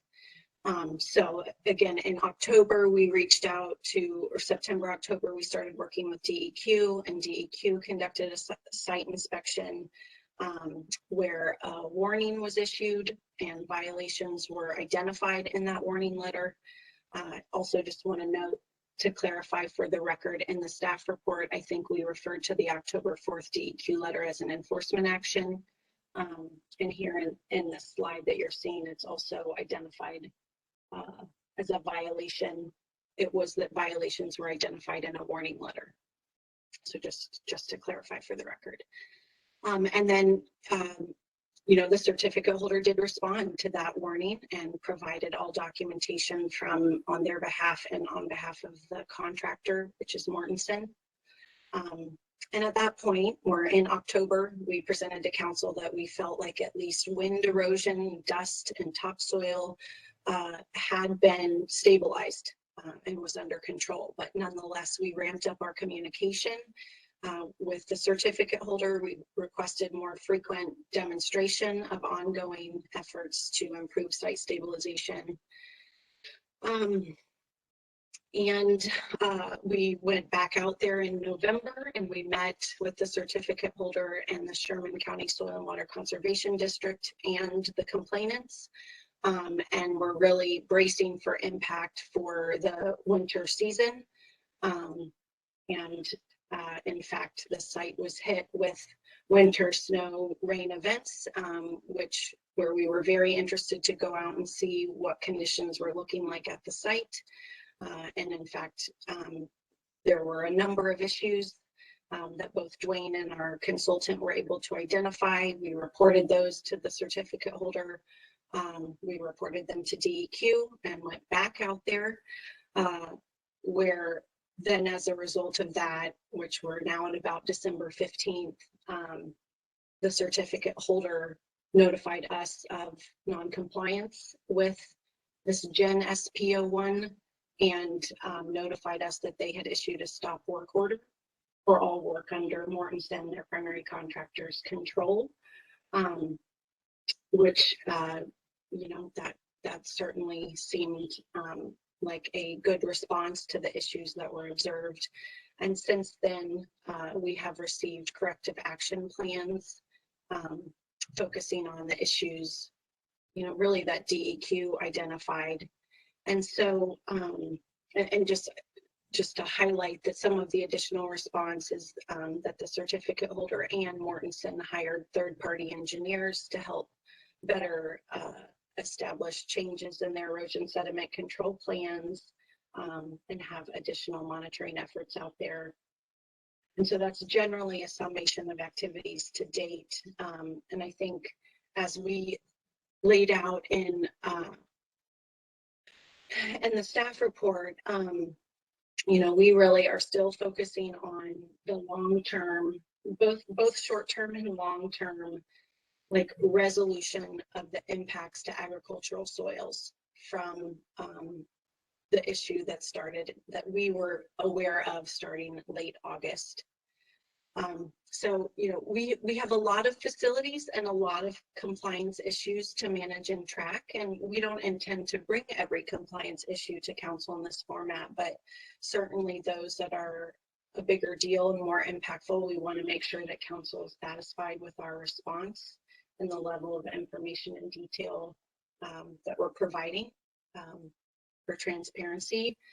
You know, our plan now, really due to the ongoing nature of this issue, even though there's been a robust response is that we're going to stay close.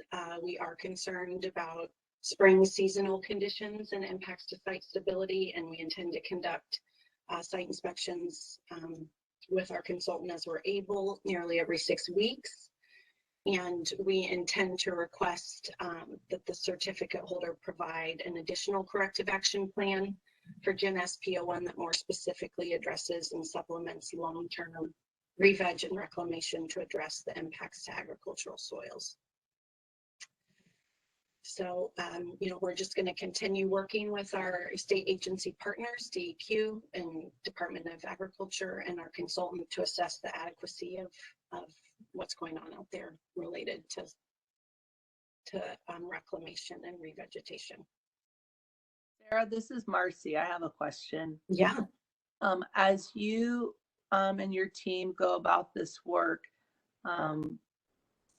lessons learned that we can suggest, advise, or I guess look for with future applications, and do we need to consider anything along the lines of putting in any type of additional steps for other folks? Because I can't imagine these being a one-off things as we continue to learn.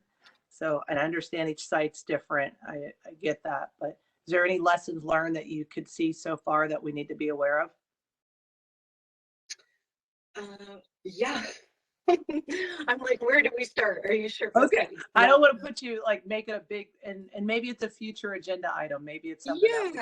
Yeah. I mean, the ideas that I think we've been talking about are, you know, much higher focus on like providing limitations on temporary disturbance, establishing limits of temporary disturbance more clearly in a site certificate, working with applicants to better understand their grading plan, the extent of disturbance at any one time, the availability of materials, trying to work on conditions that would require they demonstrate they're going to phase the disturbance in a manner that where they can keep up based on available materials. You know, I think we're working very closely with DEQ to ask questions to make sure that if the 1200C is intended to protect waters of the state, are we sure that it's providing the protection we need for other resources that are being relied upon to be protected by this permit? And yeah, I mean, I think another condition we've been trying to open up is, and we've recommended council look at it for a couple projects since this issue, where we like evaluate pre-disturbance soil conditions, and then use that to inform restoration. Because right now, you know, we look at restoration of temporary impacts to habitat in a more specific way, but agricultural areas and soil, I mean, it's like largely left to the certificate holder and the landowners, which I think, you know, we acknowledge that makes sense. But if there are instances, you know, that's not actually restoring in a way that is consistent with the soil protection standards, then we want to look closer into that, especially with these very large disturbance impacts from energy facilities. Thank you. And then if I might ask just one more question, was the landowner's letter, because there were so many of them, did that provide an additional trigger? You mean like if it had just been one person versus 11? Yes. Did that elevate the issue? Absolutely. I mean, you know, we went out there multiple times where we talked to all of them, and what they had to say was heard loud and clear. So the fact that there were more saying the same thing with their own stories, I think elevated the issue on our side. Right, thank you. Chair Grail. Yes, Cindy. Sarah. Thank you, Cindy Condon. Sarah, thank you for this. And actually, I think the communication on this compliance issue has been quite good. I know I appreciate it as a relatively new member. I am curious if there was before the complaint was received by you or Dwayne. Us. Yeah. Was there an attempt to talk to the certificate holder directly and no response, and so therefore, they contacted us, or were we the first point of contact for complaint? We were not the first point of contact. I think that they were, the certificate holder was aware of their concerns. But I don't know, when the complainants came to us, they had done their homework where they identified the conditions they believed were at issue. And I don't know if they were taking it so formally to the certificate holder, but. Okay, thank you. I do think that's problematic because we certainly hear when presentations are made, how, neighbors can contact certificate holders and, we want to hear from you and take action as necessary. So hence the question. And then a follow up on that is, so we get updated here, and I'm wondering how the complainants, the original people that complained and other neighbors are kept informed. Yeah, I think it is our intent to formally respond to that letter, and like how it's been resolved, which I just don't, we're not at a place where we can say the issue's been resolved, but many of those names of the individuals that signed on to that letter email and call Dwayne and I frequently to give us status updates of what their version of events is. And so like 2 people that represent 4 of those that signed have recently indicated that they were very happy with what's been going on at the site as of recent. But the story, it changes all the time. So. Okay, it just seems to me like a long time from August now. People to wait, I made a complaint and formalized it, did the work. Yeah. And so that hence, I'm just curious how we've kept them in the loop. So yeah. Thank you. And we, just to add to that, that we've met with them out there on site with the certificate holder and the construction crew on 2 formal occasions. So we've really tried to keep the communication lines open. And I think, the certificate holder has done so as well. Yeah, and I did see that, and I thought that was likely appreciated, but having complained in writing, did they receive something in writing back? That's I was curious about it. So thanks. Madam Chair, Yes. this Go is ahead, Hanley. Susan. Sarah, I see in the staff report that the certificate holder issued the stop work order for their subcontractor Mortenson's. Has that restarted? Yes, they lifted that. I think it was around the 3rd. It was right after the holidays, after they had secured their additional third-party engineer support. Okay, because it says, it would be in place until erosion control issues were properly addressed. So, and from our perspective, that hasn't been determined yet, but. Okay, but it apparently has from the certificate holders perspective. Okay.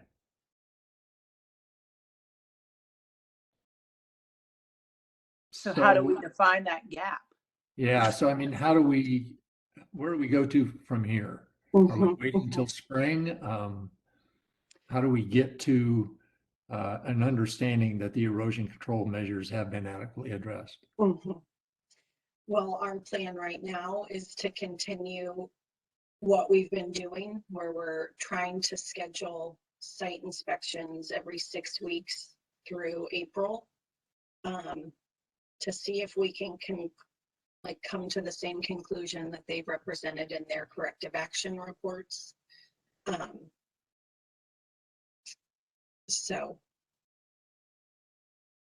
And then, we intend to follow up with another request for a corrective action plan that more formally addresses how they're going to restore agricultural soils. Yeah, and if we go out there again and it hasn't been resolved, I guess I think that then we're. What role is DEQ going to play in the cooperation between the two agencies? They're primarily interested in waters of the state. Yeah. Well, I mean, they issued in December, after that warning letter and having gone out there and observing more issues, they issued a pre-enforcement notification. So I think that's already moving in the enforcement action direction. Okay. And I mean, DEQ is coordinating with us, and not on like the inner workings of what's going on with that enforcement action, but we assume to be CC'd if anything goes forward. Thank you. Chair Grail, Chair, this is Cindy. Yeah. And thank you. And I'm sorry, I thought a stop work order was still in effect. Thank you. Councilmember Jenkins for asking the question. So does the certificate holder then have full authority to certainly a verbal violation was you issued a verbal violation warning, right? Yes. I mean, and we've issued email we've identified issues of non-compliance multiple times since August. But then our approach has been, when we notify you of non-compliance and you show us that you're responding, we can work it out. It doesn't automatically result in us issuing a notice of violation, because that triggers a formal proceeding. So are you satisfied that the certificate holder has properly addressed the issue? I mean, the stop work order was going to hold until it was properly addressed. So are you satisfied that it has been properly addressed? And notified that, did you notify them of that and that's why they began, they started work again? Or did they just make those decisions on their on their own? We're not comfortable saying that we're satisfied. They did make those decisions on their own. They have been responsive, and identifying a corrective action plan, and that is consistent with like how the self-reporting of an issue of non-compliance, how those rules lay out. They kind of give the certificate holder deference to come up with the plan and resolve it. And so that's where we're still trying to figure out if we agree. This is Marcy, and I don't want to speak for anyone, but I think we're all sort of dancing around the same thing. Is you as staff are not comfortable saying that they've complied or whatever. They've deemed that they're doing the right thing, and so they've resumed work. But there's a gap there that I think, where's the line? How do they get to make that determination without agreement from siting? That's my interpretation, and anybody jump in, because that's what it feels like. We've got a gap here. Yeah, this is Hanley, Marcy, and it was their stop work order, not ours. Okay. And so the department hasn't chosen to stop the work of the site. They've chosen to find a way to make the work that's ongoing meet the current our current conditions. And I think the department is comfortable that they've gone out and hired a third-party engineer and is preparing the necessary methods for controlling erosion. But I think what Sarah's saying is, we haven't seen the results yet. Yeah, I mean, it's And so really, we're not willing to make a decision. it is, to me, it's an ongoing issue. It will go until they finish disturbance. We're gonna track it as they move into revegetation. And so, I mean, I think what we can say is the lines of communication have been open. Every time we ask them to address the issue, they communicate with us about a solution. And so it is challenging just because when we've gone back out there, there's another issue, and it does seem to be a result of seasonal conditions. But those seem like they are forecastable. So, yeah. But you're doing a great job navigating multiple lines, and I appreciate you and Dwayne's efforts. And I guess at this point we will stay tuned, but it's definitely for me a learning opportunity. And Hanley, thank you for clarifying and reemphasizing that it was their self stoppage versus something that we requested. This is Cindy. I mean, on that, I'm curious what would prompt the department to say, now we're going to stop. We're going to have a stop work order. I mean, is it time? We're now almost 5 months or over 5 months into it. Is it a year? Is it? Oh, what is the benchmark? yeah. Well, and I don't mean to speak out of turn, but we were certainly discussing internally, and that was the action that we wanted to see, and that it happened. So again, it doesn't address the question of them then being able to make their own decision about when to lift it. Oh, the action you wanted to see was the stop work. And they did it. And they did. And so that's fine up until the time they started work. You probably also wanted to see them hire a professional engineer and Yeah. a certified erosion control leader. Right. I mean, the solution certainly seemed reasonable given what we were talking about internally. So now it's Dwayne's job to keep track of them.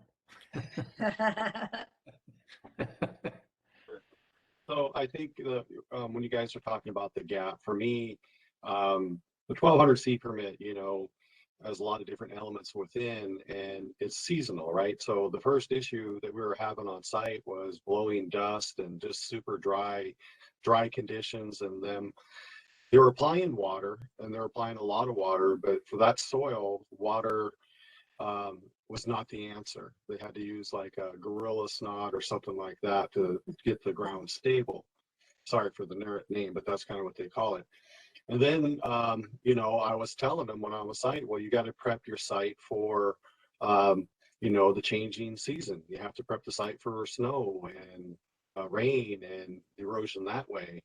And so this has been kind of a continuous thing of chasing the seasons, if you will.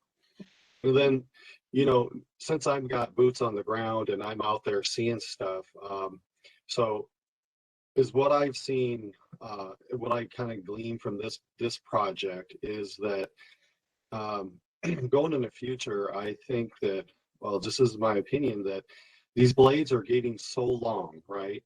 So the blades are so long, they only have so much clearance from tip to tail to get these blades through the landscape, through the hills, whatever it is. So since the blades or the wind blade, the blades are so long, they have to do more disturbance of the soils. So I think, in the future, for me to be looking at it, it'd be like, okay, what is the topography versus the length of these blades. You know, if they want to put long blades in, maybe they're going to have to figure out some other way of getting them to the pad site. You know, maybe they're going to have to step up and hire helicopters to deliver them to the site to minimize the disturbance. You know, so that's what I've seen and I learned from this project is, you know, those blades are so long that a lot of the disturbance that I could see and understood was because of that aspect. You know, there's other issues obviously out there, but that's what I've seen compared to all the other wind farms that I've seen constructed so far. Well, that's helpful. Thank you. Are there any other questions? I feel like we kind of stopped you from your role there. Harry's got his hand up. Go for it, Perry. Thanks, Hanley. Harry Chalktooth, my concern is if there's been multiple violations, aren't we jeopardizing our credibility by not putting a stop work order on that? And then if there's continued violations, will it be looked at by the general public as we didn't do our job by stopping it after multiple violations? And then to speak about the propeller length, we're okaying enlarging these propeller lengths we did today. And so if that's going to be an issue, shouldn't we deal with that problem before we authorize to change the propeller lengths? To me, our credibility to the general public is very, very important. And if it gets out that there were multiple violations and we didn't put a stop order on it, it could be some questions by the general public on our viability, on our processes. It's just a hurdle that company has to jump over to make it what they say it is. They said that they're going to do certain things and it's going to be a certain way. And when it's not, it should be our job to put a stop to it till they completely fix what's wrong. So I just had that opinion. Thank you very much. Thank you. Thank you. Any other questions or comments?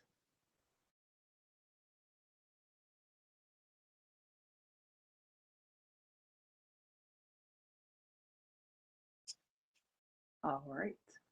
Sarah, do you? I could add a little bit. Chair Grow, may I speak, please? Yes, please go ahead, Dwayne. So for the record, this is Dwayne Kilstone. So, you know, in my opinion, you know, is what the issue is. It's within the 1200C permit, and that's under DEQ's jurisdiction. So when DEQ went out there and they gave them a corrective action letter to fix the issues, then I went out afterwards and I didn't feel, and this is after a rain event, I didn't feel like they were paying attention to their 1200C permit. So I met with DEQ on site. I showed him my concerns, and after we looked at the site, where we were in the trailer, DEQ said that as of that moment, they're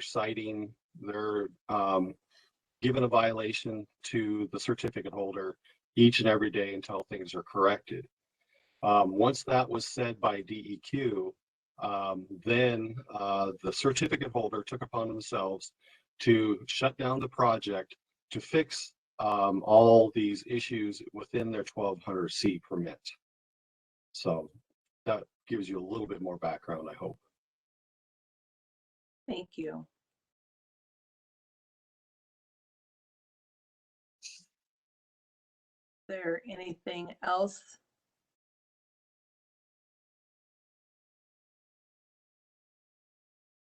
Does that conclude your report, or do you have any more information? That does conclude our update. All right. Well, thank you both for your time. Council members, one last call. Do you have anything else on this for Dwayne and Sarah? Thank you. I presume we'll hear more as you continue to monitor the situation. Chair Grail, I saw Councilmember Condon. Oh, thank you. Sorry, I did just want to say, I agree with Councilman Chalktoot.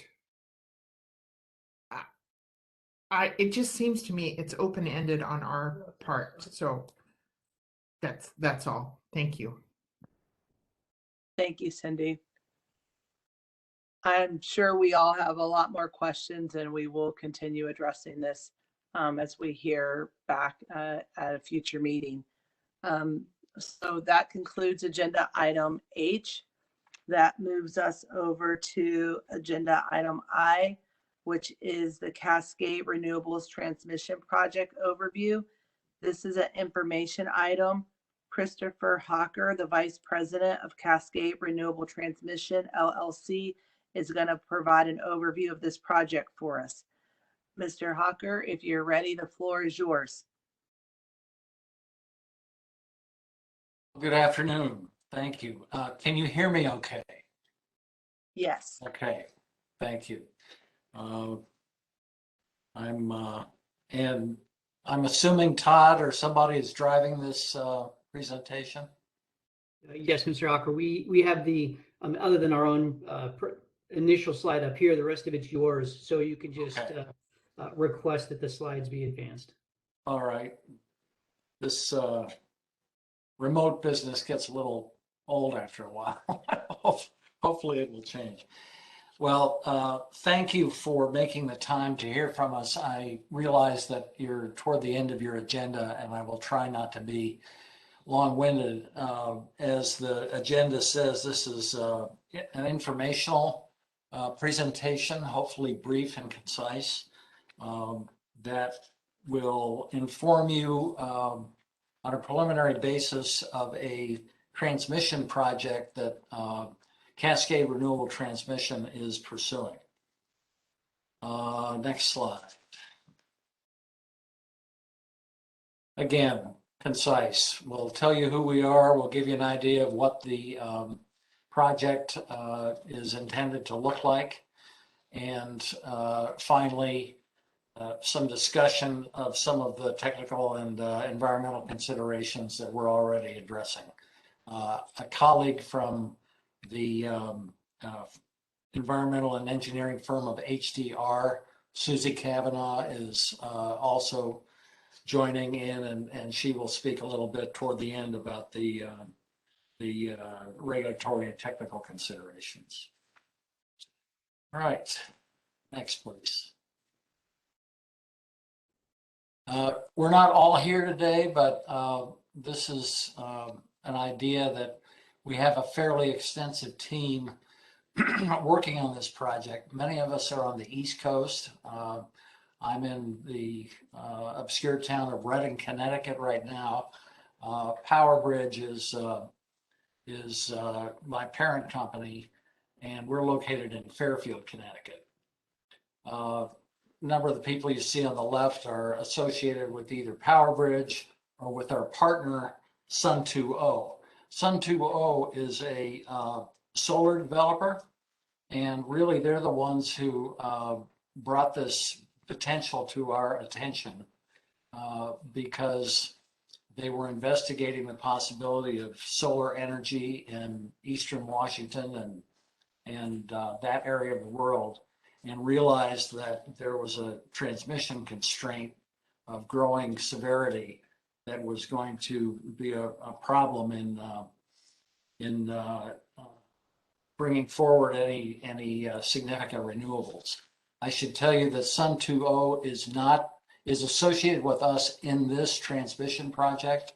It is not intended to link any of their prospective projects to users on the western side of the Cascades. The people on the right, starting with Susie, are all experienced people with HDR who we have started working with in determining the in getting our permits and studying the environmental issues. Next, please.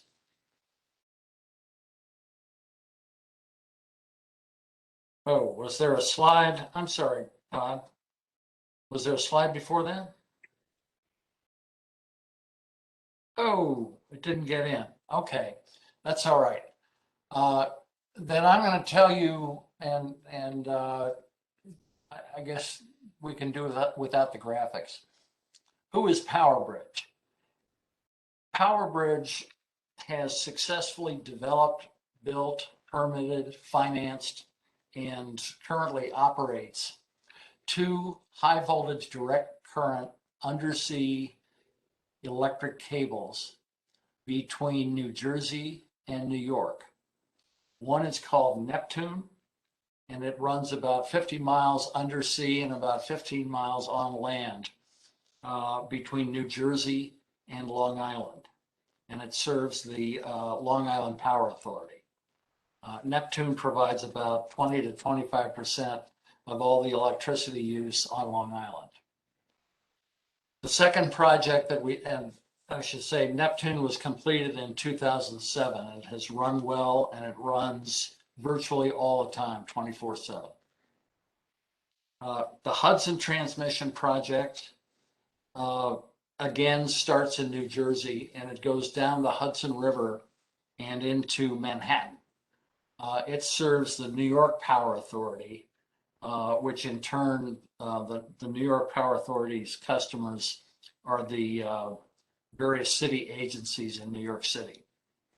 Both of these projects carry 660 megawatts of electricity.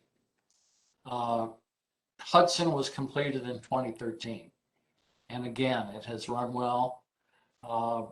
It is used somewhat differently than Neptune is used. It is used to follow load. That is one of its characteristics of a project like this, is that it can be either a very reliable baseload resource, which Neptune is, or it can follow load very precisely. So those are our 2 projects in this part of the world. There are 4 such projects in the United States. And so 2 of them are ones that we successfully developed and built. The 2 combined represent about $1.5 billion of investment. And all of that money was raised in the private capital markets. All right, now we can move along.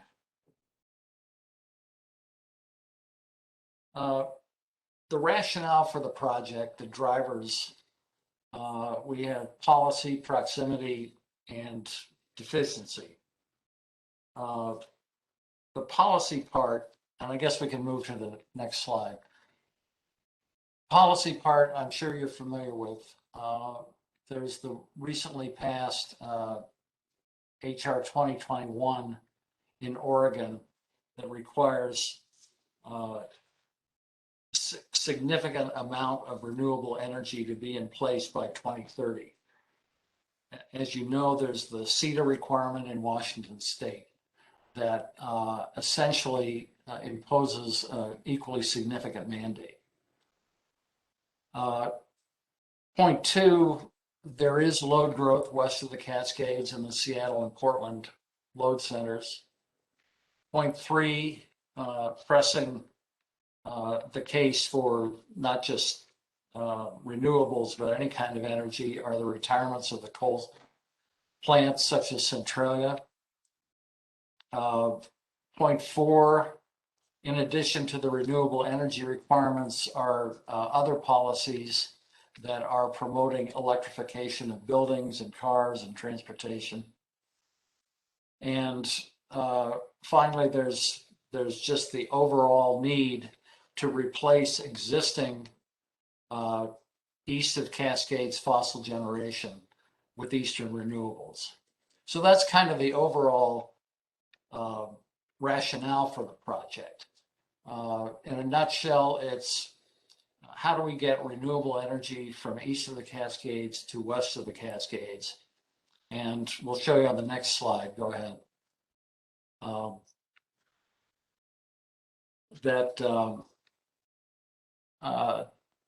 There's a there's an ongoing need that's been recognized by the major utilities, Puget Sound on the left, Portland General on the right, that there's going to be a growing need for renewable procurement over the next few years, as indicated by their own public documents.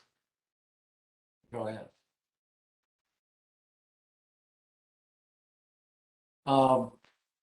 We talked about renewables east of the Cascade.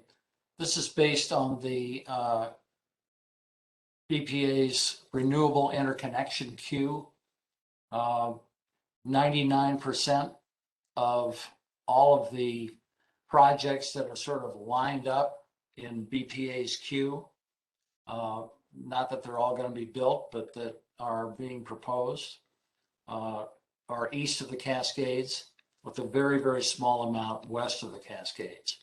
We understand that there's a drive for rooftop solar and distributed energy on the west, and that's great. Having said that,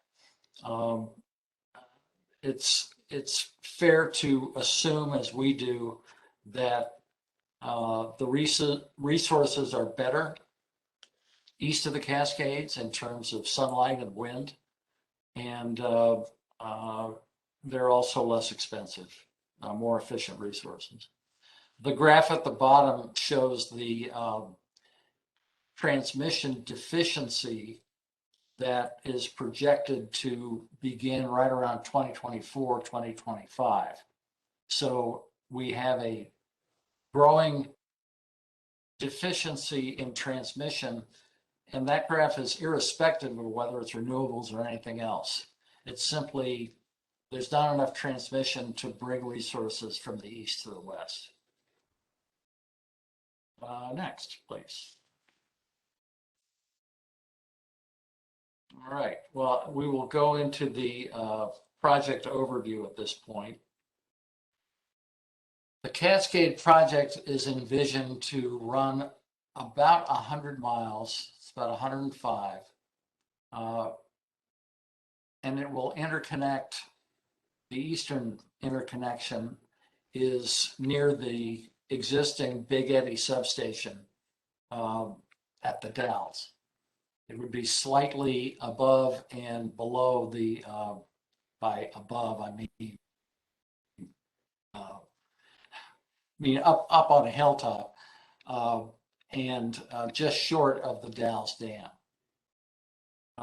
The western interconnection is envisioned to be the Harborton substation that was recently expanded by Portland General. If you look at the sort of call outs at the toward the bottom, on the left is two options to get to the Harborton substation. I guess I said what was obvious. The whole sort of feature of this project is that other than the converter stations and very, very short underground buried stretches, the project is envisioned to be buried in the Columbia River. So there's no visual impact. There's no overhead transmission lines. There are two conceivable options. I'm looking at the lower left call out to get to the Harborton substation. The most likely one is option A, where we take it out of the Columbia, bring it for a couple of miles on land to a point right across from the Harborton substation. We understand that the Willamette is in that stretch is a Superfund site. It's probably not conducive to cable installation in that particular area, but it would be feasible if there were no Superfund considerations.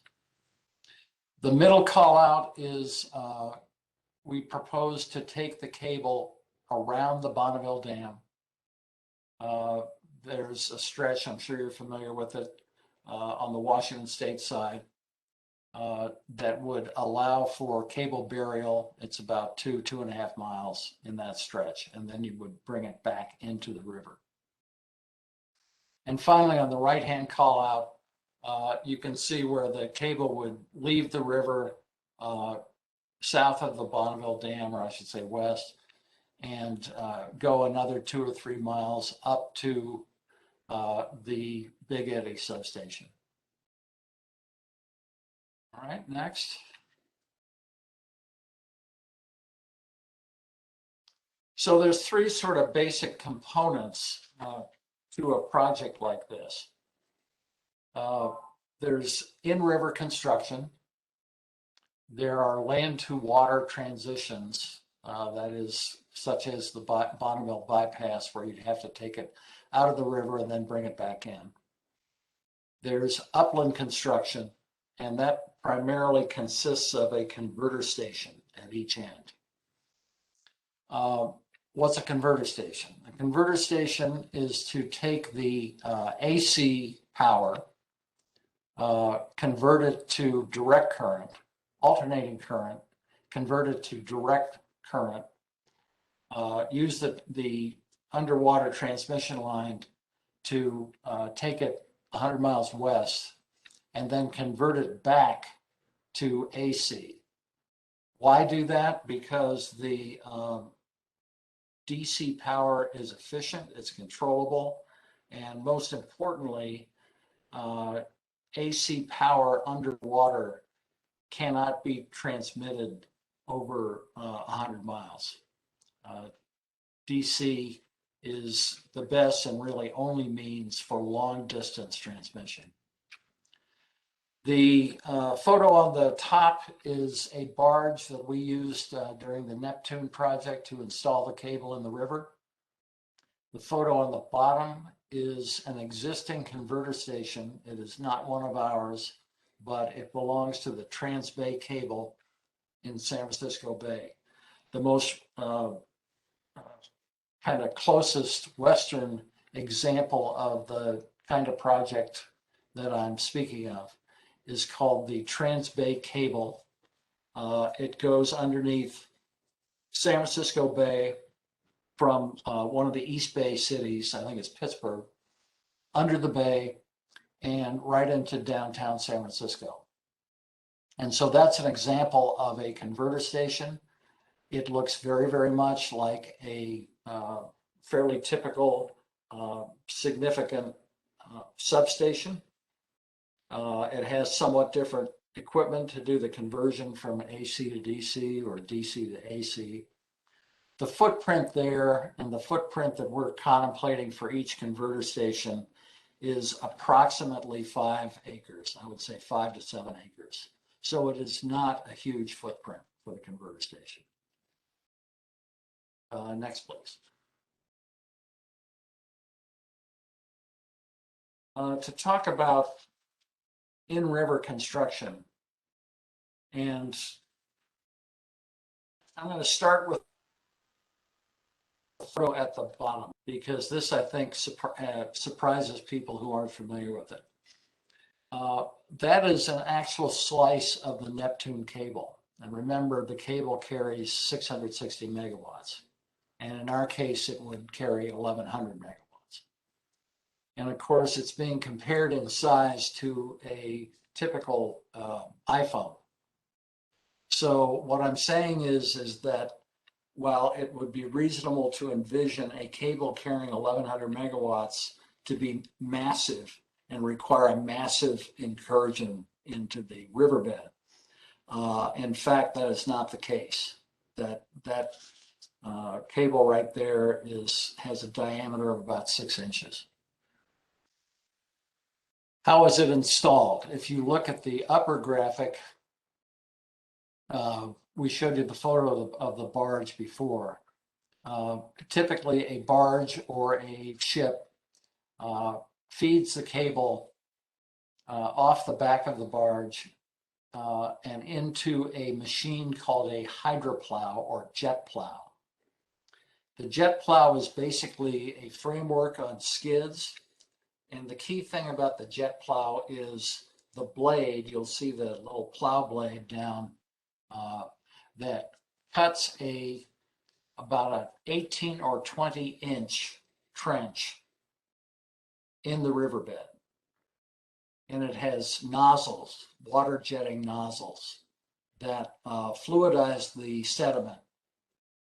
And as the ship or the barge moves along slowly, the plow cuts that narrow trench and simultaneously lays the cable into the trench. The fluidized sediment rises up within the trench, and then about 75% of it settles back down into the trench. So it's a one continuous operation through the sediment. The plow blade can be adjusted not only in terms of the depth, but also in terms of, for instance, the water pressure, so that it can be varied according to the nature of the sediment, depending on where you are in the river. Obviously, installation considerations are contingent on what's the nature of the sediment, whether there's rocks, whether there's constraints, whether there's utility crossings.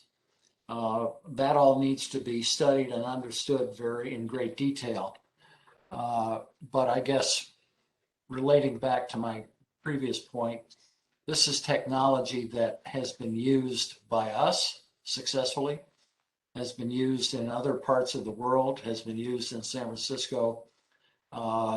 It does work if you have the right team, including the contractors associated with it. In our case, our team of constructors were Siemens, the German-based technology company, and Prysmian Cables and Systems, which is a worldwide manufacturer and installer of cables like this, both on land and in water. All right, next. Chair Grill. Hi, this is Perry Choctu. I had a question on your last statement. With the area that you've noted this is going to go in the Columbia, a lot of these areas that are covered with water right now are ancient Indian villages that were flooded by Bonneville Dam. How are you planning to not impact those inundated villages with the placing of this cable? Yeah. First of all, and we'll get to that a little bit later, we have had preliminary conversations with the treaty tribes. We're quite aware that those resources exist. The short answer is we plan to avoid them. It's easy enough to draw a line on the map and say, okay, we're going to take it from point A to point B. But as we sort of microsite the routing of the cable in the water, the good news is that I can't say a thing like that. It's easy to control, but it moves slowly, very slowly, and it is precisely controlled with instruments. So we will have already identified cultural resources like that, as well as natural obstructions. I mean, there's areas where there was a, kind of ancient rock slide, steep slopes, habitat areas. So we will be micrositing the route to avoid it. What we're not doing is proposing to just sort of ram the thing down the river. That's the opposite of what we're planning to do. Thank you. Just to illustrate a little further, the photo on the left, the cable itself, we refer to it as a cable singular, but in fact it's a two cable bundle. And so the photo on the left shows that bundle as of the Neptune cable. And as you can see on the right-hand photo, it is fed off of turntables on the deck of the barge or of the ship and down into the water and into the hydroplow. So it's a kind of mechanized operation that goes that way. And you can tell by that photo the relative size of the cable bundle, which is, like I say, pretty small. We're talking about a diameter of the bundle of approximately a foot. The small cable sort of stuck in between is a fiber optic cable. It's not for commercial purposes. It's for communication on the system itself. So it's kind of internal to our cable system. All right, next, please. Okay, we'll briefly talk about the fact that, you know, we will need to move the cable in and out of the water to go around the Bonneville Dam, and also to bring it onto land to get to the converter stations. This is meant to be an illustrative sort of picture of what that typically looks like, where on the lower right of the photo, you've got the submarine cable coming in. There are conduits placed from the land to the river by way of horizontal directional drilling.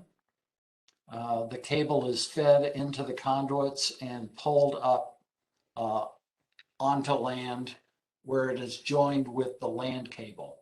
There's slight kind of physical differences between a submarine cable and a land cable. So that has to be jointed, the submarine cable and the land, up on land in sort of a vault. And then it can be buried underground along its land route until it reaches the point where we go back into the river, and essentially the same thing happens only in reverse. We understand that you know, horizontal directional drilling is while it's commonly done, you know, you need to understand the geology. You need to understand what else is there that you shouldn't interfere with. For instance, around Bonneville, there are fish passage facilities. We're aware of that. So clearly, it has to be sited. The cable installation has to be sited to avoid anything that shouldn't be touched. All right, next. The areas we are looking at for the point of interconnection, and we have not established specific site control at this point. As I said before, converter stations require 5 or 6 acres each. The upper photo shows the Harborton vicinity. You can see that kind of on the left. It says Harborton substation. What we're expecting is to be able to obtain rights to a small portion of some of that vacant land that is across the Willamette, and to basically drill across the Willamette to the Harborton substation. The bottom photo is near Big Eddy. Again, there is quite a bit of vacant land. A lot of it is already federally owned. And we would expect that somewhere close to Big Eddy, there will be room for a 5 or 6 acre inverter station. We would expect to bring the cable up. You can see the difference between the green, which is in water, and the yellow, which is on land. That's a conceptual view of how it would be done. It has not been microsited. We are aware, for instance, that there are areas closer to the dam that have some cultural significance to the tribes.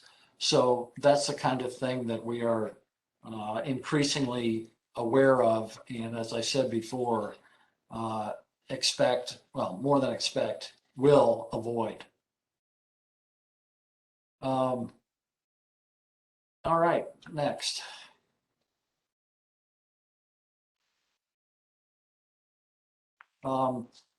This schedule is aggressive, and I'll just speak to it briefly. It starts with the Northern Grid planning process, and we have already, applied in the first cycle of the Northern Grid planning process that ended in 2021. They did not choose any of the proposed independent transmission projects, or really any projects to study further. So we're going back into the Northern Grid process this year, and that's a 2-year cycle. Meanwhile, we were hoping that we could get through the Northern Grid process earlier than it turns out that we'll be able to. So we have launched our permitting kind of full bore. That's why we have HDR on board. And I would say that the permitting line would probably have to extend out all the way to about third quarter of 2025. That would bring the commercial operations date for the project to about the end of 2027. So again, this schedule is a bit too optimistic. That said, to bring it online by 2027, if you remember back to a previous slide that showed the growing need for transmission of any kind. And if you combine that with the renewable energy mandates in Oregon and Washington, 2027 would at least enable to a significant extent a new resource of 1,100 megawatts to help meet those needs, which have to be met by 2030. All right. Next, please. And at this point, I'm going to let ask Susie Kavanaugh of HDR to run through briefly some of the considerations that we're already trying to address. Thanks, Chris. Thanks, Council, for letting us present today. Some of the things that we've taken in, there's a lot of technical considerations, as you're well aware, with all the projects that you provide oversight for. And approval on is, some of the bigger picture items are, the natural and cultural resources. Chris has already pointed out that we understand the constraints around the Bonneville Dam and the fish passage that's already located there. In addition, there's navigational features that we need to consider.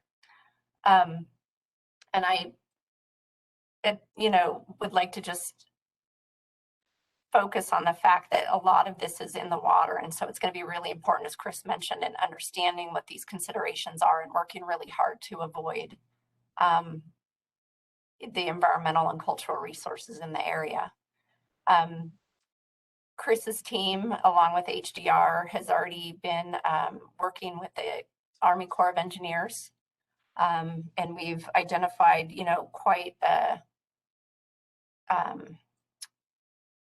quite a process with them in working through, the permitting requirements that we're going to need on their side, on the federal side.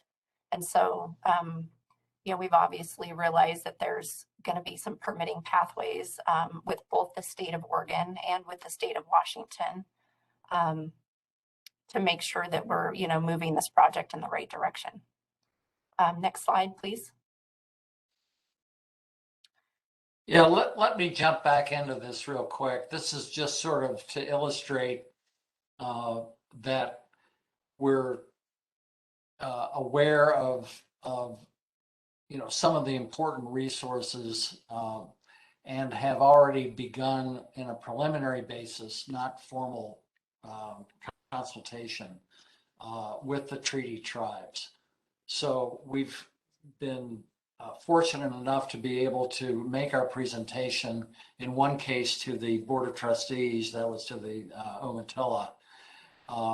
And we understand there's a long way to go in identifying and avoiding impacts and mitigating any issues that should come up. But for instance, the fishing areas around the Bonneville Dam, the First Foods areas, I think there's some fairly close to the Dalles. That kind of thing we want to be very, very sensitive to. And, you know, we've been advised from the very beginning to communicate with the tribes and make sure we can at least reach a mutual understanding of what we intend to do and how it might affect them. So we have tried to do that. Okay, Susie. Thanks, Chris. Next slide, please. You know, other natural resource considerations, species protected under the Endangered Species Act. You know, the Columbia River is really important, native migratory fish and their habitat. We understand in discussions with the Corps and just in experience in general that there are going to be seasonal restrictions and work windows that need to be abided by to make sure that we minimize impacts the best as possible. Chris already mentioned the water quality considerations and the options around the Harberton substation. You know, with the Willamette River being an ideal place to place that cable with that Superfund site being there, it's not ideal. So we're looking for other options there. And so working with the Corps will also involve, you know, doing wetland delineations and understanding the process for the waters of the U.S. and those permitting requirements. Next slide. So this is just a little bit more detail around, you know, how we're physically looking at moving that cable out of the river around the Bonneville Dam and back into the river. And there's still quite a bit of work needed to do with the Corps of Engineers, and then also, you know, on the natural resources side to understand the best place for that cable to exit the river, be trenched, and then so that it's subterranean, and then re-enter the river to continue on. So yeah, we've gotten some initial considerations and input from the Corps. The Corps process is going to involve the National Environmental Policy Act process, or the NEPA process. There will be the Corps Section 408 process. Also tied with that will be the Clean Water Act 401 water quality certification process, and the Section 404 permit for waters of the U.S.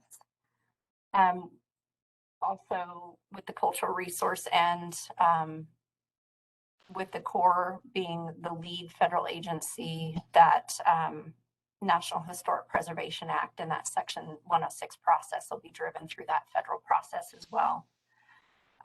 So there's a lot, you know, we see a lot of permitting requirements. We've got, you know, Endangered Species Act Section 7 consultation that'll need to occur with NOAA fisheries. You know, I mentioned also that we've started conversations similar to this, just in presentation of the project, with the Washington Environmental Facility, I'm saying that wrong, Energy Facility Siting. Their council there in Washington. So we're hoping that potentially we can see some kind of collaboration, since this, you know, the Washington-Oregon boundary is kind of a jagged line that runs through the Columbia River. So it's going to be, you know, involvement on both sides. So we just want to do our best to do as much upfront collaboration and coordination as we possibly can. Okay, next slide.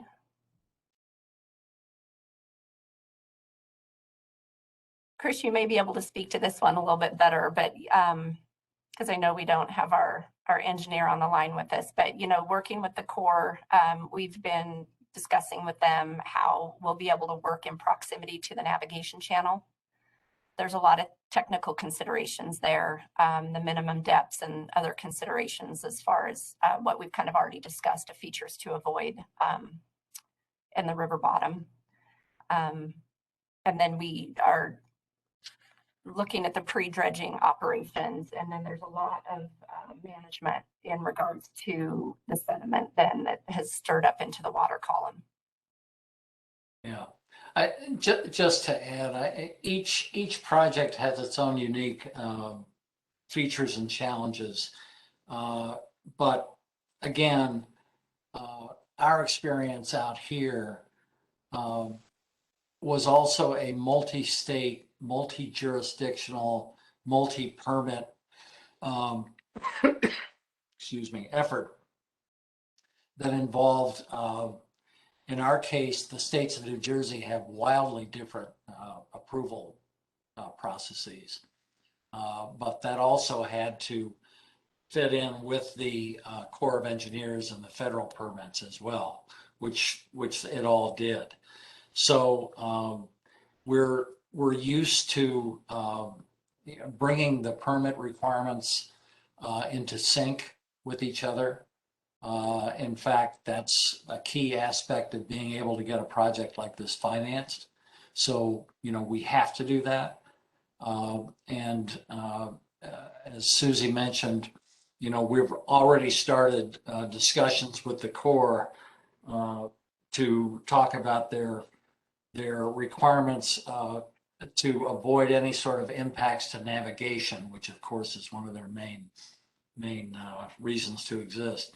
So that is all part of the microsighting of the route to determine whether we're inside or outside the channel, how deep the cable needs to be buried, what resources, natural or cultural or physical, need to be avoided, that whole thing. And, you literally go sort of, I want to say mile by mile, but it's actually more micro than that, to determine the exact cable route and how to kind of thread the needle of avoidance in order to get the cable safely into the river, minimize impacts, and bring it up on shore.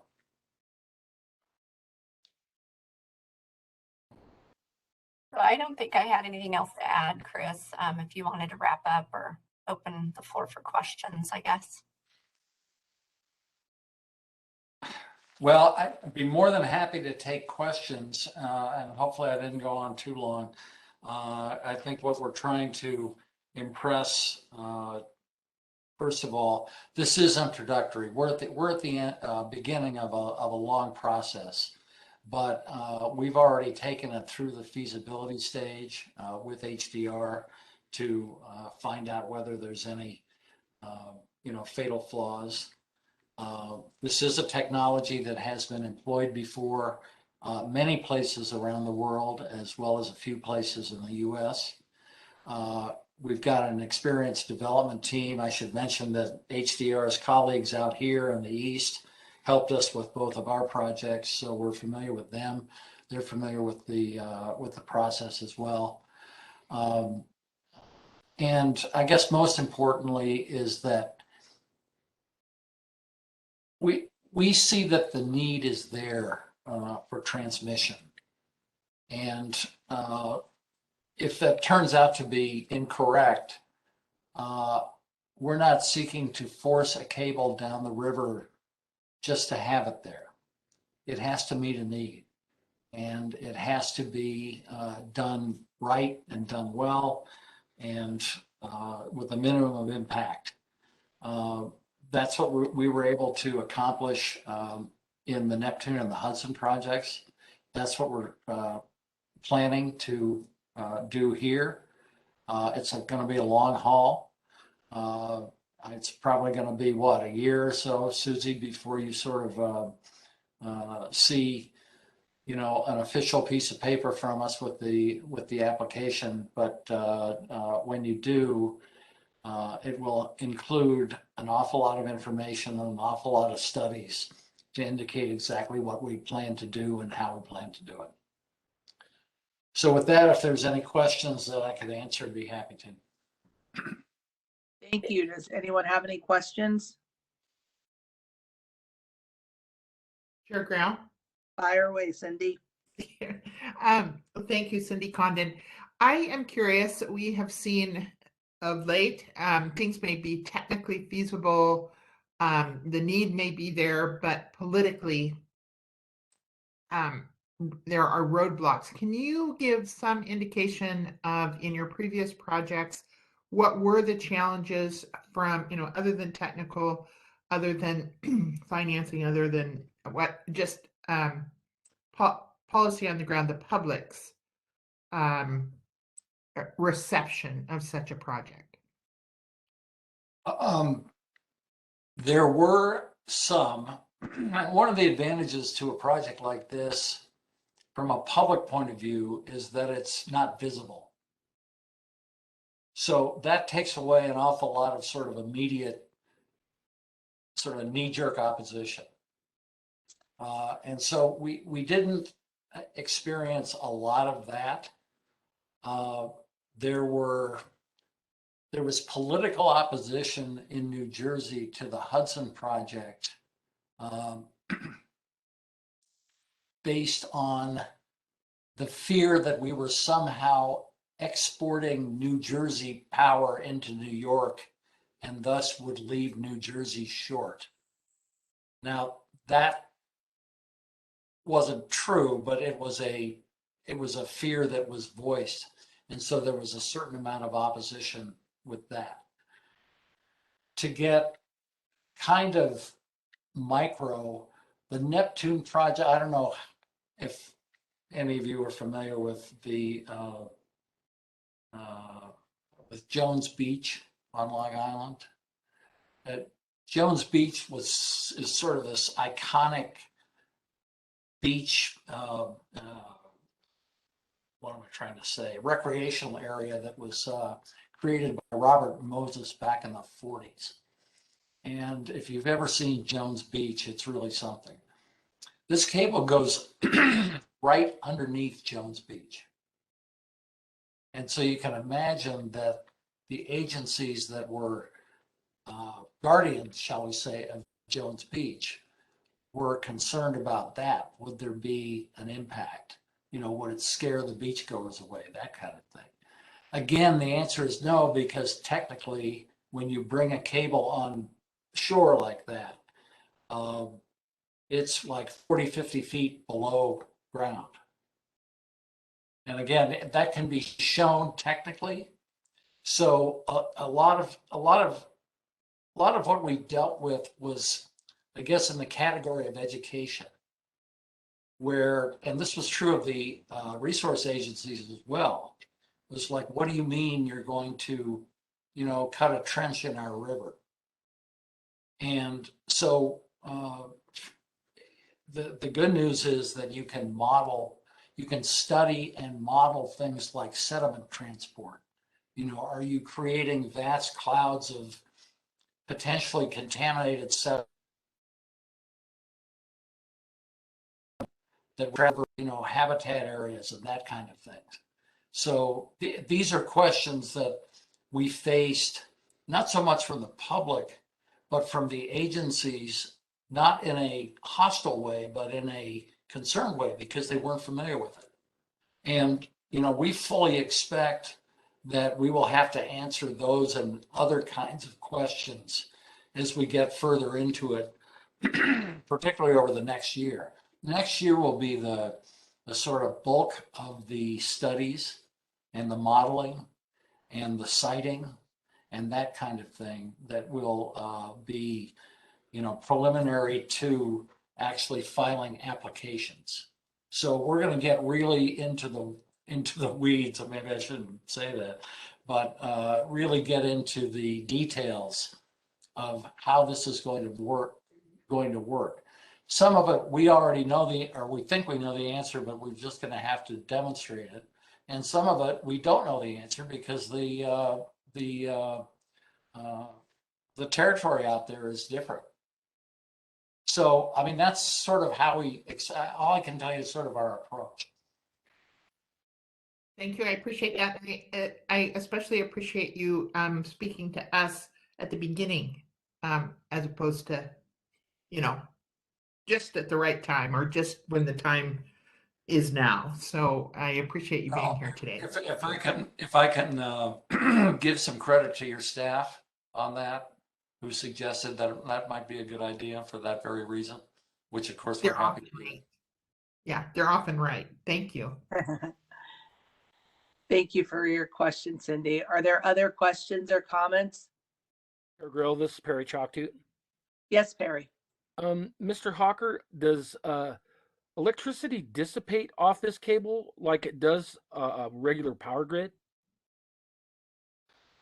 Essentially, no. I qualified that essentially, but part of the concern that we faced before and which we fully expect to face again is whether the cable actually, for instance, does it generate heat? Does it generate electric and magnetic fields as it's in the river?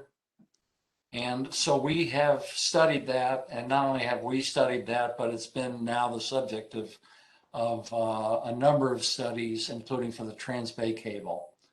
So the short answer is no, or that it can be measured within a just minuscule range where you've got a little temperature change, but by the time it reaches the top of the sediment, it's gone. You know, so that has been studied and quantified. I guess, Chris, I'd like to jump in, and even though I'm not a transmission engineer, the difference is this is a direct current cable. This is a DC line versus the alternating current or the AC line.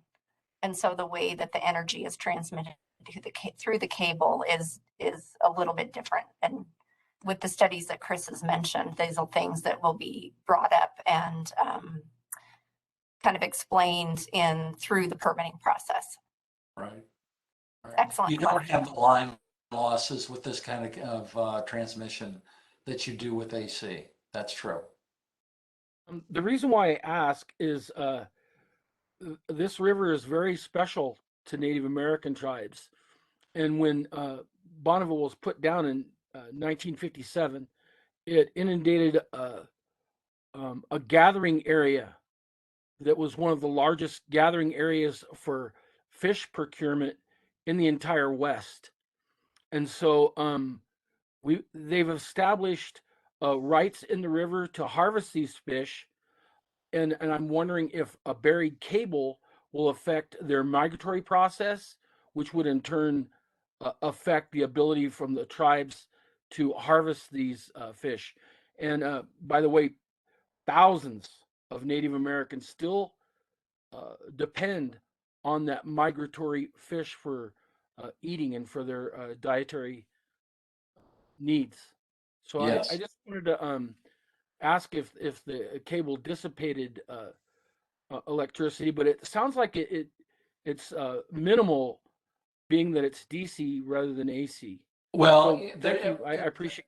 Yeah, no, I can tell you, and we can provide it if you want. There's a specific study on the impact of the Transbay cable in the San Francisco Bay, including on a species of salmon. I can't remember whether it was a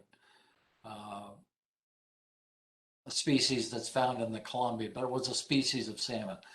And so that was heavily studied, and the one of the conclusions was that the existing structures like bridge piers in the water actually had more magnetic fields than the cable. In other words, which was minimal to begin with. So again, but to the previous question, you know, this is exactly the kind of question that we have gotten, expect to get, don't mind answering.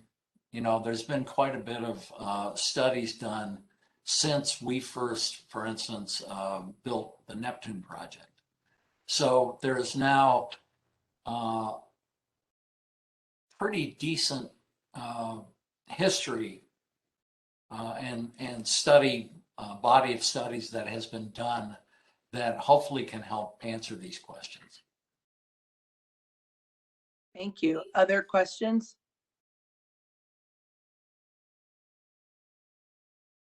I have a question. This is Marcy Grail. We often have a member of a labor union come talk about the need for projects done in Oregon to use Oregon workers. So my question is what does it look like from a manpower perspective in terms of utilizing, how many workers participate on such a project, and would you be looking to hire folks locally to do the work?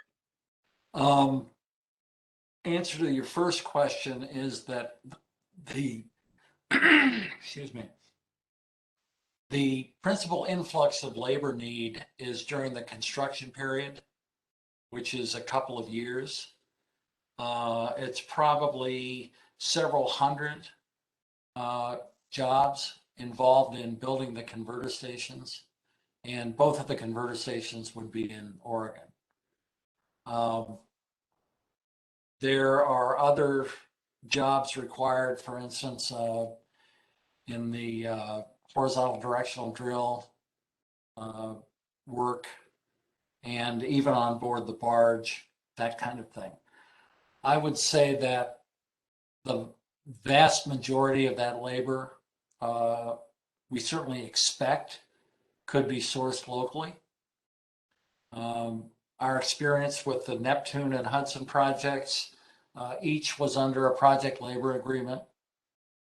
It's the expectation that, this one would be under a project labor agreement. But during the construction period, yeah, I would say at least 90% would be localized. So the technology in the converter stations and the things like jointing the cable and that kind of thing is quite specialized. Sometimes you have to sort of import specialists to do that kind of work. But for the basic, it's not that basic, but for the construction of the converter stations, that's all a fairly typical spectrum of construction labor. And assuming that it is available locally, we would expect to use that through the PLA. Thank you. Since we are virtual, I can't tell if those folks are online with us right now, but the question comes up pretty regularly. So Sure. Thank you for answering. Sure. Are there any other questions? Hearing none, then Susie, Christopher, we'd like to thank you for coming to meet with us. And I'd like to reiterate what Cindy said. It's nice to get made aware of this before it dives in. And you are right. Todd and Sarah and their team are very insightful in knowing how we prefer to get information. So thank you for being here with us today. Well, thank you for having us. Thank you. All right. Well, this gets us to agenda item J, which is the Nolan Hills Wind Power Project Hearing Officer appointment. This is an action item. We have Sarah Esterson, Odo Senior Policy Advisor. And Sarah, I'll turn it over to you for this item, please. Great. Oh, shoot. There we go. Okay. I'll try to take us home swiftly. Thank you so much, Chair Grail and Vice Chair Howe. Again, members of the council, Sarah Esterson, Senior Policy Advisor with the Oregon Department of Energy Siting Division.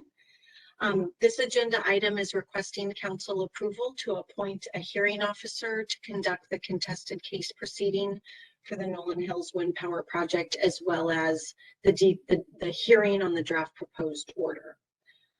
Appointing a hearing officer is a regulatory requirement.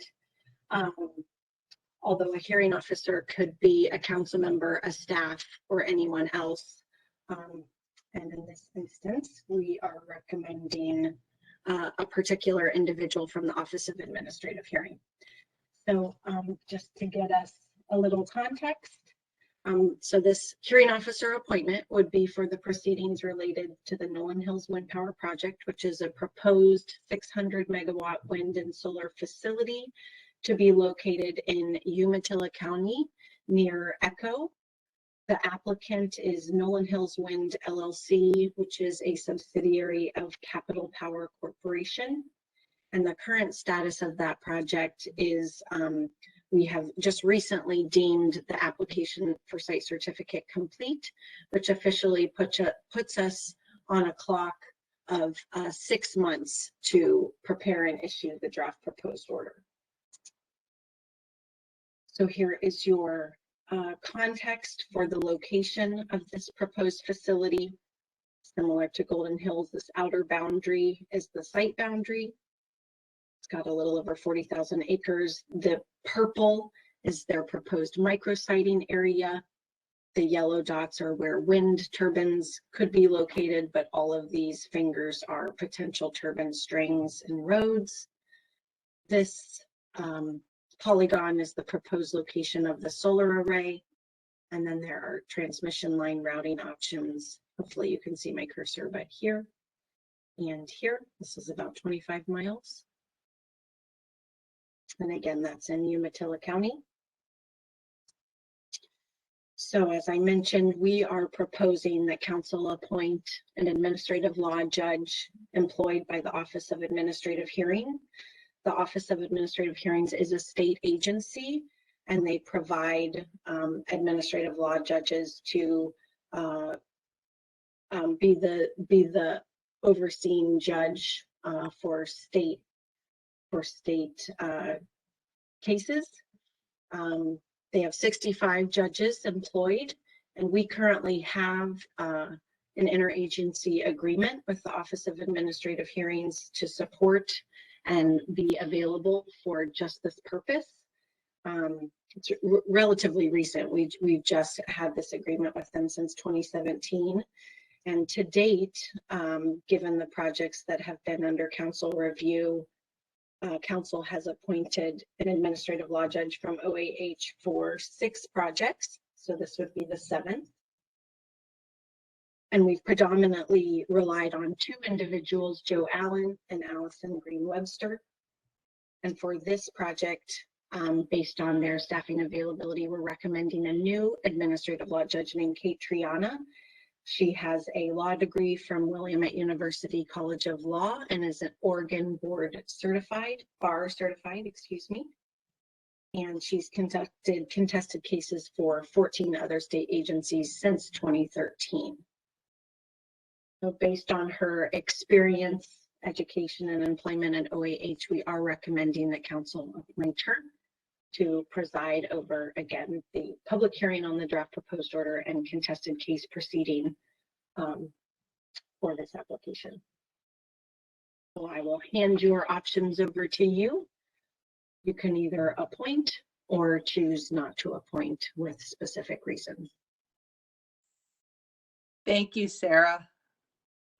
Council members, are there any questions about this request? Madam Chair, this is Kent. Yes, Ken. I'll move that the council appoint administrative law judge Kate Triana from the Oregon Office of Administrative Hearings as the hearings officer for the proceedings for the Nolan Hills Wind Power Project as recommended by staff. Thank you, Ken. This is Jordan. I'll second. Thank you, Jordan. Are there any additional questions or comments on this motion?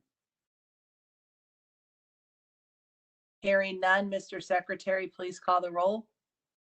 Marcy Graham, Yes. Cindy Condon, Yes. Kent Howe, Yes. Jordan Truitt, Yep. Yes. Harry Chalktooth, Yes. Bill Stenbeck, Yes. Hanley Jenkins. Yes. Motion carries, Madam Chair. Thank you.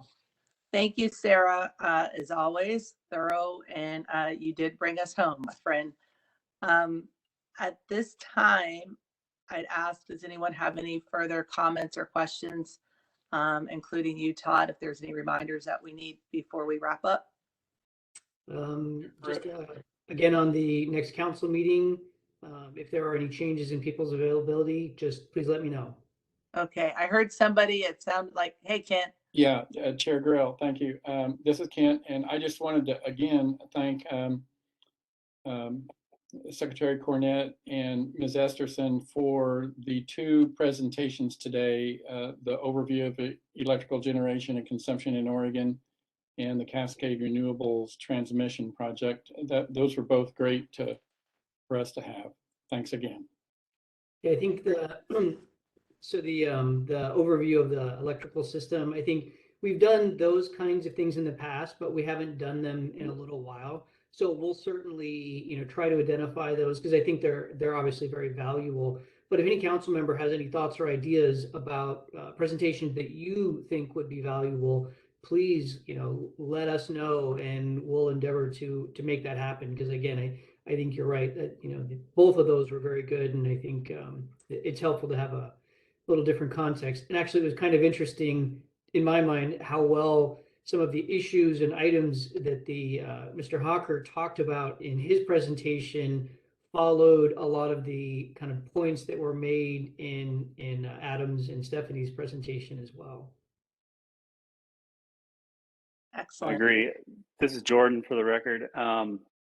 Yeah, on that note, Todd, when you and I spoke about earlier this week about just kind of the upcoming meeting, I'd really like to see.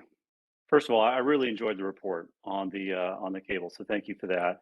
I would also really like to get an update or a presentation from somebody or a group or a staff member who understands the world of recycling of these components, of these power generating facilities, whether it's turbine blades, turbine gears, solar panels, components that are recyclable, components that are not, or emerging technology that could be in the future, in the short term, that we may start to see come online for some of these materials as they're replaced or modified or updated or removed. I know recyclability is a evolving technology that more and more stuff can be used and recycled as we move down the path. So I think kind of getting an idea of what current practices are and what the potential could be from a recyclability standpoint would be, for me, fascinating. So I'm just going to throw that out there. I think that's a great idea. But certainly, we'll put that on the list, and whether it's us doing the research to kind of figure that out, or bringing somebody who probably has more expertise than we do, we will we'll try to do something in the coming several months related to that. So thank you, Councilman Truitt. Thank you. Any other comments or questions before we adjourn? All right, well, the time is now 2:48 and the January 28th, 2022, I got the year right, I'm very excited about that. The January 28th, 2022 meeting of the Energy Facility Siting Council is now adjourned. Thank you everyone for your participation. And again, thank you to staff for helping us be prepared to execute our duties. Great meeting. Great. Thanks everybody. Have a great weekend.